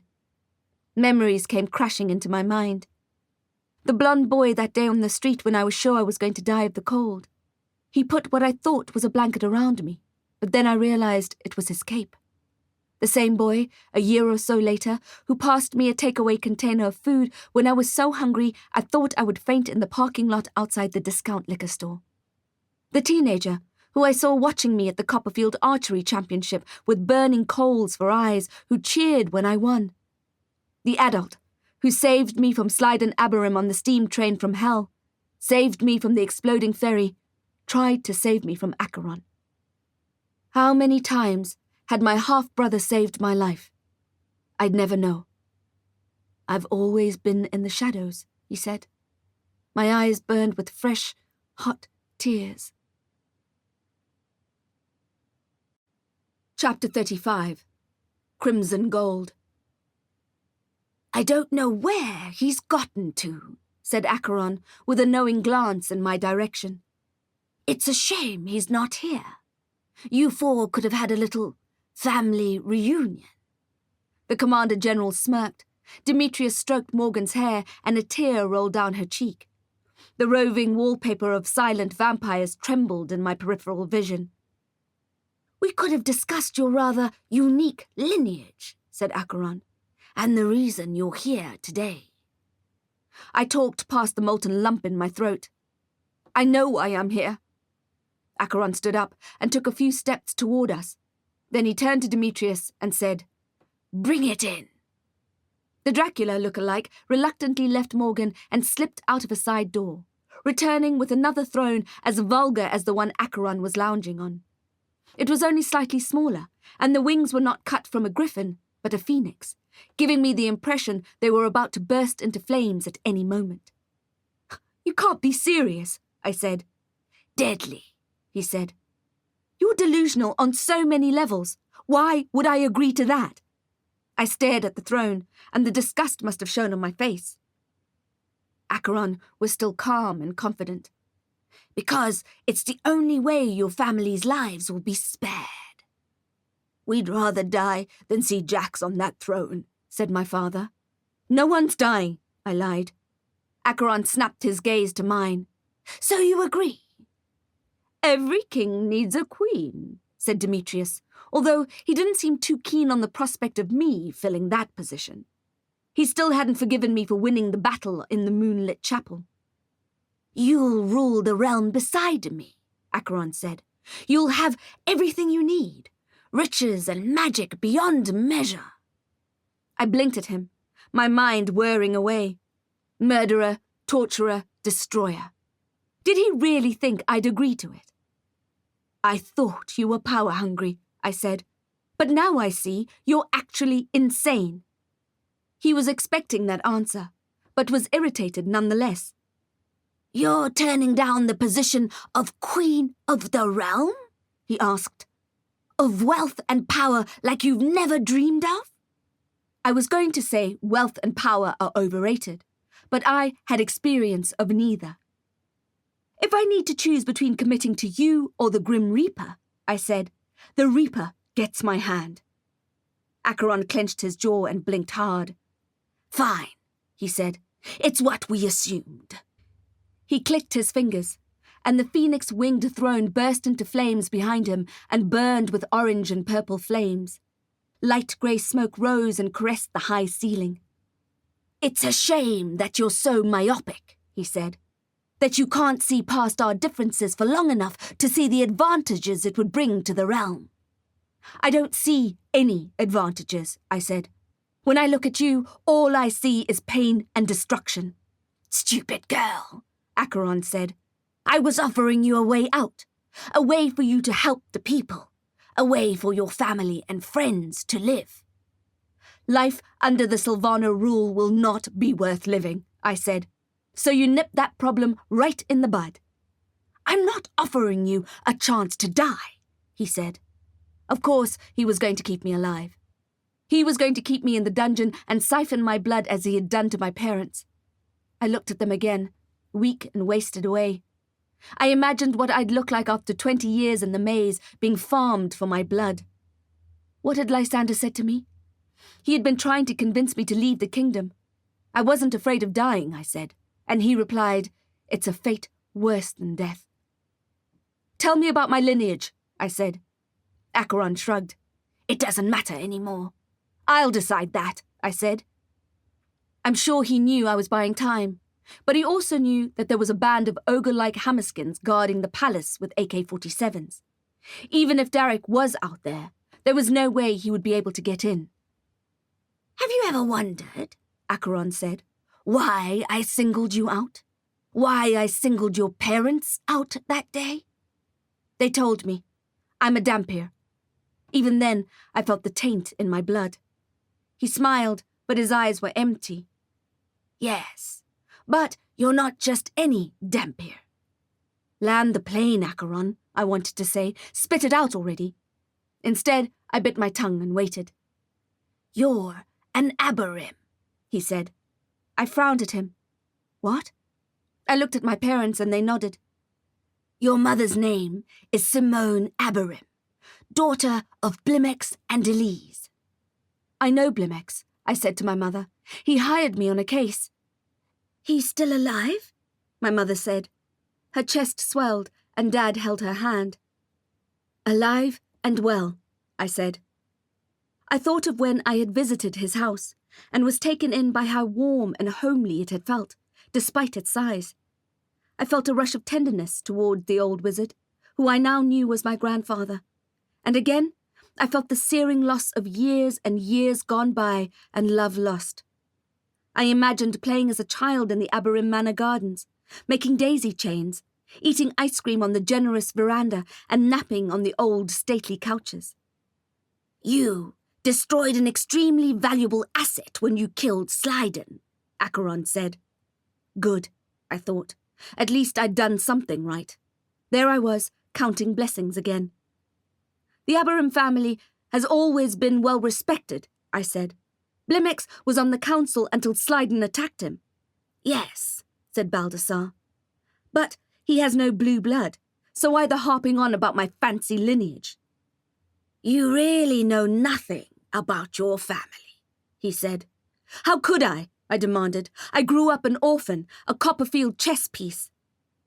Your grandfather was an extremely powerful wizard in his day. I imagined Blimex then, slinging spells and churning the skies with his staff, battling demons and ogres and vampires. I looked at Acheron's scar, the one that ran from his hairline to his eye. He almost took my eye, said the vampire. And then it made sense. I would be doubly valuable to Acheron because the blood that ran in my veins was the same as the wizard who had almost killed him. Not only did my heart pump potent blended wizard vampire blood, but it was tinged with Acheron's virtual demise. Crimson gold. The good news was that there was no way he was going to kill me. Not unless I tried to kill him first, in which case he'd have no option. My best bet, I thought, was to get rid of his minions first. Hammerskins with itchy trigger fingers were probably the most immediate threat. Before I could formulate a plan to deal with the neo-Nazis, Acheron decided to move things along. Maybe he was tired of lounging, tired of talking, when none of it really mattered to him. Nothing mattered to him apart from my magus and the chaos jar in my infinity pocket. And he had waited long enough. Chapter 36. Ovaries of Steel. I'm guessing you know what comes next, said Acheron. Demetrius put his hand on Morgan's shoulder, and she shifted in her seat and moaned. I felt helpless, because I knew it was going to be an impossible decision. I enter into an unholy alliance with Acheron as Slyden had done, or Morgan would be killed. It was one thing to boast that I'd rather die than make a deal with the devil. It was totally different knowing that Morgan's life hung in the balance, and seeing Demetrius's filthy hand on her made me flare with anger. Give me the jar, Acheron said. I shook my head. No. No way. Uniting the 3 elemental fragments, one of which he already wore on his head, would give him enough power to raise the entire realm, which I was pretty sure was the first thing on his agenda. I'm going to make this easy for you, he said. Give me the jar, or I'll kill your friends and family, starting with this one. He gestured toward Morgan, who started to struggle again. Demetrius has had his eye on her for hours, and he's very hungry. If you touch her, I said to Demetrius, my eyes narrowed, I'll spear you with a lightning bolt. I'll make sure it hits you where it'll hurt most. Demetrius hissed at me, showing me his disgusting stained fangs. Give me the chaos jar, said Acheron, and I'll let you all go. No. He was getting agitated. Last chance. Not going to happen, I said. Demetrius crept closer to Morgan, gently moving her hair out of the way, exposing her neck. Morgan was fighting against her restraints, but she wasn't going anywhere. Fright painted my insides cold. It was like my nightmare was coming true, and there was nothing I could do about it. I knew how this dream ended. I felt for the jar in my pocket. Fine. Acheron nodded at Demetrius. Go ahead. The vampire lifted his head and took a bunch of Morgan's hair in his fist, ready to plunge his fangs into her. Stop! I shouted. Wait! Acheron looked at me expectantly. Demetrius appeared irritated. Yes, he said. I didn't know what to say. I couldn't give him the jar, and without it, I didn't have any leverage at all. I'm waiting, said Baldassar, his face beginning to flush with anger and excitement. I wasn't sure which. It highlighted his jagged scar. As I stood there, bumbling, trying to think of something, the sounds that had been coming from outside came closer. We heard voices from the other side of the giant carved door, and then a loud knocking. Stay out, shouted Acheron. The knocking became more persistent. I said stay out, shouted Acheron. His greased hair fell forward in his face, and he smoothed it back slowly, carefully, as if trying to keep his cool. A small movement behind him caught my eye. It was high up, small, black. A raven sat on a sill, watching us. The persistent knockers didn't seem to know or care that Acheron had said not to enter. We heard the timber plank being slid away and the doors being pushed open. Sorry, Your Majesty, said one of the skinhead guards. We told her to stay out, but... Shargar Kargol, baby strapped to her chest, strode into the room. "Hello, Acheron," she said. The vampire blinked in disbelief, as did I. Sugar? How the fex? "I said stay out!" yelled Acheron at the guard. I stared at her. Could she not have left the baby in a safer place before embarking on this harikiri? "She insisted," said the guard. "She insisted?" sneered Acheron. "She looks unarmed to me. And you have bullets in those things hanging around your necks, don't you?" The guard looked at the floor, embarrassed by his empathy. I guessed that he hadn't shot Shagar because she was carrying a baby, and now he was going to pay for it. I tried to spot Gnor in his black cap, but I couldn't see him. "I need a word," said Sugar. Her face was alight with purpose. I had such mixed feelings for the orc, respect and revulsion in equal measure. Typical of Sugar Shagar just to walk into the New Dawn castle as if she owned it.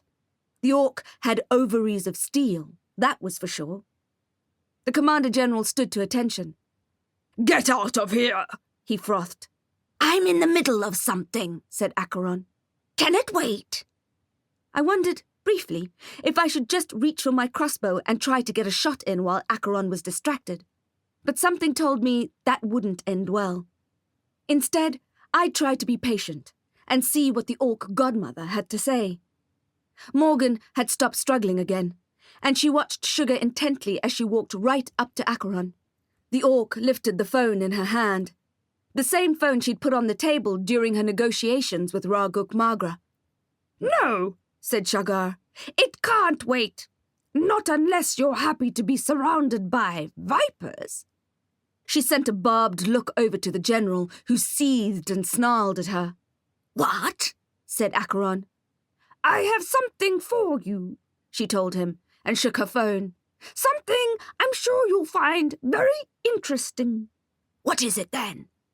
Sugar looked at the screen and tapped it. Her volume was on full blast. "That was the deal," we all heard Raguk's recorded voice say. "I help them seize power of the realm, and they will ensure I keep my position amongst some other perks." I recognized the conversation immediately. I remembered Shagar going down on her hands and knees to light the fire in Raguk Magra's stone-walled sanctum at Alcazar. How the room had transformed from a cold, depressing place to a cozy den. There was the sound of Shagar's baby mewling, and I remembered how I, in a convincing orc glamour, had swayed and shushed the baby, playing my part as the Kargol wet nurse, while the phone Shagar had placed on the table between them had recorded everything they said. We all listened to the recording with bated breath. "You've made a deal with the Silvano clan, but that doesn't mean you need to honor it," said Shagar. Raguk grunted. "If I don't honor it, I'll die an ugly death. I think there is a new deal to be made." There was a slight pause. Then Magra said, "I'm listening. My men will stand down. The bombs will be defused." "A truce," said Magra. Acheron grew stone-faced as he listened. "Better than a truce," she said, "because with our combined forces, we'll be stronger than the enemy." We heard Magra grunt in approval. "Raguk," said Shagar's voice. "Raguk, do you understand what I'm saying? If we join forces, we can defeat the Silvanos and any other vampires who stand in our way." There was another pause. Then Raguk cleared his throat. "It's a good plan." A shuffling sound as Shagar stepped up to him. "Deal?" Magra's chair scraped on the ground as he stood. His voice was gruff. "Deal." When the recording was over, Sugar slipped the phone back into her bag. Acheron whirled around to the Commander-General, his cape flaring. "You," he growled. "Hammerskins." The General's eyes widened. "It was Magra. He was a fool. I would never have agreed to." Sugar watched as the vampire advanced on the General. "I knew you couldn't be trusted," he shouted. "It's her you should be wary of," the General said, narrowing his eyes at Shagar. "She's the one who led Raguk astray." You're saying that a woman with a baby managed to turn the whole army against me? We're not against you, he said. The Hammerskins in the room looked worried. They backpedaled slowly, trying to escape from the room without being noticed. Kill them, Acheron said to Demetrius, who looked shocked at the prospect. Kill them all. I don't want to see one Hammerskin left standing. But, sir, said Demetrius, these are the only Hammerskins left in the realm. If you kill them, the castle will be left vulnerable. There are not enough of us to protect you. Acheron looked angry enough to spit. I'd rather have an unguarded castle than one protected by traitors. Demetrius tried again. Sir, these men did not turn on you. Don't punish them and yourself for a moment of weakness shown by their former leader. Acheron clenched his jaw. Kill them all! The vampires attacked the Hammerskins in the room, slashing their throats with their razor fangs before the orcs had a chance to scream or pull their triggers. Then they dragged them outside in search of the other guards and sentinels. I hoped that Gnor had managed to get away in time. What about her? Demetrius asked, wiping blood from his lips and then pointing his stained fingers at Shagar. The Commander-General lay beside him, bleeding out. She's the one who turned Magra. There was the sound of AK-47s being fired outside and bodies falling. Magra was ready to turn, said Acheron. His heart was never in it. She was just the catalyst. We should thank her, really, for confirming what I already knew. That the Hammerskins are a band of stupid, disloyal oafs who I no longer have any use for. But the castle is wide open now, said Demetrius. We had the high-fire crown, Demetrius, said Acheron, and soon we'll have the Chaos Jar and the most potent magus in the realm. We don't need protection anymore. We don't need anything apart from what's in that wizard's pocket. Chapter 37. A Blur of Violence. Acheron strode up to me, and I took a step back. He was a big man, strong and solid, and made more powerful by the crown on his head. The vampire reeked of all the evil things he had done. He shoved his hand out toward me. "Give it to me," he said, his sharp fingers curling like claws. Danger vibrated in the air around us, an electric storm cloud about to burst. I could tell he was trying to keep calm, but he was growing impatient. He'd worked long and hard for this moment, and there was no way he was going to give up the payoff. "Give it to me!" he yelled. "Never!" I shouted back. The vampires, who had been outside killing the guards, flew back into the room, their chins shining with greasy orc blood. "Kill the cop," Acheron said to Demetrius. Before I had time to think of how to stop them, Demetrius was at Morgan's throat. In a blur of violence, he sank his teeth into her, and she shouted in horror. It was exactly like my dream. No, this couldn't be happening. I saw the pleasure in Demetrius's body language, his wilting under the pure rapture of it, and I screamed and tried to run to her, but Acheron blocked my way. "Kill them too," said Acheron, pointing at my parents, who were cowering against the wall behind me. They had their magical tools out, but they were so weak. I knew they wouldn't stand a chance. "No!" I shouted. But then the coven of greasy-lipped vampires was already on top of them, feasting. My mum's wand had dropped out of her hand and rolled away from her. I felt a sob rising and forced my hysteria down. I looked at Morgan again, and she had passed out. Demetrius continued to drain her body of blood, and I knew then that we were all going to die. "I can give the command for them to stop at any time," said Acheron, licking the perspiration off his upper lip. "It's not too late to save them. Just give me the jar." His hand was out again, grasping for the thing he needed so desperately to activate the new dawn. I couldn't stand it. I knew it would be suicide handing over the jar. Worse than suicide. It would be apocalyptic. But I couldn't let my parents die after just finding them after all these years. I just couldn't. Consequences be damned. I needed my mum and dad. And there's no way I was going to let my best friend die at the hands of that repulsive creature at her throat. "All right!" I screamed. "All right!" I reached into my pocket and pulled out the chaos jar. Wizard, no! Yelled Shagar, marching over, but it was too late. The jar had already been grabbed out of my trembling hands. Acheron grasped the glass container, and the blue lightning inside lit up his face, which was pulled into a kind of gleeful grimace. He looked insane. "Stop them!" I said to him. "Stop them!" But Acheron was so taken with his new toy that everything else disappeared. He had never intended to call his minions off. I'd have to do the honours. I scooped my mother's wand off the floor. "Fiat Fulga!" I yelled, and a javelin of electricity shot out of the silver spell stick and speared Demetrius in his moneymaker. He screamed and fell backwards, clutching his toolbox. Morgan slumped against her bonds, her eyes shut, her mouth slack. I spun around and slung the same spell at the vampires attacking my parents. "Fiat Fulga!" Using both hands this time, delivering 2 bolts of lightning, blowing the attackers away. They were thrown off their victims, but immediately tried to recommence. I blasted them again, and with an explosion of blue light, they hit the floor and didn't get up again. My parents were both bloody and unconscious, and when I turned to face Acheron again, he had moved away from me and was heading toward his throne. "Get me the magus," he commanded of no one in particular. Another round of vampires lowered themselves to our level, ready to attack. One female vampire in particular had her sights set on me. "Ignem exquiris!" I shouted, and a comet of fire barreled toward her. She dodged it just in time. The only damage caused was a small flame on her cape, which she battered off with an annoyed expression on her face.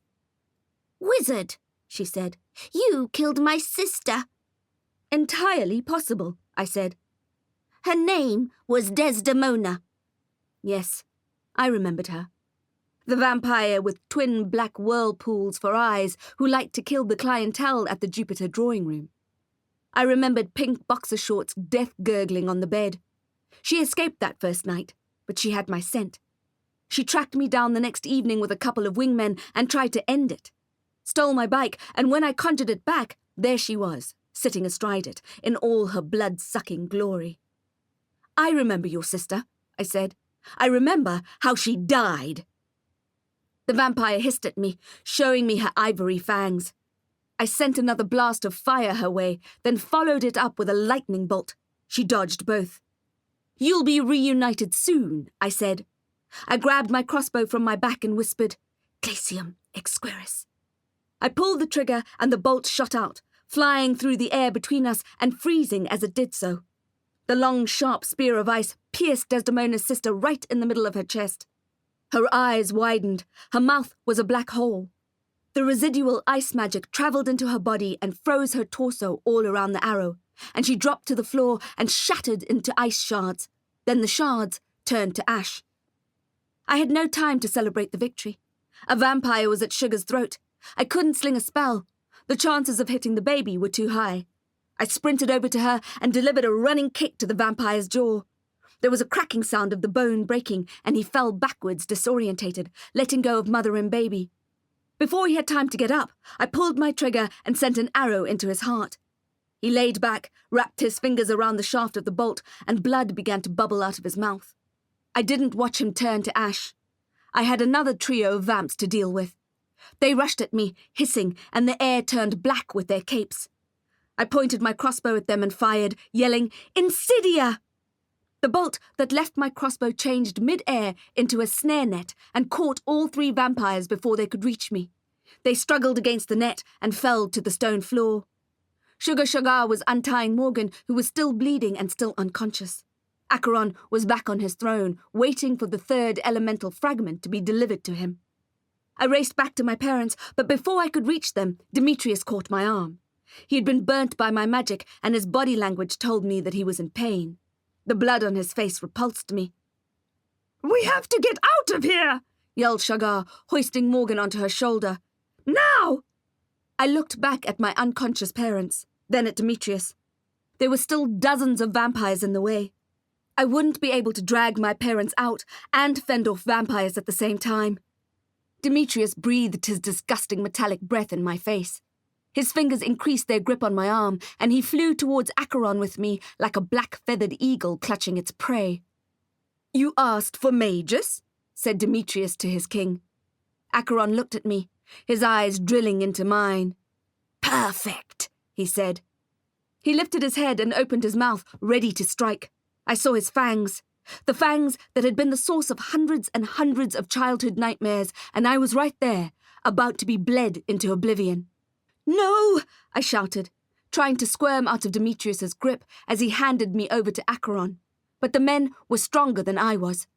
They both held on to me, making sure I couldn't escape. I tried to whip my crossbow up to Acheron's chest, but he backhanded the weapon and it went clattering to the ground. I looked around for help, but Sugar was now surrounded by the enemy. Acheron looked at my throat, ready to strike, ready to deliver his ultimate coup de grace. It would have been the most fitting ending to the story, I thought. Killing the granddaughter of the wizard who had almost killed him. The granddaughter whose veins ran with the very thing he needed to create the black fire that would destroy the realm. How perfect it would have been for Acheron. But I wasn't going to let it happen. I kneed Demetrius in the balls, sending him collapsing forward, and then I kneed him in the face, smashing his nose. He cried out and let me go. Acheron lunged at me, and his mouth travelled to my throat, but his teeth never reached my skin. I put my palm on his chest, over his old, shriveled heart, and thought of my parents lying there on the stone floor. The grief and fury was like a tornado rising, and I felt the power blasting through my arms and hands, eager to be released. Waves and waves of energy built up inside me. Fiat Fulga, I said. No one heard me, but all that spell needed was that small flame, and it exploded, blasting through my hand and zapping Acheron's heart. His body stiffened and shuddered, as if I'd slid a taser against his chest. As he fell back, I grabbed the jar, but another vampire snatched it from me before I could put it back into my pocket. I felt out of control and stunned by the ferocity of the magic I'd just pumped into Acheron's chest. Was he dead? I had no idea. There were still dozens of vampires to fight our way through, and at that moment it looked like I was the only one on the A-team standing. Ignem exquiris! I shouted at the vamps huddled over Shagar, and the comet of blue fire knocked them off her. She stood up and gave me a quick nod of thanks. Gnaw ran through the doors carrying 2 automatic rifles, one of which he threw to Shagar. She caught it in one hand and strung it around her neck, the magazine resting on the baby she had strapped to her chest. She looked at me and yelled, "Behind you!" I spun around. A snarling, blood-stained vampire lurched toward me. I reached for my crossbow, but remembered that Acheron had smacked it out of my hands. My hands were still burning from the fire and lightning spells. "Glacium exquiris!" I shouted, sending a shockwave of cold energy toward him, freezing him. It wouldn't last long. My energy was fading, and the attackers kept coming, as if there was an infinite supply of vampires snaking out from the middle of the castle. My power wasn't going to last long enough to dispatch them all. I suddenly felt overwhelmed. I looked over to the throne where I had electrocuted Acheron. He was gone, and so was the jar.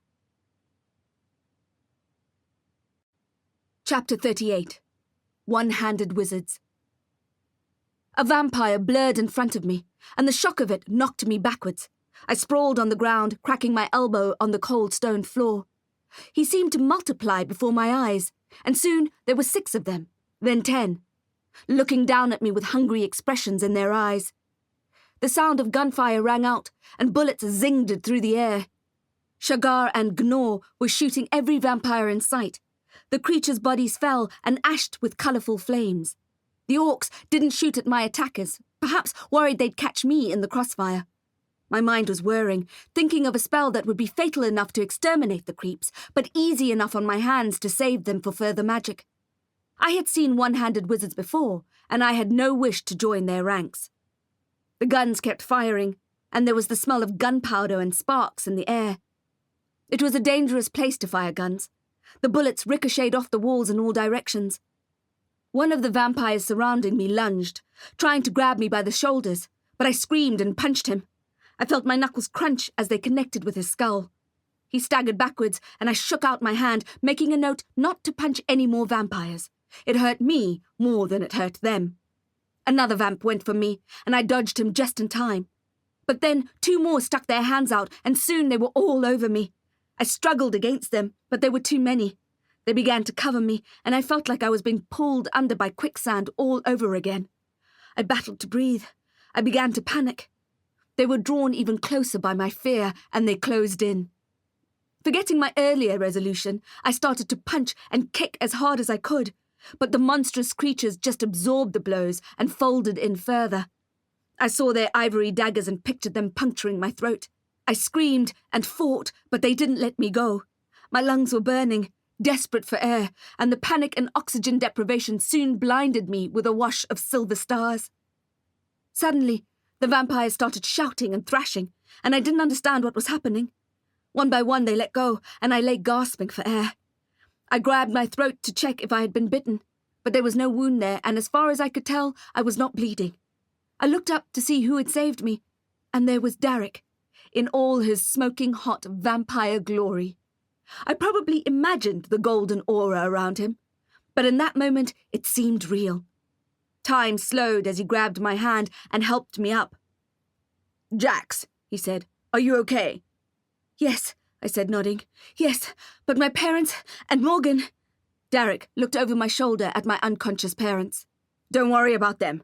Their hearts are beating."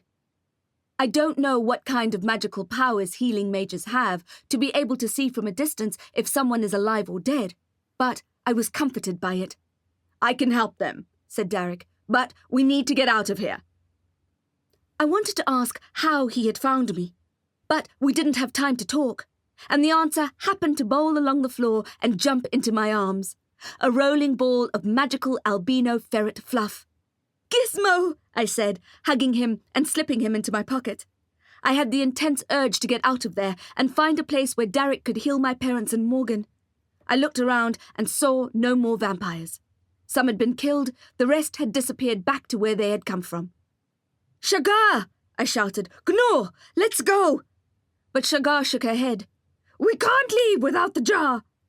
She laid Morgan's limp body down with my parents. My head exploded with Latin curse words. "We don't know where it is!" On cue, Gizmo popped his head out of my pocket and pointed his nose toward the back of the hall.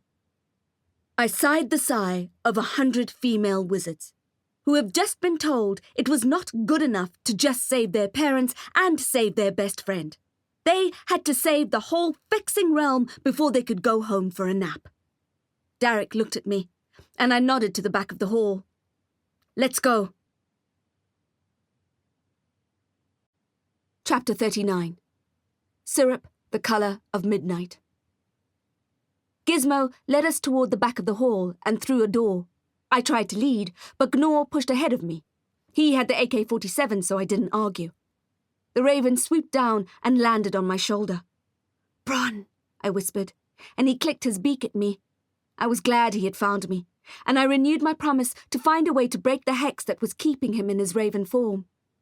We walked through a long, dark stone passage lit by floating gaslights, strode deep into the castle innards until I could smell Acheron again, the yellow, sour stink of his evil. I guessed we were getting close to his chamber, and I swallowed hard. I didn't feel equipped to deal with what was going to happen next. I was spell-shocked, and my magic was running low. I couldn't help thinking we were walking into a trap. When we reached a T-junction, Gizmo squeaked for us to turn right, and then left.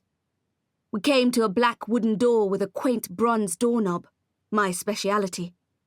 Door number 1, I thought. Let's have some fun. I put my hand on the engraved doorknob. "Ignem exquiris," I said, and the warmth from my palm melted the handle just enough to compromise the bolt, and I turned it and the door opened. There was the scent of charred wood in the air. It's difficult to explain what Acheron's chamber was like. I had expected a regal-looking den decorated with oriental carpets and classic gold-framed art, a blazing fire in the hearth. But the chamber was something you felt instead of saw. It was like a cube-shaped vacuum with permeable edges. It was the heart of the pocket realm, a soft block of negative space in the very centre of the new Dawn Kingdom. You could see the vestiges of a den if you looked in one place for long enough, but it was all very nebulous. For the first time, I understood how solid ground and walls made one feel secure. Because there, in Acheron's chamber, nothing was solid. or certain, or safe. It was like being in outer space and constantly afraid that you'd float away, psychologically speaking. I understood then how dead people were alive in this pocket realm, and how he bent the laws of the micro-universe to his will. Most of all, I felt the same thick molasses air swirling around us that I had experienced at Evershade. Evil so thick you could feel it slowing your steps. Syrup, the colour of midnight. I grasped Derek's hand, and his warm skin comforted me. At least he was real. I felt the presence of Sugar and Gnor too, but they were hazy. Acheron was there, wearing his crown and looking larger than life again. He looked strong and invincible, and it made me think of how ill and drained my parents were, and the anger climbed.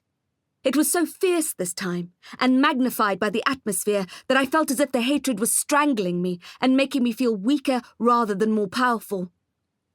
"Give us the jar," said Shagar, but it sounded as if she was speaking underwater.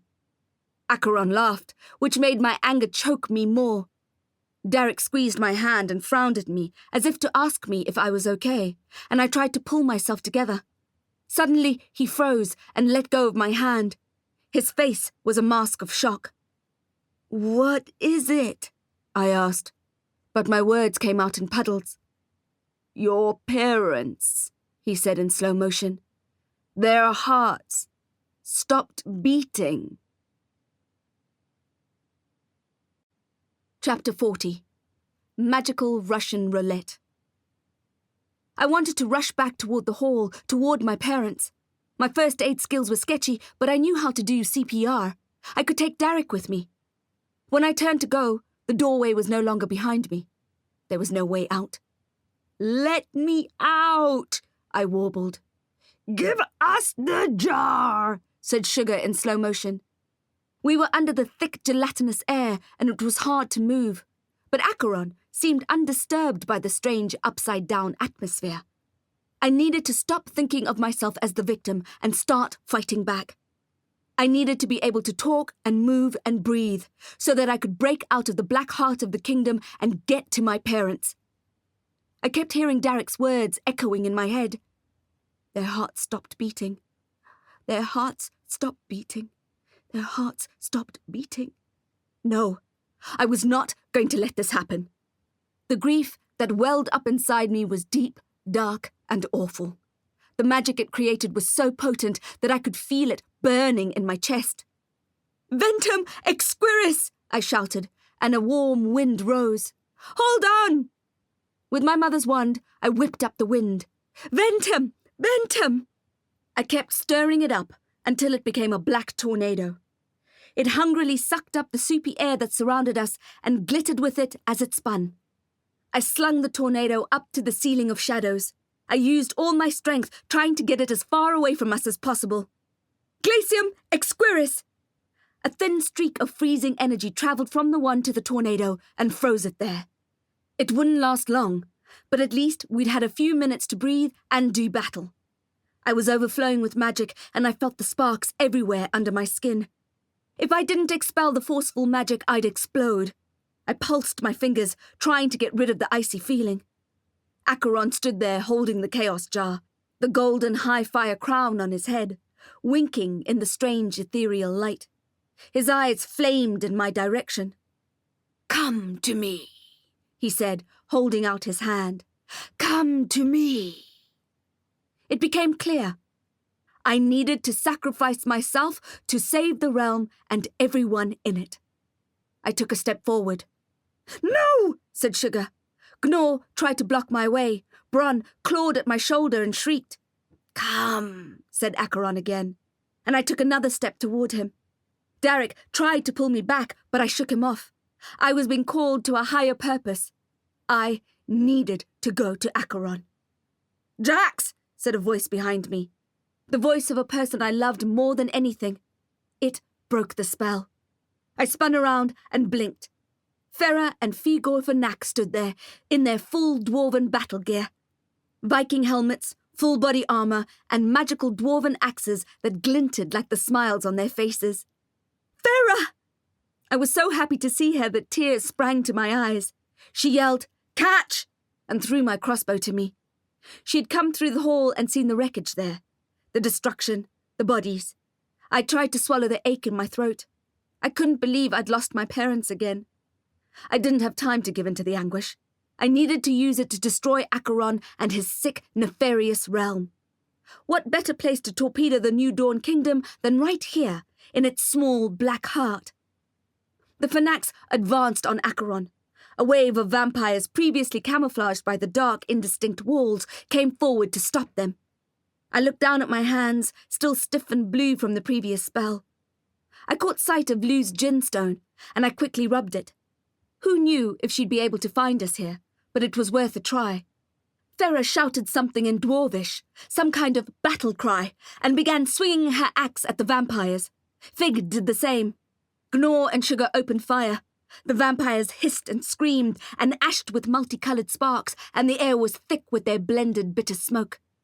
Darek joined the Phonax with a mixture of hand-to-hand combat and the whistling bullets of his pistol. I felt a cold hand on my neck, and I jumped. It was Demetrius. He was about to sink a jugular hook into my neck when I elbowed him hard in the face. I felt his cartilage smash under the force of my arm, and he staggered backwards. I thought of what he had done to Morgan, and the fury almost lifted me into the air. I was afraid of the death spell, and rightly so. The chances of killing yourself by slinging one are extremely high. Think of a magical version of Russian roulette, with the gun pointed toward yourself and your target at the same time. Would you pull the trigger? Now think of that happening while you're pinned to a large spinning board and you're trying to throw knives, but they keep heading in your direction instead of your enemy's. You're trying to control the knives, but you're also trying to fire the gun, knowing full well that the barrel is primed and the trigger is just waiting for half an inch before exploding that keen bullet into your face. Would you pull the trigger? In most cases, your enemy doesn't warrant the risk posed to your own life. But Demetrius had hurt Morgan, and I was as mad as hell. I thought of the trigger and the unstable magic roiling inside me, and my common sense won out. I decided against it. But I could still rumpus the Filius Canis. "Rumpus!" I shouted, and shoved my hands toward the vampire. The destruction spell caught him off guard. He had been so intent on my throat, he had lost sight of the fact that I was a kick-ass wizard. The first spell barreled into his arm, and I heard the bone break. It sounded like a gunshot. "Rumpus!" I shouted again, and the second spell flew into his stomach, which doubled him over and caused blood to spill from his mouth. I took a deep breath. "Rumpus!" I directed the final spell to his upper torso, and he grabbed his chest and fell over, and finally disintegrated into glowing cinders and ash. I can't say that I wasn't happy to smell that smoke. When I looked up, I saw Darek and the dwarf still fighting, and the orcs emptied the last of their ammunition into the constant waves of attacking vamps. I didn't understand where they were all coming from. It was as if Acheron had an infinite supply of cannon fodder. There was a blast of white smoke, and Lou appeared. She looked incredible with her dark skin and quinine eyes, like some kind of warrior princess. I looked at her and nodded my thanks. Without saying anything, she took in the scene and drew her gin blade. The first vampire who approached her lost his head, literally. Next, Isadora Crow ran in, followed by Laurent, her werewolf bow. Izzy immediately began turning the vampires to ash with her witchcraft, which I knew from experience was elegant and deadly. Laurent shifted into a wolf and pounced on the attacker closest to him, tearing open his throat. The Bearlord twins arrived next. I wanted to tell them to leave, that it was too dangerous, but the entrance sealed up behind them as it had done to me. There was nowhere to go, even if they'd agree, which I was sure they wouldn't. I could see in their shimmering eyes that they wanted to avenge their parents' deaths. They were holding Amatrix's Dragon's Eye amulet. Epharis and Pepin were children and had no place there, but I welcomed their powerful combined magic. The twins looked at me, and I nodded. They held hands, ready to fight. Chapter 41. Ice and Venom. My friends fought off the attackers, which meant I could focus on Acheron. I remembered the spell I had used to angle Gizmo away from Zargorg. That day I rescued him from the cage fighting at the sub-realm beer hall. I had flung my magic up and across like a fly fisherman and hooked the ferret with the magical line before reeling him in. It wasn't without danger. If I dropped the jar and it cracked further, who knew what sinister things would leak out of the void? It was a reckless strategy, but it was the only one I had. "Volas!" I shouted, and I threw my line out toward the jar in Acheron's grip. It wrapped around the glass, snatching it from his hand. It travelled in the air toward me, and I caught it, then quickly slipped it back inside my trench coat. Acheron bellowed in anger and came toward me. I looked around at the battling forces and saw that our team was getting tired. The onslaught of vampires seemed endless, and we wouldn't be able to keep them at bay for much longer. Acheron was chanting something under his breath, and his eyes were rolling back. I couldn't hear the exact words, but it sounded something like a conjuring spell. There was a huge ripple of energy, as if someone had dropped a rock into the pond which was the floor. Out of the ripple rose a ghost in a wizard's robe. At first I thought, thank the void. An experienced wizard would help us defeat the Silvano clan. But then the ghost turned to me, and I saw his face. This was no rescue mission. This was the spectre that Acheron had conjured. Chalky skin, black capillaries snaking out from his hollow eye sockets. My blood froze. He was the most evil wizard I knew, Slyden Aberim. "Hello, great uncle," I said. He looked confused, but held up his staff anyway. With a sharp hit of adrenaline, I realized that as he was a ghost, he'd have no fear of using a death spell. "Obeus diem supremum," he chanted in a deep, resonant voice. Yep, it was the death spell, and I was unarmed. Holy hex, I was dead meat. "Tempus est tibi," he said. I saw the spectral magic swirling around the snake head of his staff. I took a breath and braced myself. "Nunc defungor," he shouted, and shot his staff out at me. The spell darted toward me, and I was ready for it. "Effectus aversum," I shouted. I batted the spell away from my body and straight back at Slyden. I waited hopefully for his yell of pain, but the magic just went rippling right through him. Just as I had thought. You can't kill a ghost. Fex. This was no small problem. Immediately, he slung a new fatal spell at me, and I countered it again, but this time it touched the back of my hand. The pain was like nothing I'd ever felt before. It was like getting hit with a poisonous lightning bolt. It burned and froze at the same time. My knuckles felt like they were melting, and the residual toxic magic left a pricking sensation, as if stinging nettles had been sewn under my skin. I exclaimed in pain and tried to shake it out, but the movement only made the pain worse. The bones in my hand were fractured and barbed and cutting into my flesh. I cried out again. I couldn't help it. The ghost wizard was ready to sling a third killer spell, and I knew I wouldn't be able to defend myself against it. Slyden knew it too. He raised himself to his full height, his robe fluttering out around him, and he pointed his staff at me. "Obeus diem supremem," he began. I had 3 seconds before he skewered me with a spell that would send me on a one-way antique steam train to Halloween heaven. The shooting pain in my hand was so intense, I thought for a moment that death may, in fact, be preferable to living with that kind of agony.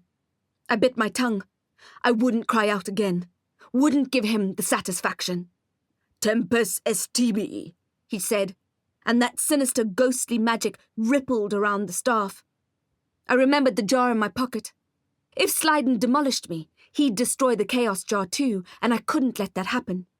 "Nunc defungor," he shouted, and the force field of death came rocketing toward me. I suddenly felt Pepin and Nefaris by my side. I was worried for them, but there was nothing I could do. "Clipium glaciae," they yelled in unison, holding the amulet out. From the dragon's eyes swelled a wall of water between Slyden and us, and it turned to a thick shield of ice. The death spell smashed into it, shattering the wall into thousands of pieces that scattered all over the floor in sharp glass rocks. I looked at the Baelor twins, my mouth slack with surprise. They had just saved my life. "Slyden," came a voice from the other side of the chamber. The twins and I turned to look at where the voice was coming from. It was the yang to Slyden's yin, the good wizard. "Blimmix," I whispered. Now that I knew he was my grandfather, I noticed the subtle similarities in our faces and our bodies. He seemed to glow with his latent power, and I felt honoured to be related to him. I couldn't see them, but I knew that Blimmix Aberim still had the scars from when his brother used contagious magic to carve the Latin fairy tale into his skin. Blimmix had almost died at the hands of Slyden's dark magic.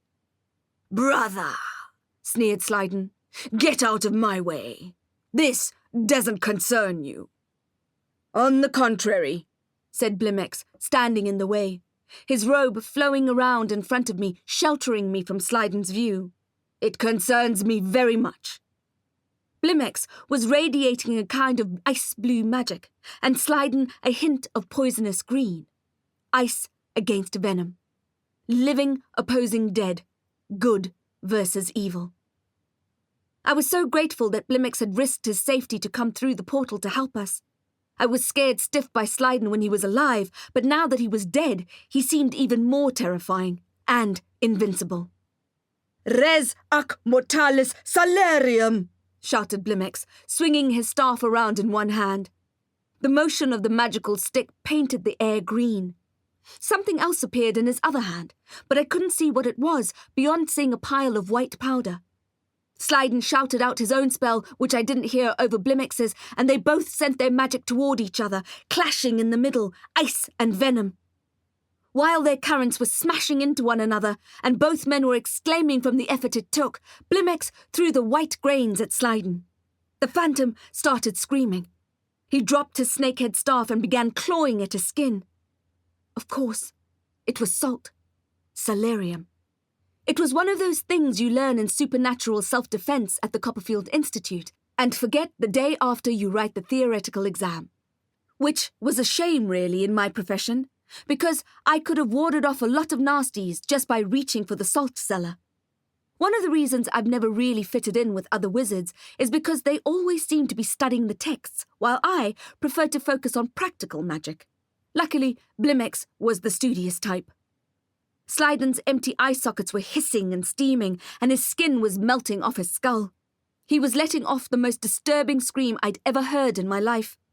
I felt it cutting into my ears, into my brain. Even though he was a ghost, I had to avert my eyes from the scene. It was gory, and made the bile rise in my throat. I was pretty convinced Slyden would fade away into nothing, but he wasn't going to give up that easily.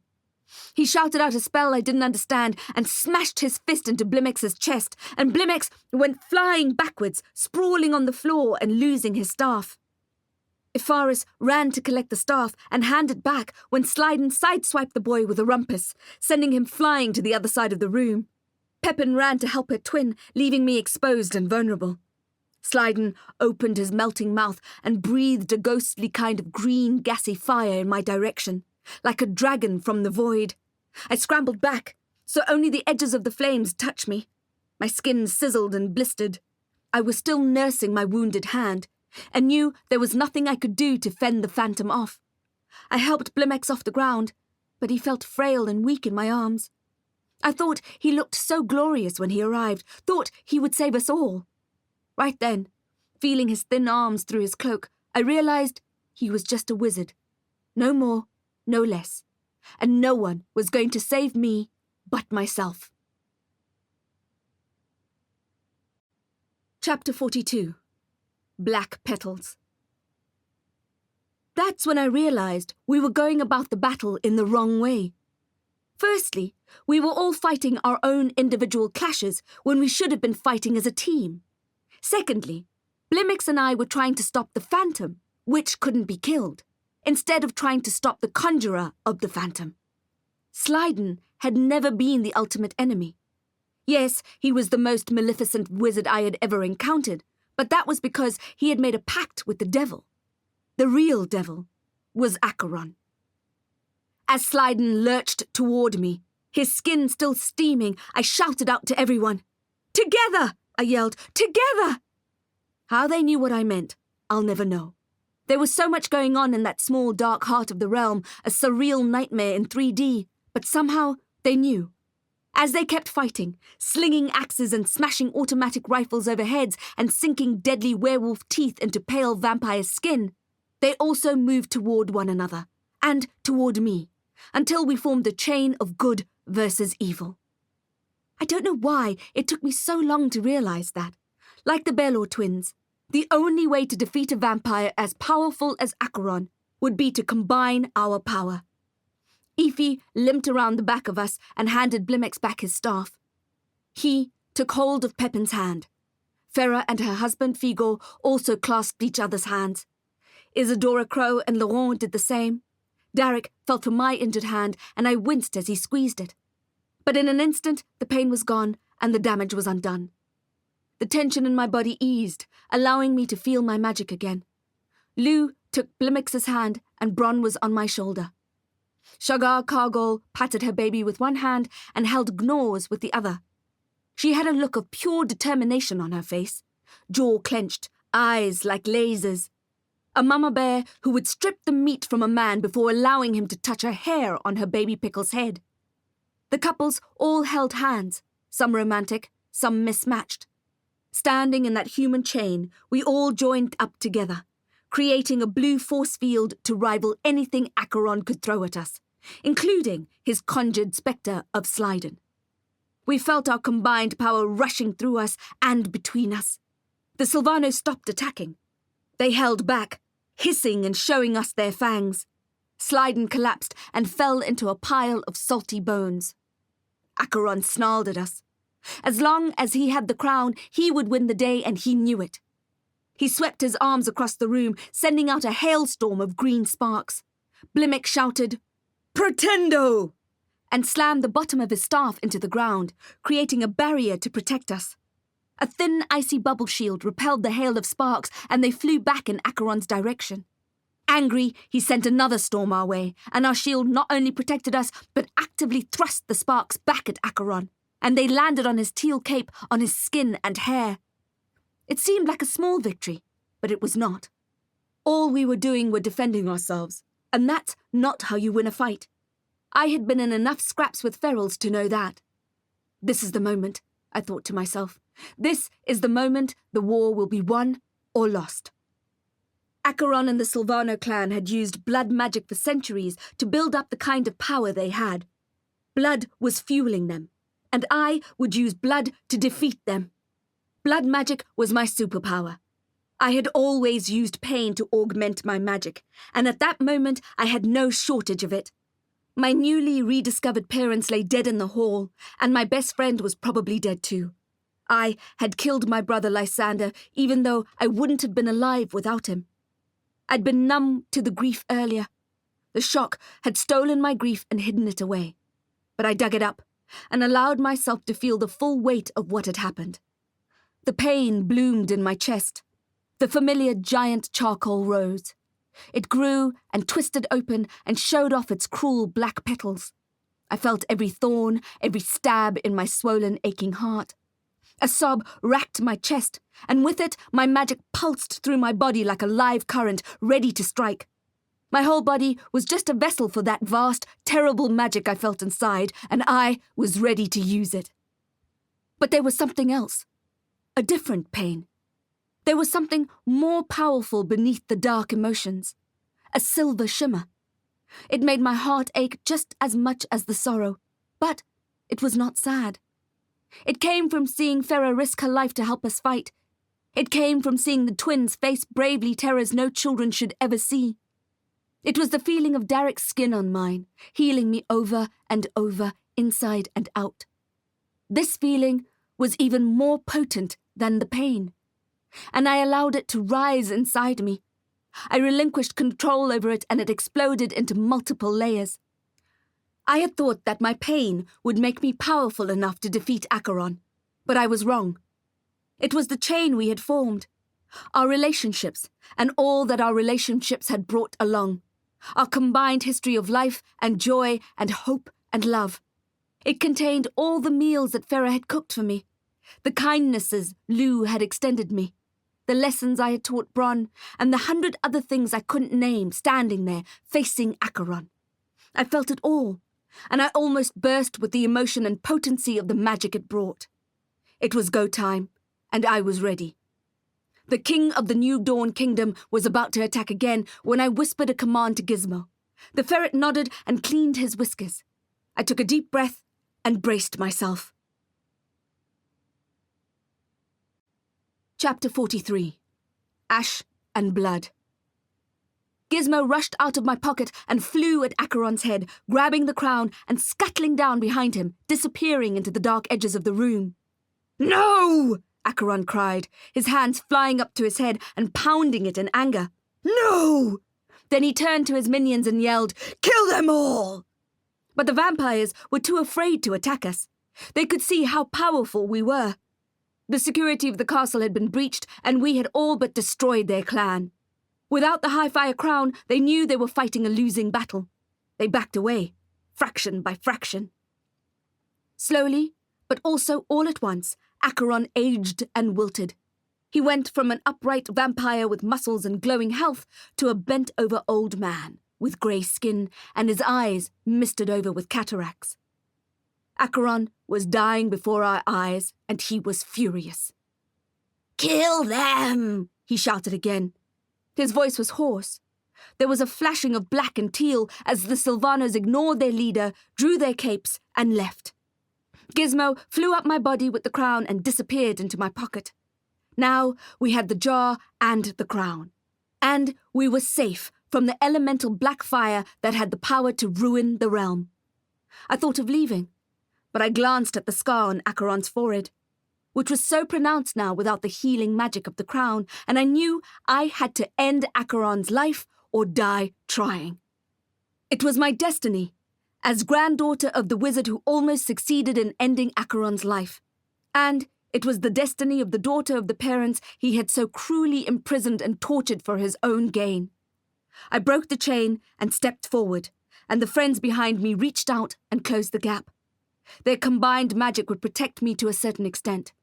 Still, I was in trouble, and I knew it. Jax! Shouted Sugar. Let's go!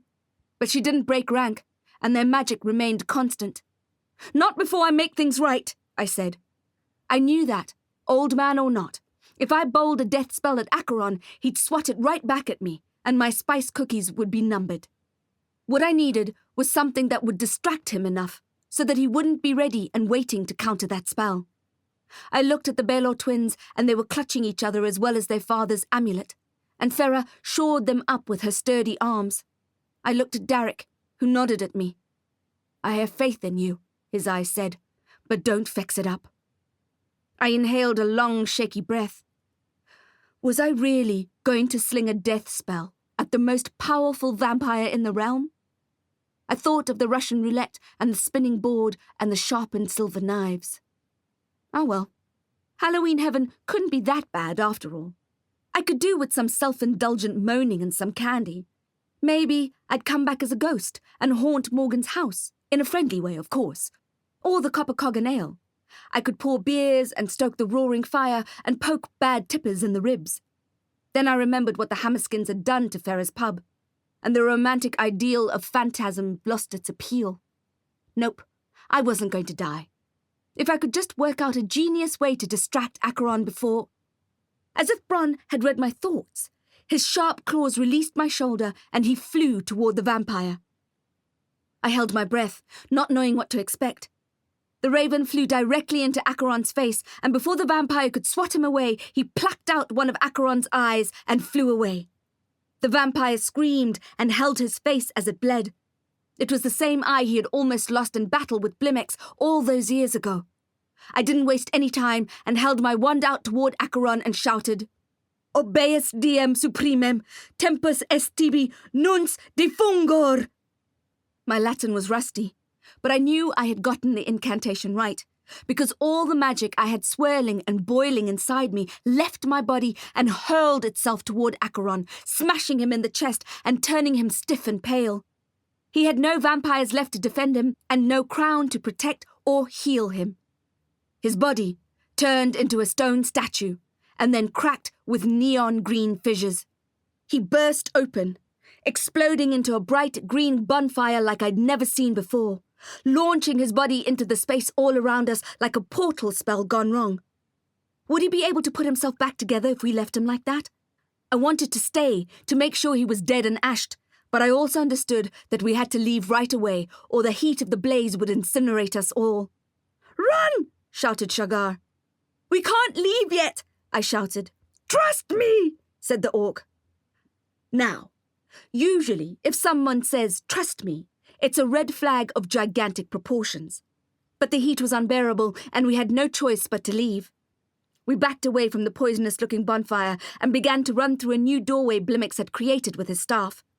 We sprinted through the dark, damp passageway and landed up in the hall again, the floor of which was smeared in ash and blood.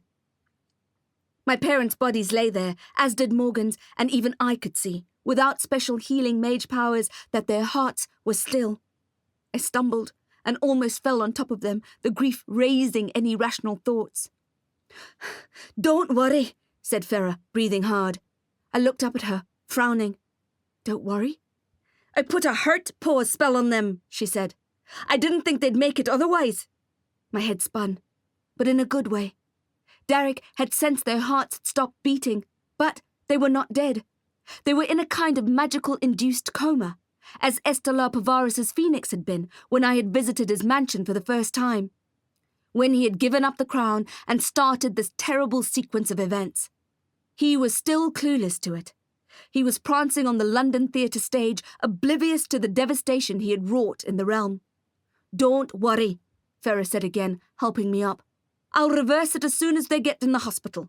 There's a place called Silverwing that magically had some beds open up. Farah, I said to her, so grateful I felt like weeping. Fig hoisted my father onto his left shoulder, and Derek carried my mother and Morgan.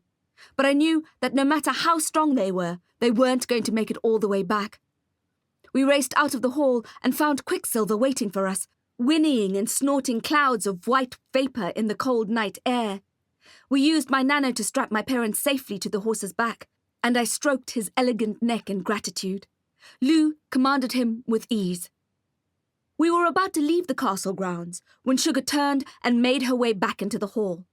I ran after her, even though every molecule in my body was telling me to run in the opposite direction, toward the people I loved, toward home. Sugar, no! I followed her solid footsteps back through the hall that smelt of fire and death, and through the cold stone passageway. There was a flash of foreboding, and I gulped down my fear. When we entered that horrible black cube again, Acheron was standing in the centre, dusting himself off. The fire was gone. He looked old and withered, but he was alive. I couldn't believe it. Was it possible that he had amassed so much power from the mages he had collected over the years that he could even survive a death spell? If so, what hope did we have? Before I melted into a puddle right there, Shagar gave me a hardcore look, as if she was about to deliver one of her mean right hooks. But instead, she unstrapped the baby from her chest and threw it at Acheron, who automatically caught it. I was shocked and puzzled, and then I realized it wasn't Sugar's baby at all. It was a lifelike baby doll, and it had wires on its front. I remembered something Sugar had said to Raguk Magra while she was negotiating their alliance. She had made the point that they had access to bombs and other explosives. For years, we've had access to an underground military bunker, she had said to him, left over from the last war, forgotten by authorities. When I looked at Sugar again, I saw the flip switch on her chest. She hit the button, and we dived out of that strange upside-down chamber just before it was blown into smoking smithereens. The vacuuming nature of the room contained most of the blast. We sprinted away from it, while all the while being hit with the heat and the debris. We left the small black heart of the New Dawn Kingdom to implode in on itself, and take the Silvano clan's pocket realm with it. The castle grounds started to shimmer and crumble around us, and the green fire began to leap around and burn everything. Pictures fell from the walls, and the teal banners scorched and shrunk as the flames devoured them. We arrived outside again, gasping and panting. I pulled out my skeleton portal key, and we all huddled around it, while I chanted the best gateway spell I knew. As the magic lifted us into the air, I realized with a punch in the guts that Bronn hadn't made it out. I wanted to stop the spell, but it was too late, and we were already flying through the grey, flinty tunnel on our way home. Epilogue. Sweet Death Spiral Dream. It was our first Sunday lunch together. It had been 2 weeks since we defeated Acheron and destroyed the New Dawn Kingdom, and things in the realm were finally starting to feel like they were getting back to normal. A new kind of normal anyway. One where I was no longer an orphan. Other things had changed too. When the pocket realm exploded, so did the plant in my kitchen, which detonated my entire apartment and the 7 floors below it. I was glad the voracious shop of horrors weed had spontaneously combusted, but I did feel sorry for my odoriferous orc landlord. What would he do for a hobby now that he didn't have me to chase for my always overdue rent? So far, I wasn't missing him or the goblin-sized shower or the flea-bitten furniture. To be honest, when Derek had taken me to the rubble to break the bad news, I had felt rather liberated. That's what happens when you realize you own nothing but the scorched and smelly clothes on your back. I felt my heart beating and my blood being pushed through my veins, and that was enough for me. Everything else was a bonus. Another bonus was Derek inviting Gizmo and me to live with him. It had felt strange at first. On one side, we were strangers and knew nothing about one another. On the other side, we knew everything we needed to know. We were meant to be together. It was cheesy, but it was true. As Derek said to me, "When you know, you know." And I felt the same way. Also, soulmate connections aside, living in his apartment was amazing. His fridge was always full, for one, and he had every gadget and comfort you could think of. Yet the place remained super neat and spacious. Millionaire minimalism. Housekeeping cleaned the place daily and did the laundry. So it was a little like having Ghost around again, except they didn't slam hardcover books to the floor or scold me with cold patches of air if I skipped lunch or missed my curfew. I looked across the table at my father, and he winked at me. Mum saw us looking at each other and smiled, and Dad squeezed her hand. Sometimes I felt as if I was dreaming when I looked at them or talked to them. Sometimes I thought I had actually died in the kingdom, and this was some kind of long, sweet death spiral dream. But it wasn't. This was real. I knew it because I could feel Derek's warm hand on my thigh, and I could smell Farah's cooking. The Copper Coggan Ale was gradually being rebuilt and was due to reopen by New Year's Eve. We had a huge launch party planned, but for now, a more relaxed lunch was what was needed. Blimix had offered his house for the occasion, Aberim Manor at 44 Dresden Drive, and that is where we sat in his handsome dining room, decorated with silver antiques and cream wallpaper and orchids. I was still getting used to the idea that we were related, but he made me feel very welcome. It was also good for Blimix, who seemed to thrive in our company. He became more animated and ever cheerful. I guessed that he had been very lonely before we showed up, having lost his parents and his daughter, rattling around in that big old house. Blimix was also glad to be back on the freshly unmesmerized council. Willard, the butler, also seemed to have a new lease on life, and he buzzed around us happily refilling glasses and delivering trays of Farah's delicious hors d'oeuvres.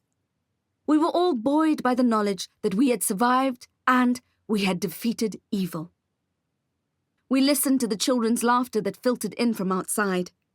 The whole Fnac tribe was there, as were the Bello twins, whom Farah and Figo had officially adopted. We could hear them laugh and shout as they ran around on Blimix's vast emerald lawn playing with Gizmo.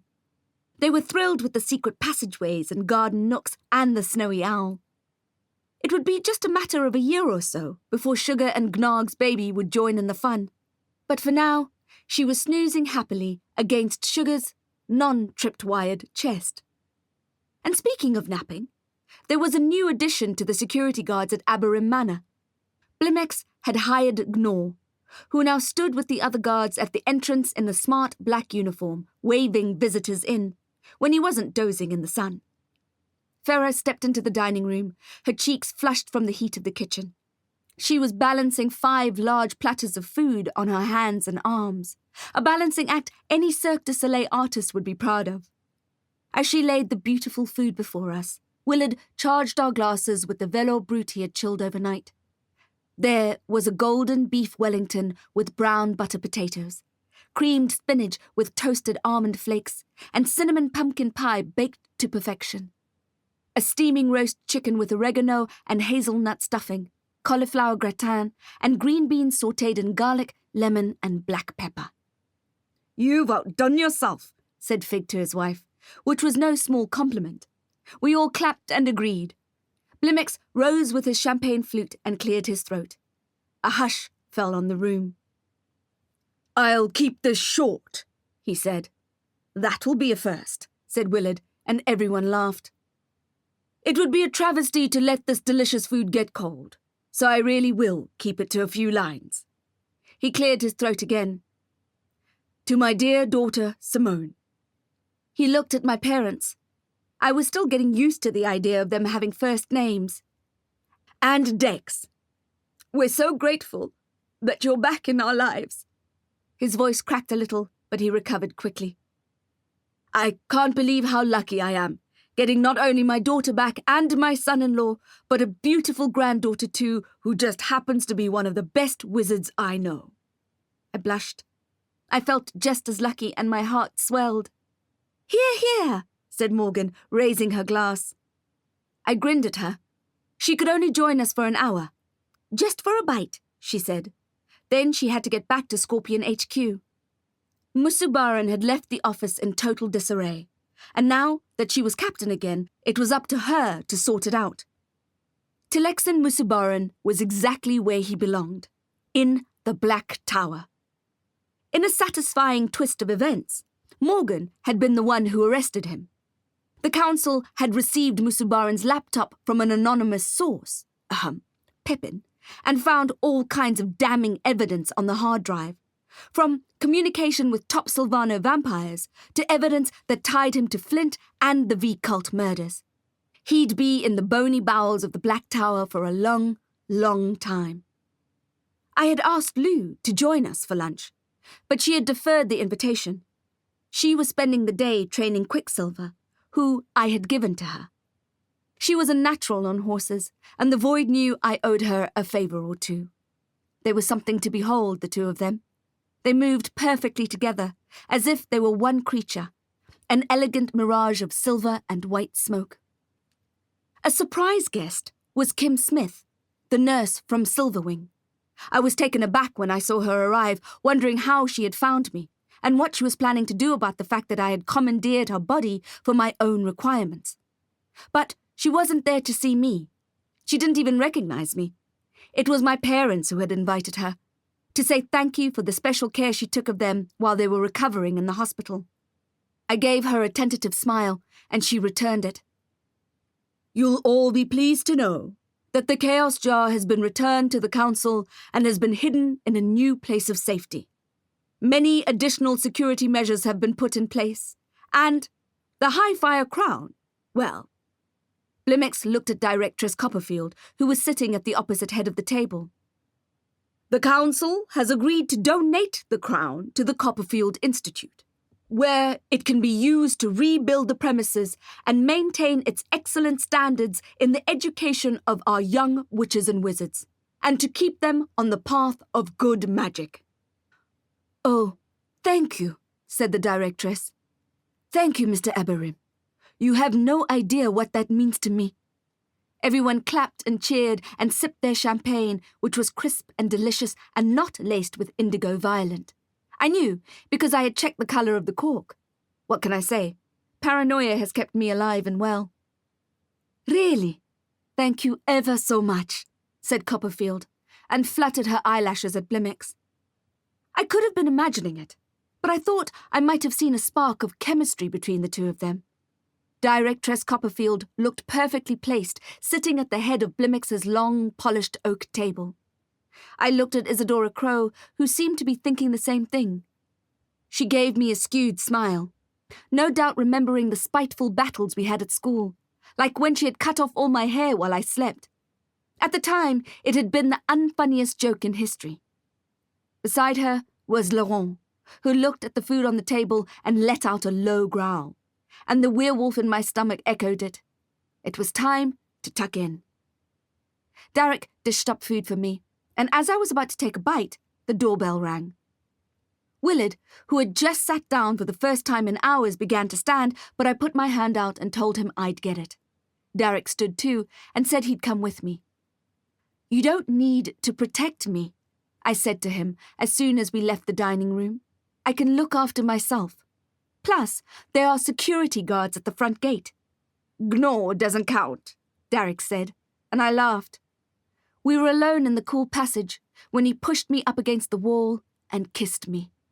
A deep, gentle, passionate kiss that scored my insides and made my skin rustle with magic. My pelvis ached with longing. "I know," he said when he pulled away. "I know I don't need to protect you." He put his thumb on my bottom lip. I just wanted to do that. We walked together to the front door. When I opened it, my mouth fell open. "Bron?" I said, and he nodded. He was in his human form, and his jade button eyes glinted mischievously at me. Happiness and relief washed over me. "But how?" "The flames destroyed my feathers," he said. It was all he needed to say. The supernatural fire must have released the raven hex. Nothing else mattered. We rushed into a hug and didn't let go for ages. I swiped my tears away and told him he'd better get inside before his food got cold. Derek closed the door against the warm afternoon light and the laughter of the children, and he smiled at me. I leaned forward into his body, kissing him deeply, and I felt the light silver sparks of magic all over my skin. You've been listening to The New Dawn Throne, Blood Magic Book 6, a series in the Makeshift Wizard universe, by J.T. Lawrence and M.J. Krause. Narrated by Roshina Ratnam. Copyright 2019 by Muonic Press Incorporated. Produced in 2020 by Audioshelf.